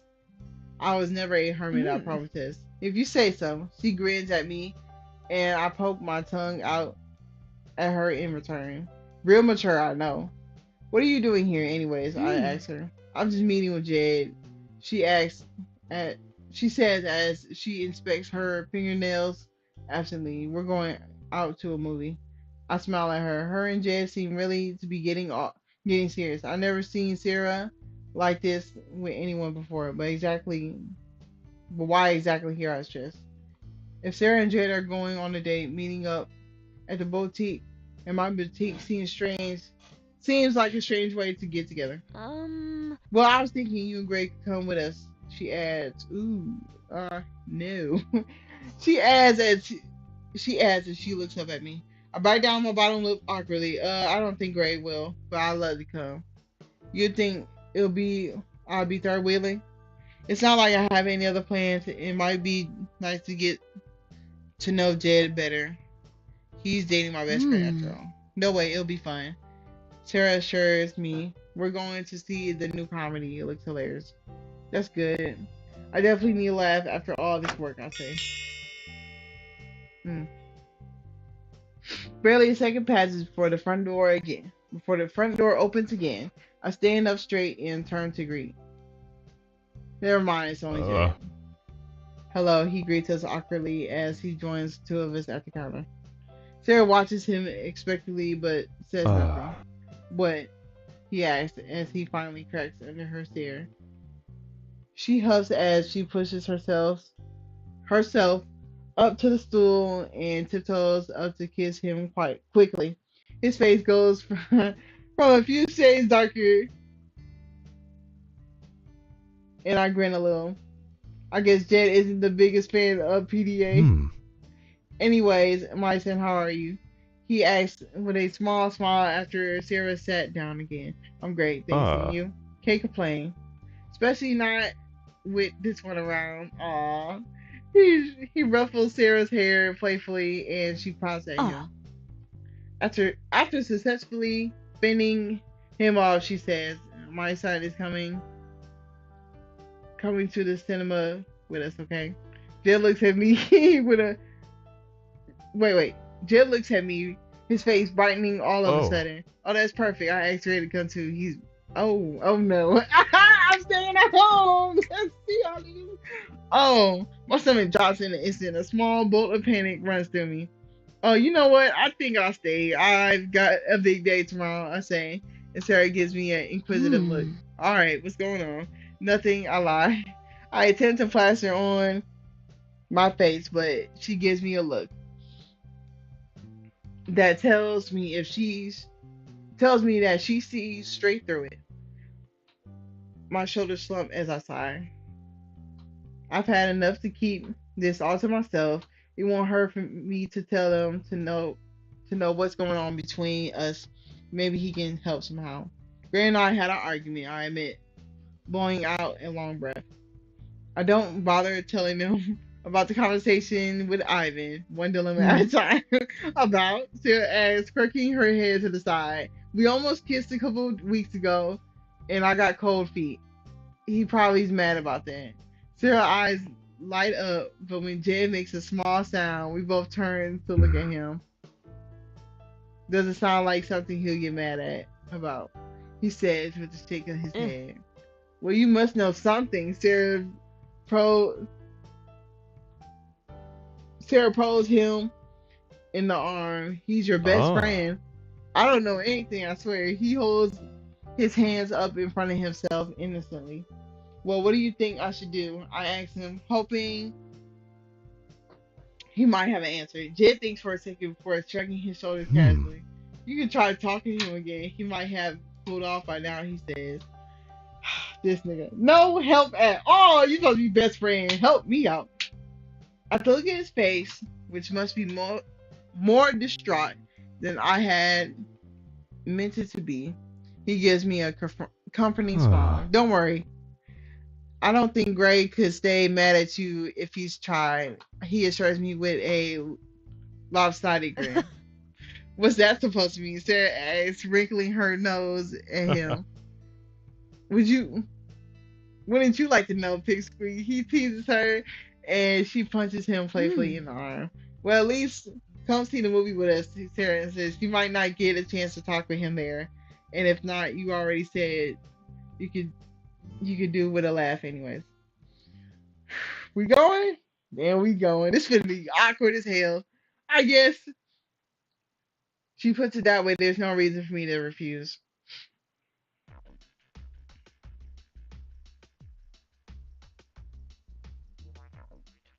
When we arrive at the cinema, Gray is already waiting inside. My stomach gets all bunched up. I'm hiding behind Sarah this whole time, bro. I'm not finna hold you.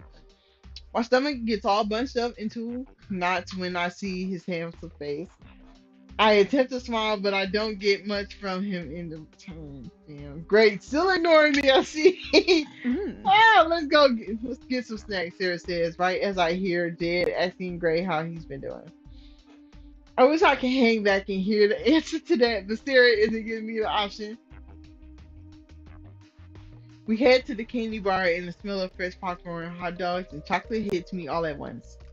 I glance over the options. I really don't feel hungry, but it might be nice to grab a snack. Just a small sweet popcorn, please, I tell the cashier. Then I decide I'll get something for Gray too. Maybe it'll help sweeten it. He's like, no, I ain't hungry, girl. I should give me a salty one as well. I pay for the tubs popcorn and wait for Sarah to finish ordering her food. Then we'll join Jed and Gray again.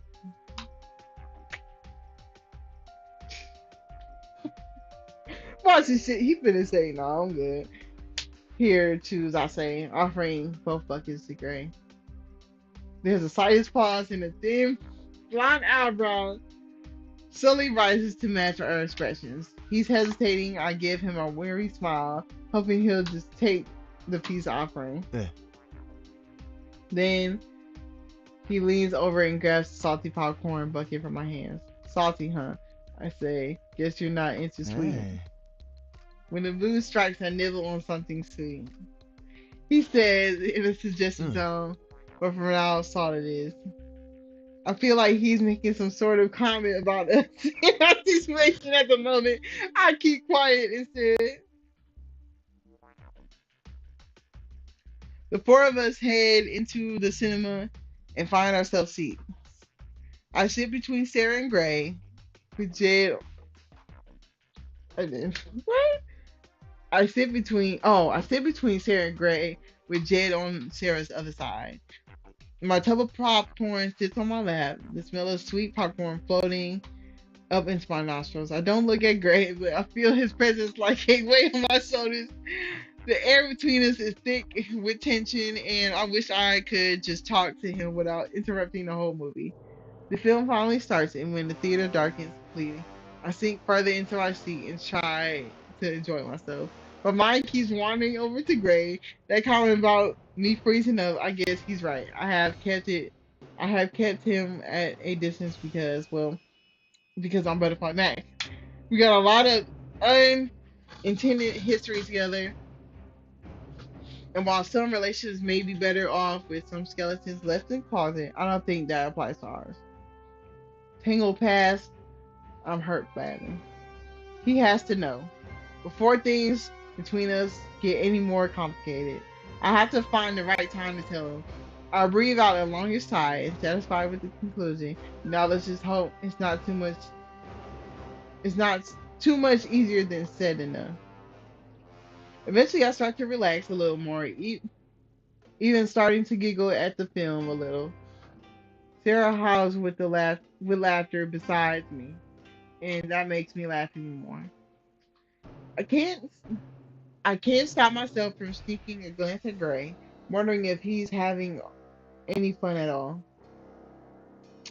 I turn to I turn to have my eyes meet him, finding himself already looking at me. His expression is indecipherable. Was he thinking about me too? The lights suddenly come on, signaling a short break in the middle of the movie. When the fuck they start doing that shit? What? Mm. Quick bathroom break and then more snacks. Sarah declares as she stands and shuffles past me. How much can you eat? I tease her. She simply winks at me before disappearing down the aisle. Greg gets up and leaves too. Fuck. Leave me alone with Jed and who? Wait a minute. Wait a second. Is he asleep?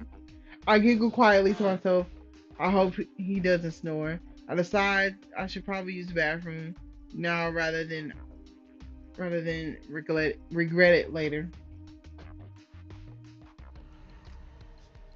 How? How? Enter the bathroom and come face to face with Gray. Wait, what? He looks towards the door right as he puts his hand under the steam of the water from the tap. I realized I stepped into the wrong bathroom. Okay, I was puzzled. I was confused. I thought bro was in the wrong bathroom. Nigga, you are. His eyebrows shoot up in surprise and he pulls back, splashing water from the tap all over the front of his pants. Shit, he curses out loud as he looked down at himself in horror.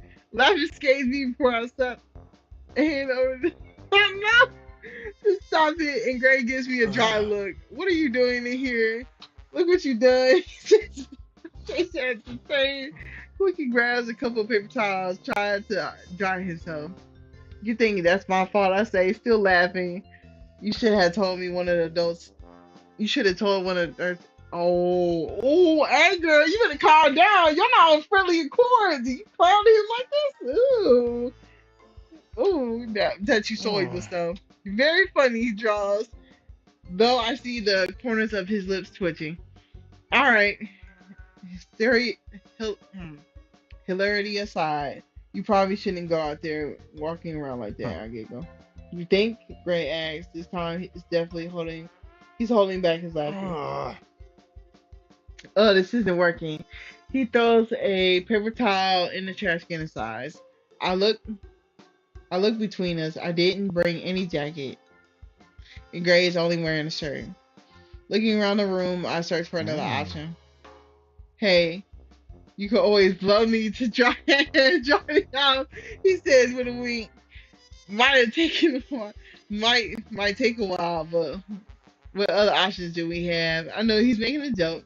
But when I see the hand dryers on the opposite wall, an idea suddenly hits me. Quickly go into that stall and take off your pants. I order, earning another eyebrow raise in return. What? Are you serious? You know I was only making a joke, right? He asks, his face mixture of hope and confusion.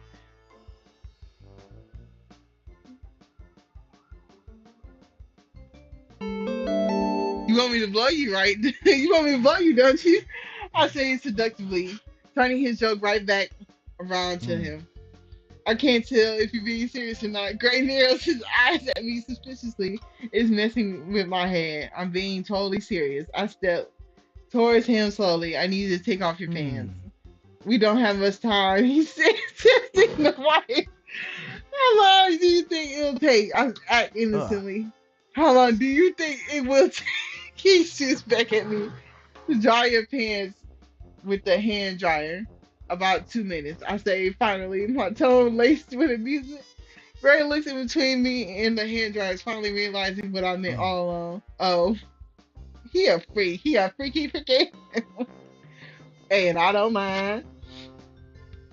He hands he heads to the nearest stall, and when he hangs his pants over the top of the stall, I grab them and head towards the hand dryer, holding them beneath the warm air.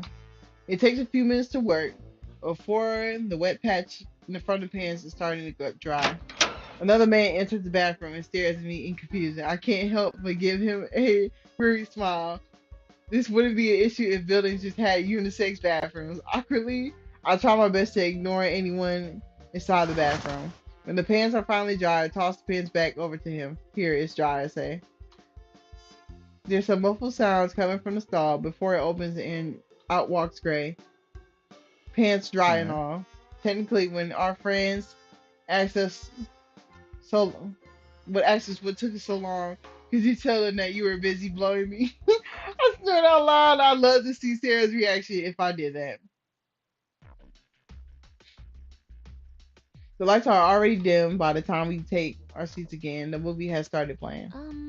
What were you two doing that took you so long? Sarah whispers at me and she nudges my arm.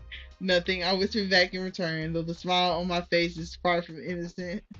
I catch Gray's eyes again, and this time he smiles and shakes his head at me in amusement. The tension between us had definitely melted somewhat, and I couldn't be more grateful for that. I hope it lasts.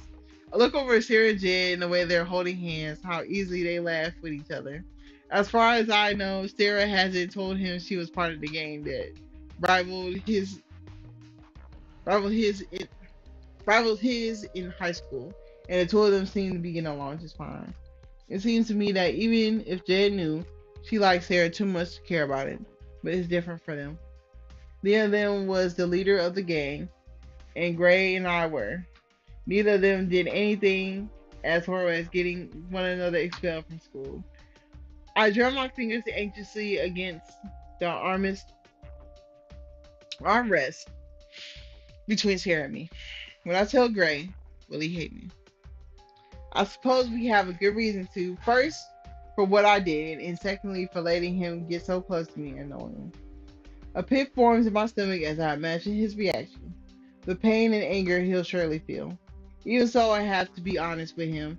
He deserves to know the truth and to decide for himself how he feels about me afterwards. The movie finally ends and we exit the cinema. Sarah reenact, reenacting her favorite parts and making us laugh. Reacting. Mm. We step outside into the cool night air, the crowd around us quickly disappearing. I pull my jacket tighter around myself to ward off the bite of the cold wind. Wondering what time it is, I dig into my handbag for my phone. I should probably get home before it gets too late. I still want to try to talk to Grave again before I frown, digging deeper into my bag. I swear my phone was in here. In a panic, I open my bag in front of me and search desperately for the contents. Hmm. Everything okay? Sarah asked, stepping up beside me.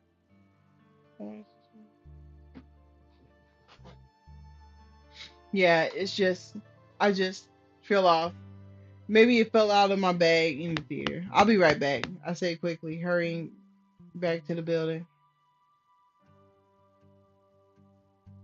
I tell the usher I've lost my phone and he lets me back into the empty theater without a problem, telling me I got a few minutes before they start cleaning up for the next session. Rushing down the aisle, looking at my seat. Shit, which one was it again? I go row by row, glancing over the seats. If my phone is still sitting on any of them, but I don't have any look.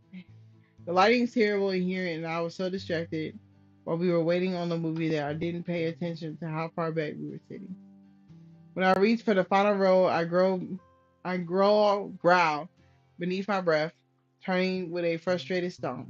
Then I startle when I notice I'm not alone. Lose, lose something?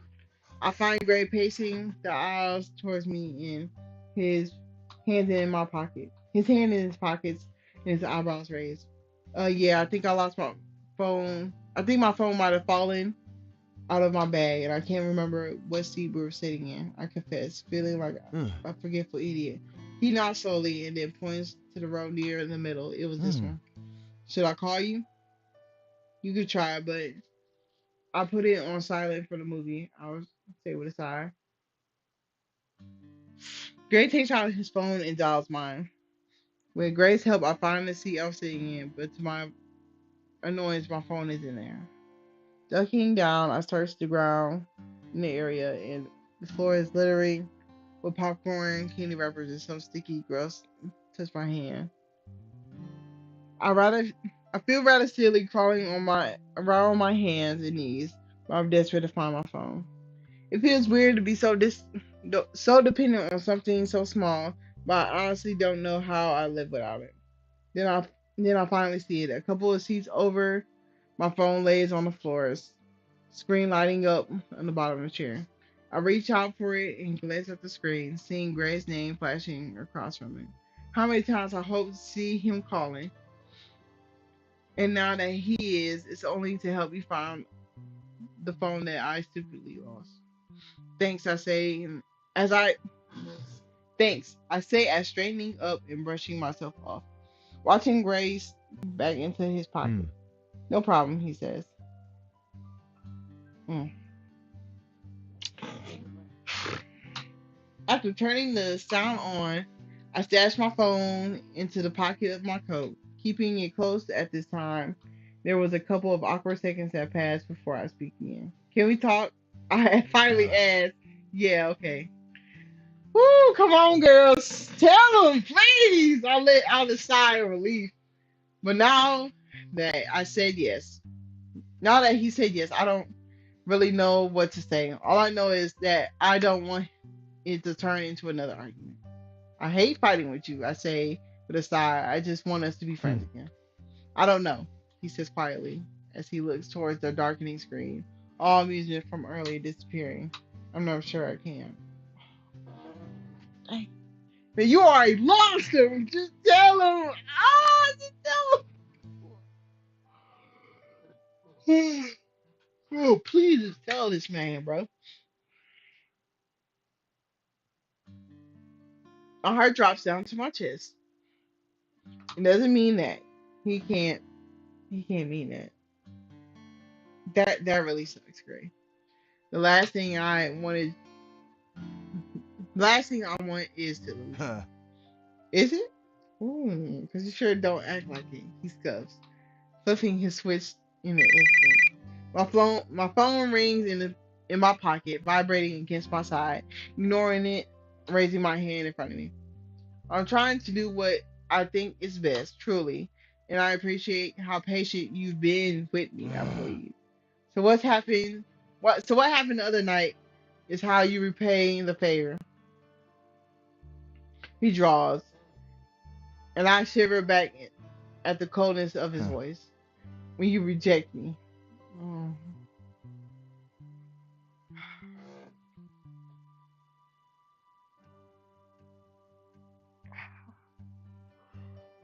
If we go upstairs, you better tell this man everything.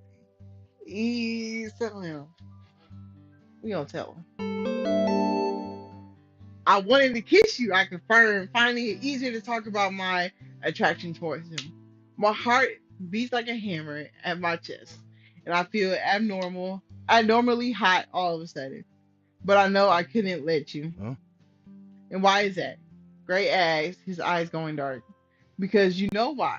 I say with a slump of my shoulders, recalling our conversation about how I was holding our relationship back. My phone goes off in my pocket once again, but I don't have time to worry about it. Gray shakes his head and his head, his words coming out in a growl when he speaks. Ugh. I want to hear you say it because I can't kiss you when I'm keeping secrets from you, I exclaim. I take his breath to compose myself. I didn't want this to turn into an argument, but that's exactly where it's heading. Uh, His jaw clenches tight before he lets out a tired sigh. uh, I just wish you could have more trust in me. Like I said, I know you're scared of the repercussions, but I can handle the truth. Woo, no, you can't. This is a hot truth. Woo! Desperately wanting to believe him, I force myself to lock eyes with Gray. I feel the full weight of his emotions, and I can see how much he cares. Please, please tell him. I have the faith. I swallow the wrenching lip in my throat, willing myself to have courage. You're sure? You're sure I can trust you? I say cautiously. He nods, now looking away for a second and takes a step ugh. closer to me. I've proven I can rely. I've proven you can rely on me a time and time again. I'm here helping you now, aren't Huh. I? If I can recall correctly, this isn't the first time you lost him, and I've been. I didn't want to help you fight it again. Wait, what did he say? Bro, moment I can't breathe. I feel like the wind has been knocked out of me. It's not possible. He can't know about me being a former leader of the gang. He wouldn't be standing here with like this if he was. My phone starts to ring again. Oh shit, sorry. I pull out my phone from my pocket, frustrated in an instant ringing. I glare at the phone screen, seeing message was call that I'll call him later. When a single word that flashes across the screen seizes my heart in my chest. Emergency. Ah, shit. Come on! Fuck! My mind empties. A panic streaking through me as all kinds of horrible scenarios run through my head. That one word. I'm sorry. I think Nikki's in trouble. I'm trying to explain as I press his number and hold my phone to my ear. He answers. He answers almost instantly, though I can barely hear his voice over the commotion in the background. Nikki, what's going on? I asked in a rush, with Gray looking on in concern. The bar, butterfly Mac. Oh shit! Please help me. Please help. It's bad this time. It's really bad. There's a sound of a bottle smashing and then series of furious shouts. I know exactly which bar he's talking about. It's the one I met. It's the one we met in the Long Time Academy territory. I can't. I'm really sorry. I say, even though, why did you answer then? Even though my body is roaring at me to go. Please, the minister. We don't have anyone else. Nikki begged, sounding so desperate I can barely stand it. I sigh into the receiver, my shoulders slumping in defeat. Okay, fine. I'm on my way. Oh, I take the call. I give Gray an apologetic look. I have to go. Nikki needs my help. Oh my god. I said quietly, starting to move past him. He puts his hand on my arm to Huh? stop me. What's going on? He asks. No, you gotta tell. Oh my god. Oh, she pissing me off again. Though my instincts are to avoid his question, I'm starting to get the feeling that he knows more about me than I thought. It's time to shed a little light on the situation. Nikki's in trouble. Some of the former Riverside High gang members are still active, and they're hassling some Cleaner Academy grads at Wasted. I explain. Ray raises an Uh-huh. eyebrow. And he's calling you for help? Why? I shake my head in dismissal. It's a long story. I don't have time to get into it now. Things are bad. I hesitate. If I say anything more, there's a good chance he'll discover who I am in the past, if he doesn't know already. But unfortunately, I think I've run out of time for a private, lengthy conversation. Right now, my gang needs me, and the Phantom tagging along could make a difference between victory or defeat. Look, Gray, if you want to come with me and see what I've been keeping a secret from you, I won't stop you. It's time you knew the truth. I can part. Ooh, I can't wait for this year. Come along, come on, Gray. You gonna see me in action as the leader, nigga. You gonna see how you almost got your ass beat last night, nigga. 10 years ago. I can practice. I can practically see the gears turning in his head as he eyes me Hmm. curiously. Count me in, he says, turning towards the exit. Together we exit the theater in a hurry. Oh shit. We rush out of the cinema and find Sarah and Jed still waiting for us. I'm sensing it was a bad idea to leave you two alone, Sarah says after seeing the look on my face. I shake my head at her. It's Nikki and the Academy gang. They're in trouble. I'm going to help them. I see her give Jed a side, long glance, her eyes widening as she looks at me again. Are you sure you want to do this? She asks. What choice do I have? She nods, and I know she understands some of how I feel, but she doesn't know the whole story. By doing this, I'm not just risking exposing my entire identity to Gray. I also have Ivan to contend with. Oh yeah. Gray finding out that I'm a former leader of the Academy Games one thing, but if Ivan tells him it was me who got him arrested that night of the fight, he'll never speak to me again. Okay, I'm with you, Sarah says, finally weakly. The four of us jump in the taxi, giving Jed a quick rundown of the situation. we head across the town to the bar. Oh shit. When we finally step out in the cab, we find ourselves right in the middle of the scene. Riversiders and Academy members strewn are, are, are strewn down the street. Facing off against each other, a quick head count tells me that my old gang are outnumbered by 2 to 1. Okay. If the cops haven't showed up yet, they'll most definitely be on the way. Glass litters the pavement. People are screaming, shouting, and fighting. This can't go for much longer. I scan the chaos for Nikki, but when I whip my head to the side, I see he's found me first. Yeah, nigga got his ass beat. Butterfly Mac. He says out loud as he staggers over, making my stomach turn. Thank God you came. Oh shit. They ended like that? Fuck. I was trying to end it there. So fuck. Alright. Let's get the time. Damn. 4:47. Hmm. Okay. Alright, I'm gonna end it here. And then here's right. Alright, I'm gonna end this here. This stream right here. So I think it's gonna be a little too long. And then I'm gonna just start up a new one. Anybody that's watching, honestly. I haven't been looking at the chat, so but I'm gonna stop right here and then I'm gonna start it back up. Alright.